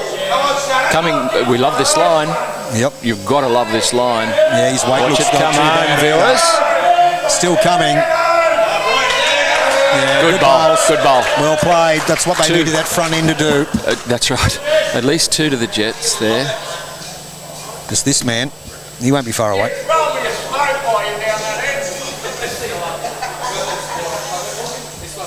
Wouldn't be far away. He's played really well. Here he comes, Rod Darcy. Big shot. He's done it again. Incredible. Great bowls, Rod Darcy. 1 to the Griffin. Yep, good shot. Lennon Scott goes up to the mat now, finds himself 1 down. Those viewing numbers are absolutely amazing for this game. Amazing. And with this much talent under the hanger, you can understand why that man. Absolutely. It's platinum level, we know that. It is platinum. Lennon Punter Scott Down he drawing comes. on his forehand. 1 down with another excellent Rod Darcy bowl there, Jack High. Now he's given pretty good line here. What's his weight like? If he's holding to there, I think he's pretty close. I think they're very interested. I think Here he's he more comes than again. interested. Kitty. Just sit and stay. It touched. He did. He's kissed the baby on the way through. But still down. Great bowling. Game of the highest quality. Massive amount of people to my left, up on the balcony, to our right, up on the balcony. Even more, yeah. And behind us in the fishbowl.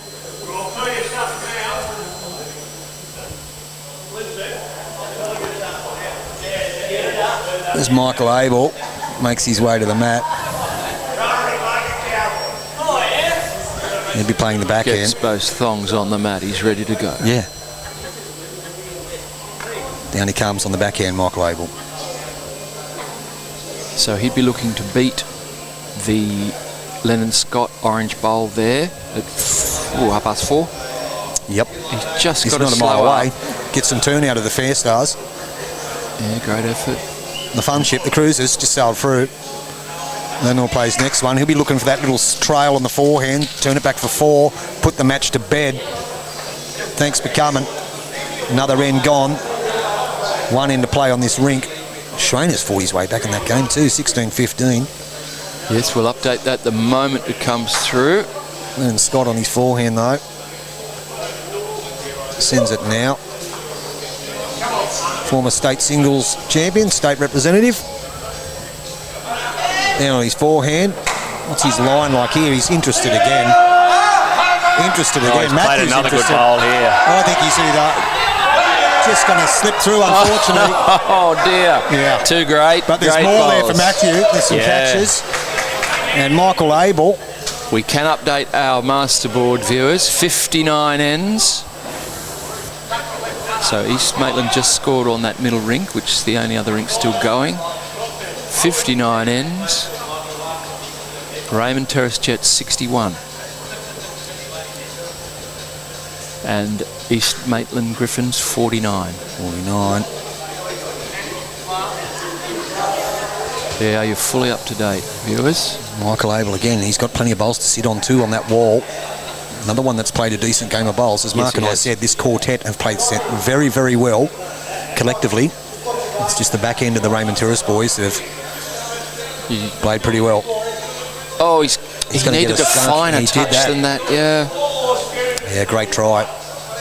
Matthew Bouse now has a chance to trail that jack for a decent score. Yes, well, he's got 4 bowls waiting there in a bunch. He's one down. He has. Any updates on the other games, guys? Let us know.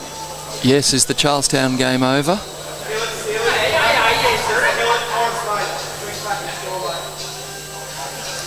Matthew Bouse. Got a smile on his face. Someone said something funny. Down he comes on his forehand. Now, how's he looking? Is he going to hold the line? Line looks pretty good to there, that man. He's very close. Touch on the kiddies after. No, just around it. Oh, 3 bowls through that hole. Only just down now. Yeah. That lonely Rod Darcy bowl there. Yeah. So the Jets have 5 bowls waiting there, the 4 together and 1 just behind it. Yep. So Aaron Houston hanging on to one grimly. Do those 4 bowls in a group beat the blue bowl to the right? Because if they do, I think they do. He might just, if nothing changes here, Matt Bouse might go the shot bowl. Let's see what Aaron Houston does. He'll have something to say. Yeah, he will. And he'll be trying to get a turn out of the Michael Abel bowl. Well, he's got a wide 2 bowls. line. He has. I think he's gone too wide. He has. Matthew Bouse will play that same shot again. Yes. There's no danger. Green was running at least 18 seconds yesterday, and reasonably true would be close to being the best service Newcastle great to play on. Oh, no argument from us. At all, mate. Yep. So you reckon it was 18 yesterday? Well, it's certainly at least 17 today. It's really moving along. Yep. And it's a beautiful surface to play on. Matthew Bouse now has the chance to put this game to bed for the Raymond Terrace Jets. Down on his forehand. He's got the jog on. He's got the jog on. Oh, no, he's stopped to study it. Yep. He's starting to come now. High line, he's given it away. Yeah. He just got outside the line there. He Probably a yard heavier than he wanted. Yep. 1 to the Griffins at this point. Last couple of ends of the game. Aaron Houston on his forehand. Just looking to add 1. He's gone back, looking to add 1 on this kind of drawing hand. Yep. Really looking to score. I think he might be slightly under the line. But he's not quite. So 1 to the Griffins. 1 down, 1 to the Griffins. They'll have 1 end to play here in your featured game. So we update that. We've reached 60 ends. We'll get this updated 61 to 50. Do our masterboard first. 60 ends. 60 ends. 61 to 50 is our score.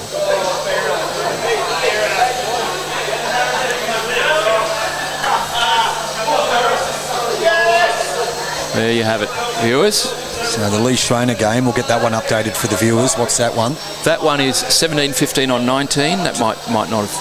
17-15 on 19.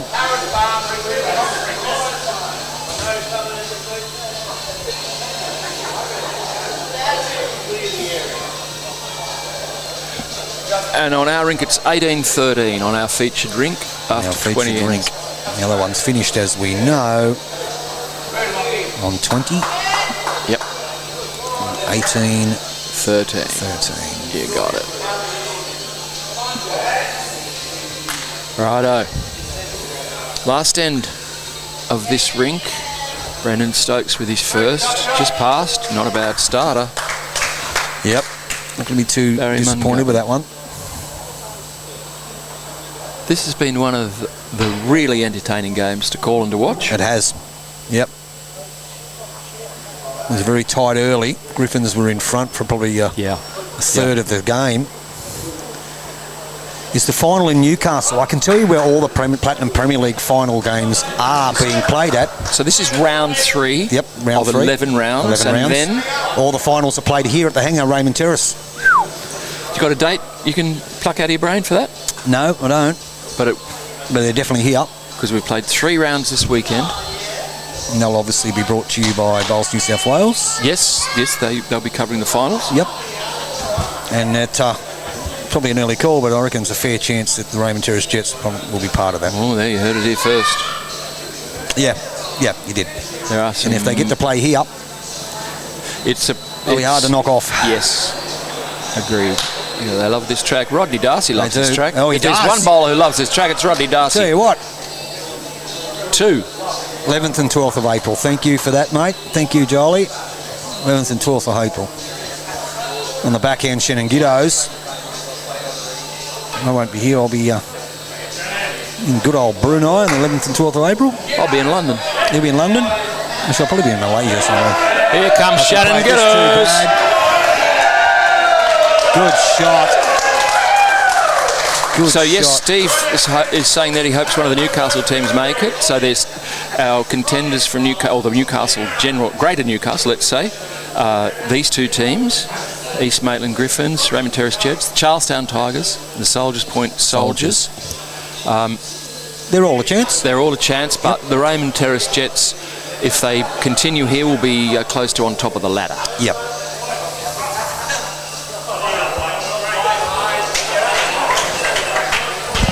Shannon Giddos looking to play second give bowl. Another close bowl for the Jets.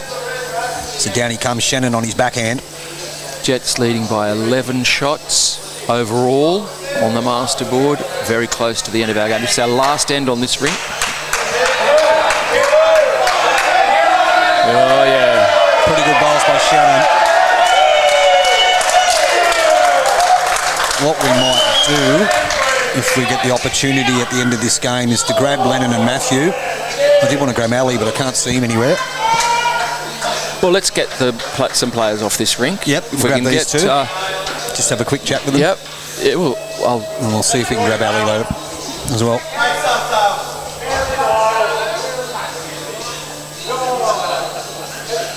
And there's a lot of people watching this game. We can understand why, right down to the wire.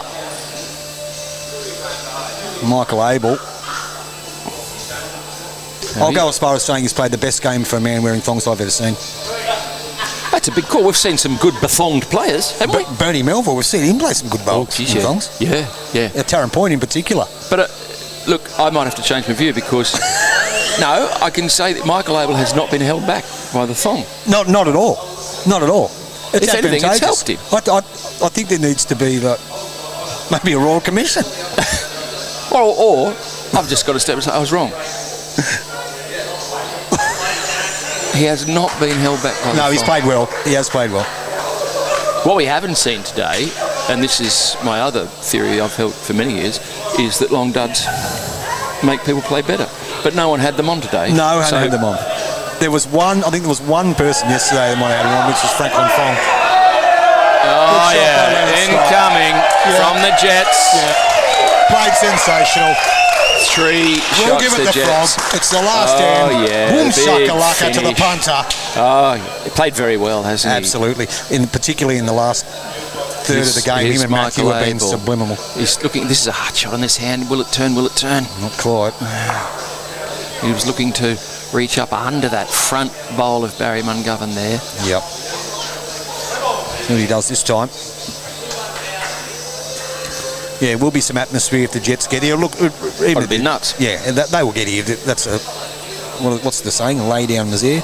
To the semis, you're saying? To the semis. Yeah, whether they make the finals, another Whether they make the finals, a different There's story. every chance, the way things are going, to make the semis, and it will be here under the hangar, in the hangar. And and even if they're not here, it's there'll still be a million people here regardless. They do love their bowls here in the terrace. And you can back it in. It'll be $1 that they're playing in the semi-final. They're 3-0 after today. Very good bowl here. He's drawn one, and now he's got a little bit of cover at the back there. Good shooting. They're 3-1. East Maitland will go to 1-2. Oh, there's Albie over there. There he is. So we will get him over here at some stage. A quick chat. Aaron Houston playing weight. Down he comes, looking to get something. He's clipped one bowl out. Wow. Clipped one bowl, touched nothing else. Yeah, incredible. How he got that back toucher out without moving anything. Wow. Two to the Jets, the two white bowls of Shannon Giddos. Matty Bouse in the meantime, wide hand. Don't think he'll be fattening the target. Matthew Bouse getting called in by the supporters. Very good shot, just over 2 feet behind. Not much of a target now for Aaron Houston. He's going again. He is. Big weight on the forehand. And he's killed it. Oh, he's killed it again. Wow. I'm never going to get lunch. They're ringing the bell. Oh. Was it the lunch bell, or was it been the game's over, or? I think that was the beer package speaking, up behind us. I think it was. Yep. So, we're going to replay the last end. So, just let you know, viewers, that this game's been going for 4 hours. Mick Harris giving us the word. Hello, Michael Harris. Oh, yeah. Michael Harris, president of Raymond Terrace Bowling Club, just giving us a wave there. He's very happy with the way things are going today. He's a retired president now. Retired president. He was a very good one. So, Barry Mungovern. He thought his day was over. Yeah, he did. No, got to do it all again. Do it all again. I'm not too sure if there'll be... And here he comes. Boy, he's had a good day. He's just going to run past here, but he's been so steady. Yep, he has.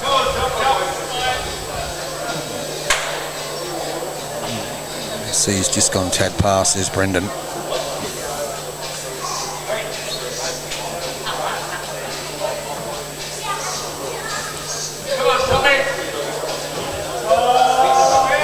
Not far away either. Pretty good shot. Very good. Brendan Stokes. Yep. Turning it on for what personally is hoping. I am hoping it's the last end. I think it will be. I think it will be. Depends what happens on the end next door. I think that's what they're watching. Maybe they were holding a few, but he's Schreiner. He did look like he had a bit of an injury there early in the game, but he seems to be okay now. Barry's just gone to the back there. So it looks like Raymond Terrace is going to take the masterboard and 2 of the 3 rinks. Yeah, we're just not too sure what happened on that rink. Who won the end there? And East Maitland's won the end. I think that's why he killed it, because he was waiting for that end to finish. 2 good bowls by Brendan Stokes. Well played, Brendan Stokes. So Rod Darcy, Mark and I, as we keep saying, believe has probably been one of the better players in the game. So it was a 2 to the Griffins on that one. So 61-52 overall. And they, in the middle rink, the one we can see on the left of your screen, they're starting their last end now. So both rinks on their last end. Yep.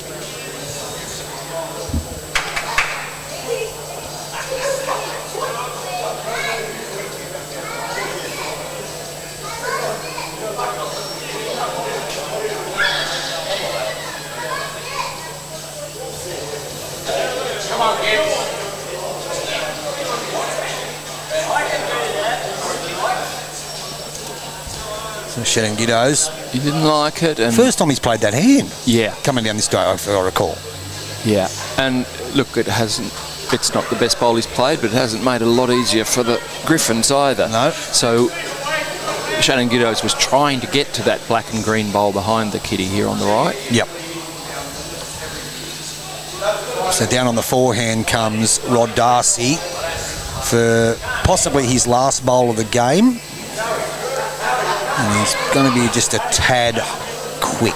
Oh, sits that. I think the call was to reach on that forehand. Yep. He's just a a bit bit wide, and rather. he's got a very good result, though. So he's only one down. Second shot. Shannon Giddo's having another crack on this, on his backhand on this ditch side where we're sitting.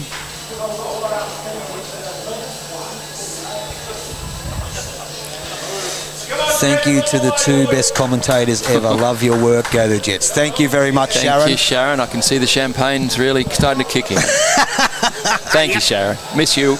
Yeah, we miss you too, Sharon. Been a great supporter of the Jets, even in the halcyon days. Remember her first ever game, she was still here screaming her heads off. Yeah. Screaming her head off over there on the other green. Yeah. Still remember, her first ever game was against the Tamworth Redbacks.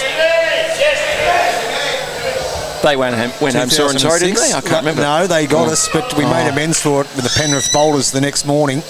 Yes. In a legendary game, memorable game, but we'll go into details about that another time. We will. We won't go into details on air, but that was a the legendary Jets' game. first victory in the Premier League back in 2000 and, don't tell me, 3? 2? 3? 6.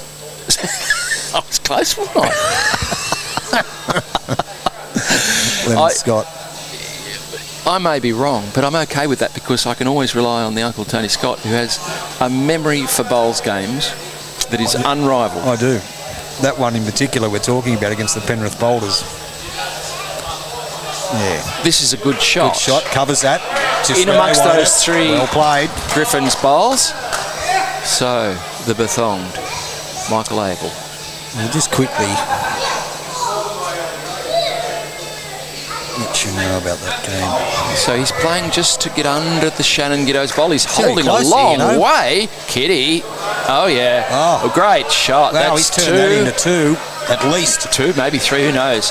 Anyway, they're holding, and it's an excellent shot by Michael Abel. It is. So Lennon will stay on the backhand. His job is just be to draw close. Nothing silly. Thank you, Stephen. We appreciate that. We're very generous viewers with their comments. This one's just got away from him. Yep. I think it really matters. Weight was okay. So just quickly at the crossover, we'll talk about our first ever victory as the Raymond Terrace Jets. We played the Penrith Boulders, who in their first ever game beat Windale at Windale. They came over here on the Saturday afternoon, have a bit of a sticky beat because we played them on the Sunday morning. We go into our game, we're 15-5 down after 5 ends. On our rink? No, overall. 15-5 down. And we made a substitution and we end up... we vaulted it.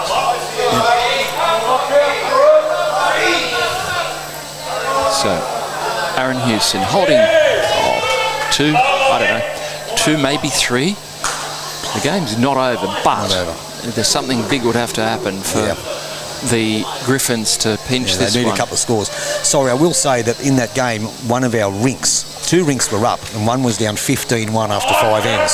So they've won 1 end. They've conceded 15 shots in 4. We made a substitution due to an injury, and Lennon went from 3rd to skip, and we brought the substitution. They scored the next 23 unanswered shots and won 24-15. Yep. We won on all rinks. Yes, it was quite a day. It was a day. It was a great day. So Lennon Scott, Matthew Bouse rather, and that pretty much started Lennon's skipping career that day. And the rest is history. Not a mile away. Is he going to give? Oh, he's just running a little bit. He's got a great line. Isn't it funny? See, they indicated they know when it's going to turn. That's how much they know this green. Yeah. 2/3 of the way down, they knew it wasn't going to get back. Yep. So Aaron Hewson, all he can do is add here. Yeah, that's all he can do. And pick up a 4, and they'd need a big score in the rink next door. So. Yeah. But Matthew's got 1 to go, so he's not going to do nothing silly. Aaron Hewson now. Down on his backhand. A very good shot, isn't it? Is he going to pull up? Doesn't look too bad. He'd have moved the jack would have been okay. Shot. It's going to count. Wow. So oops, that's rolled out. Oh dear. So 2, possibly 3. Probably 3 for the from Griffins here. Yeah, looks like 3 from here. So you can see Matthew Bowles walking back, and he's having a look what's happening next door. You know, just wanting to check that the make sure Jets aren't in trouble on that rink. You know, Yep. what do we? Can I play a shot here and try and trail the kitty? What do I need to do? Yeah, because if you drop a 3 here and they pick up a 3 over there or something like that, Yeah.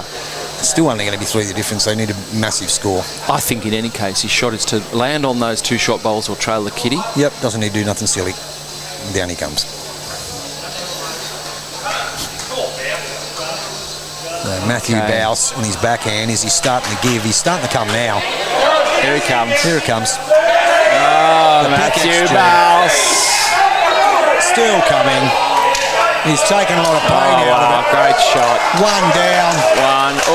One only, I think. I think it's still only 1. And that's the end of the game. What a great game we have witnessed. Now, absolute don't great go game of anywhere, bowls. viewers. Do not go anywhere. We're going to get the final results for the 3 rinks. We're going to try and grab a couple of bowlers to talk to. We will. Now we'll just quickly fix this. Okay, so right now, 62 ends. We'll fix this one up. Oh, do this one. Yes, okay. So we're what doing was it, this ring. 18-14, we believe. Aaron Houston getting 1 on the last Yes, end. 18-14 on at the death, 21 ends. Masterboard, 62. 62 ends, 61 to 53. 61 to 53.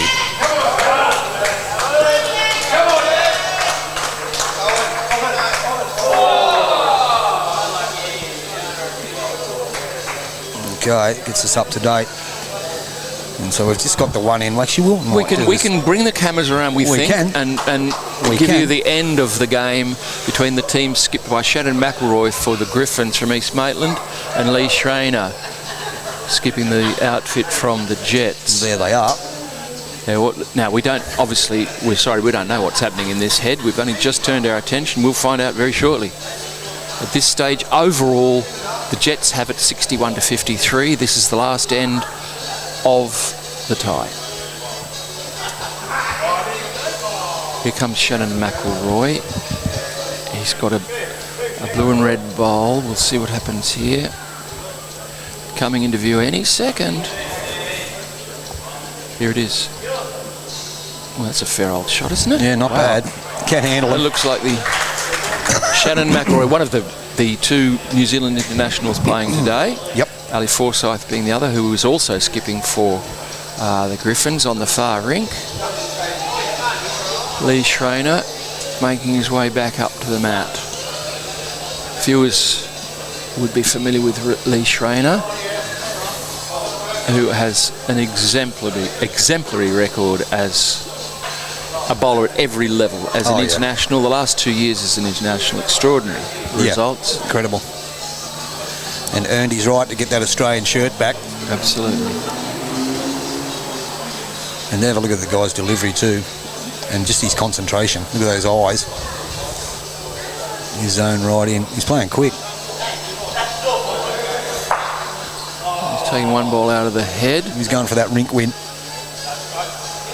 We'll get these 2 over here, Lennon and Matthew, to come and join us for a chat very soon.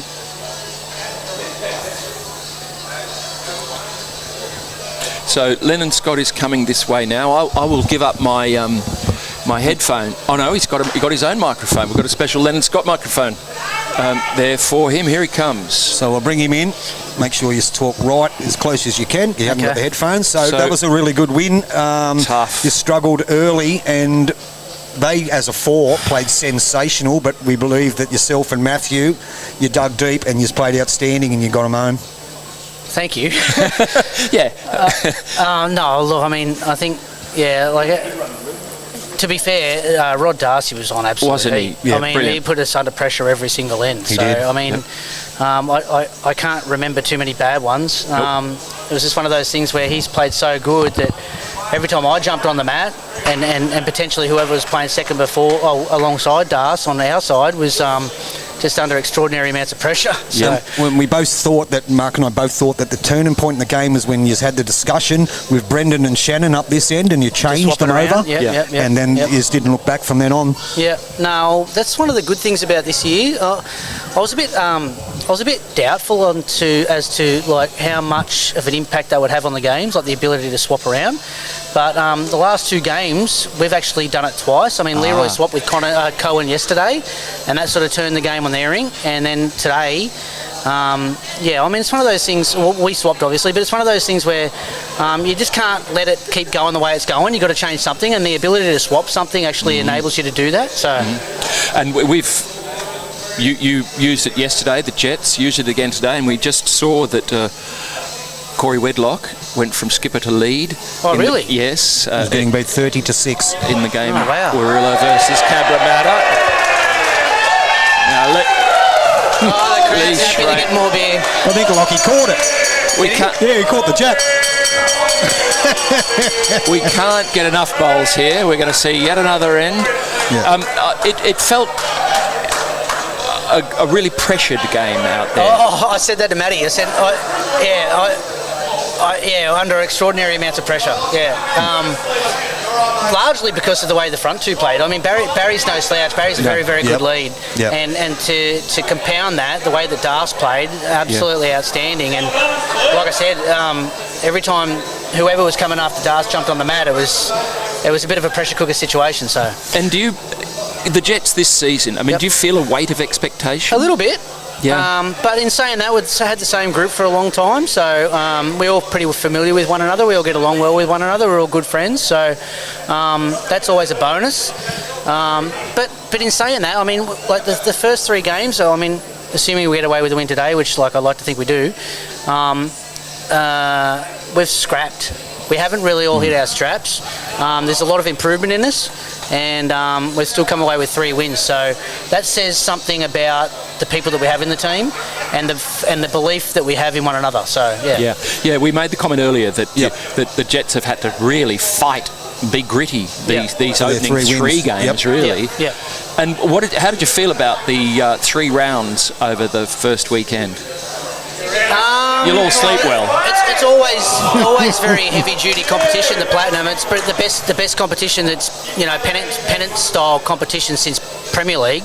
And everybody that's a part of the team is obviously keen and raring to go and up for it and excited by the whole thing. So the first 3 rounds have been just like we expected. No game's easy. You're gonna have to fight for every game because there are no poor teams.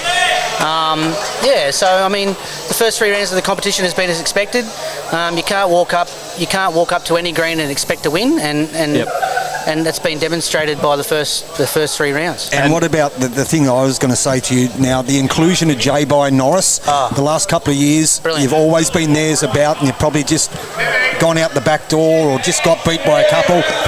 Excuse me. Now you've got J-By here, who joined the club last year. Yeah. Australian singles champion. Obviously got a wealth of knowledge, and he's a great back-end player and a great leader. He makes a difference. Oh, it's huge difference. Wealth of experience, skill set to match. It's a bit of a shame that we couldn't squeeze him into the squad last year, but whatever happens. So, hello, how are you, boys? Just one of those things where like you go year to year and you try to improve on your squad year to year, and we believe that J-By sort of puts a little bit extra cream on the top. So, hopefully that shows dividends in the end. Well, when you talk about the 3 back-end players, look at and let's not disregard the rest of the squad, but the 3 back-ends, the 3 skippers, look at the stats that these blokes have got at the highest level.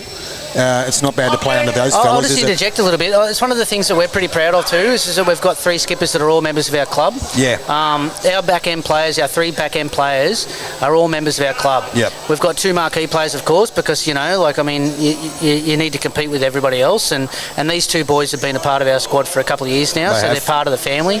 One thing that we're pretty proud of is our 3 guys that are playing the last 2 bowls are all members of our club, and that's pretty well it. We're very, very proud of that. And next Friday night, right here, I think, Warilla, another tough outing? Well, they're always hard. But like I said, every game is hard. This competition is every week, every game is a hard game. Yeah. You can't walk up thinking, oh, we should win this. Every game's hard. And Warilla, of course, they've got an abundance of talent. Yep. Like I said, their 3 back-end players are all members of their club too, and they're all world class. So we're going to be up against it and next week, and we're going to have to turn up again. So hopefully we can improve on our performances the last 3 rounds, because we probably need to be fair. Well, I think you shined in the latter part of that game, in particular yourself and Matthew. You played some absolute bombs when he was under immense pressure. One end in particular is when you both stood up this end here away towards the other green, and you discussed him playing a running shot on the ditch side of the green to get the edge off a bowl and to be able to kill it. And that was just nominated. You called it. We thought it was a great read. We got maximum result, to be honest. Yeah, but I mean, there was so many options down on that side. You had about 3, maybe 4 bowls to run into, and we had everything high on the other side. So we were pretty near guaranteed of getting at least 1 with contact, and we got 3. So I mean, fortune favours the brave, I suppose. But you played the shot. We really thought it was a great read. Yeah, it was. We could to see play what you're weight up to that bunch. But yeah, fortune favours the brave sometimes, and like I said, it was okay. I thank you for thinking it's a good read, but we discussed it as you were both talking about it. One was behind the head, one was in front, and we knew exactly what you're up to. And then you just went out and exactly what you said was going to happen. You played it, and it came off. Like Matty and I have been playing together for a long time, working together for a long time, a good mate. So we sort of bounce off one another a little bit. We trust one another, so that's always another good part of back end combinations. It's the same with Leroy and Cohen, and J-Boy obviously with the newbie in the squad, but Tails has been a skipper for a long time at Terrace, and for the last few years, and J-Boy just being the quality of player that he is. I mean, those 2 guys can work with anybody, and that's been proven over the last couple of years. And they could work with the old Graham McLeods and Kemble Howdens at the game. I'm not too sure about the Kemble Howdens. Anyway, great win by the Jets. It was a. I just want to say one thing before I do go. We really appreciate you guys being here and streaming our games, and I'm sure between yourself and the Hat, the class of commentary is first class. So we really appreciate you being here, and we're only too happy to have you here for the our future home games. Well, when we've got 2,500 views watching your game, that ain't too bad. Yeah, not bad at all. And that'll double overnight. So you've been listening, viewers, to That Man and the Uncle. That Man and the Uncle. Bringing you the action from the hangar. Or the Uncle and That Man. Well, you don't mind going second, do you? No, don't mind. So what we might do, we're glad enough that we've had Lennon come over and have a bit of a chat with us. What we might try and do, we want to get Matthew Bouse over here, and we want to get Albie Fosdyke over here as well. But we did speak to him yesterday, so we want to get him over for a chat as well. So I've got Matty's attention. He's coming. So Matthew's coming over. So thank you very much there, Leonard. Well played. Thank you. The Bulldogs. Go the Bulldogs. And I'll be on very, very soon. Thanks, Lennon. So, Matt Bouse, skipper of the victorious rink here from the Jets. Getting close to that microphone there, please, Matt. So we're going to have a bit of a quick chat to you, mate. That was a great win. Let me just summarise what Mark and I thought. We thought that the turning point of the game was when you had the discussion up this end and you changed your lead in second. But let me say, we were very impressed with you were the one that led them, and you got them back into that match with some absolute bombs. And then Lennon came to the party, and the 2 of you turned it on, because as a quartet, the East Maitland 4 probably played better as a 4. In particular, Rod Darcy, he was outstanding. But you and Lennon turned that game on its head. Yeah, you're right, absolutely. Rod Darcy was outstanding. I just congratulate him. That's obviously the best opponent we've played in 10 years, the way he's performed then. He was unreal. But you're right, we were struggling a little bit early, and with the new rule where you can swap between players or change between your rinks. So to Shannon's credit and Choppies, he took the role on well. I think it helped, obviously. It did help. It did help for sure. Yeah. It was a crucial moment. We thought it turned the quicker the green. It felt a bit like an away game early, just adapting to that pace and the run-on. So let's talk about that, because we had some questions from viewers, and we were remarking on how quick the green was running. So that looked a good second quicker than it normally runs here. Would you agree? Oh yeah, it definitely felt like, especially back towards the way to the other green there. The green. Oh, it was like touch bowl, especially those shorter ends when we couldn't get the mat.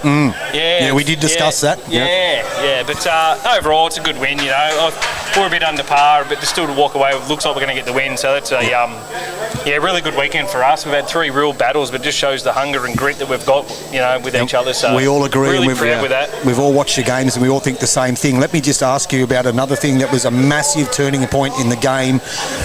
Was the end going back towards the other green when the two of you, yourself and Lennon, one stood behind the head, the other one stood at front of it. You discussed playing the ditch side of the green and playing weight to get off a wing bowl to kill it when you were in all sorts of trouble. I think you were 4 down at that stage. How was that for a bowl, mate? You've got a better memory than me. Well, we're talking about you played weight to a bowl that wasn't in the count. There was a bunch of East Maitland bowls, and we just thought it was a great read. Oh, yeah. Fantastic. It's just a combo bowl. I mean, Huey played a bomb. If he gets it in, he probably a bit more sideways. He's 5 or 6. Yep, you know? he did. And it was only 2 down, so I think we had a lot of bowls on the right-hand side of the rink, so I thought it was a chance if I make some good connection and get the jacket. Obviously, a maximum result after you hit contact, but if you hit the head, anything can happen, as we all know in this sport. Yep. And on that tricky, you know, the backhand going back towards the other green, you know, in a way, you'd be more comfortable playing that big weight than anything else. I won't give away too much secrets, but it's a hard hand to play. So. Know every fibre. Yeah, we've got a few teams still to play, but that hand's actually quite nice to draw a shot on. Yeah, it is. That's right. Listen to what he says. Now, just quickly too, is we mentioned to Lennon, but you know, the last couple of years you've always been thereabouts. This club has been a powerhouse for many a year, but this year with the inclusion of J by Norris, and as Lennon mentioned, all your 3 back-end players are members of your club. That's got to be advantageous as you get down the nitty-gritty end. And the finals, Matthew, being played here, touch wood that you guys will make it. I think you're $1, but if you get your chance to play your finals here and you got those yourself included with Leroy and with J-By playing back-end, that's got to be pretty positive, man. Oh, mate, he's a massive asset. He knows it. I think he's in the top 5, not in just Australia, in the world. He's an absolute superstar. Terrific guy. He's fitted in so well, and the way he played today, he was exceptional. But you're right. Touch, you know, home green advantage. Off to a great start. Looks like we're going to get 3 from this weekend. So just keep the momentum rolling, and it's a bit of a fortress here. We like to keep it as, and when the whips are cracking, we hope we're here. Matt, this new rule, I want to go back to this because this is the first time I've seen it in action. I know you did it in round 2 also, I think, in one of your rinks. With Lockie Freeman. You did a switch. Did you have doubts about it coming in? Yeah, I did actually. I wasn't actually sure of the rule. And you're right, because yesterday Cohen and Leroy swapped over yesterday. And I think they were 15-5 down at the time, and they got back to get beat within 4, you know. And that's Leroy, you know. Club first mentality, you know, one of the best players in the world, and he's happy to step back. That's what we love, you know. We all got around it, supported it. But Brendan was just struggling a little bit with his weight today, and I thought if he gets a jack in his hand and plays a few bowls, you know, and it worked. And credit to Shannon, because going from lead to second, playing different where you got to finish, I thought he was still fantastic as well. Yeah. One last question before we let you go and celebrate with your mates. Next week, Friday night, here at the hangar, Jets v Gorillas. We'll be here covering that one. What do you reckon? I can't wait for that. The deck's already sold out. I just tried to get a few more names on, and it's already sold out. Well, I don't know if you know about something that's happened today, is that Corey Redlock was skipping and was down 30-6 and went back to lead. So they used the switch. Yeah. Oh, well, there you go. He'll be more hungry than ever. Exactly. On Friday night. Like I said, just do our bit, and our crowd support is the best in the whole competition, so they'll certainly help us get over the line. And like I said, I don't think we're at even 60% yet. I just said that to a few of the boys. I'm about to go and have a chat with the squad now about the same. So but it's just hard, and the club means so much to all of us. Yeah. And it's showing. So, but you know, the game's easy when everybody's playing well. Yeah. It's when you know you're not going at your best that you have to dig in, and that's when you find out about the club, as you say. Show true character. I actually said to the boys every huddle, these are the ones that mean the most. The ones where you've had to dig in. Like, the nice wins are good, but these ones where you've had to dig in, when you scratch. We better let Matt go. We better the let team's you go. Out there. Well played, man. You led them with the plume. It was Matt a pleasure Bowles. to watch, and brilliant. Thanks, guys. Well done. There, he's going to join his teammates now. We've got them on camera. So, a strong win to the Jets here. They really scratched and fought, and they've got up against the East Maitland Griffins today. Yep, and they're getting in the huddle and having a bit of a chat. And as you can see, East Maitland's doing the same thing just over to the left of us as well. So what a day it's been. It's been magnificent. The game went for over 4 hours. It's been an absolute pleasure to bring you this game live from the hangar. And as you viewers would know of YouTube Live Sports, I've got to be honest with you, that man, this is one of the highest amount of views I've seen in a game that I've been privileged of calling. And still there's a lot of people on there, so I hope they enjoyed the chats with Lennon. I hope they enjoyed it with Matty Bouse. We will try and get Ali Forsyth over here, who, as we all know, has been a member of the Jets. Yes, he played here nearly 20 years ago. I just wonder, given that they're in their huddle there, whether we might have to pass on that. But look, he might... not a bad idea. Yeah, I think we've had a big morning. Yep. We will talk to Ali Forsyth in the weeks ahead, I'm sure. Well, I know that he wants to jump in and have a bit of a chat in some of these commentaries that we're going to do down the track, because we do cover East Maitland's games as well. So we certainly will catch up with him. But as Mark said, the boys are in their huddles, having a bit of a chat, so we might wind up proceedings. So we'll 61-53. Oh, sorry, that's at 62 ends. The Jets got home. Yeah, they haven't updated the other scoreboard. But what we know, look, it was a 9-1 victory to the Raymond Terrace Jets over the East Maitland Griffins. Sensational viewing numbers. Will get out of your hair now. That man, you and I are going to have something to eat. And next Friday night, viewers, you can watch Jets versus Warilla here, or some other fixtures, Tigers all via St. John's YouTube Park. Live Sports. Yeah, so there's 2 games next Friday night. 2 games next Friday night. We'll bring you YouTube Live Sports, so you can channel surf, flick between one and the other, and there's a bevy of games over the weekend. So that'll just about wind us up. Mark and I have been sitting here for a while. We want to go and have something to eat. So viewers, thank you for joining us.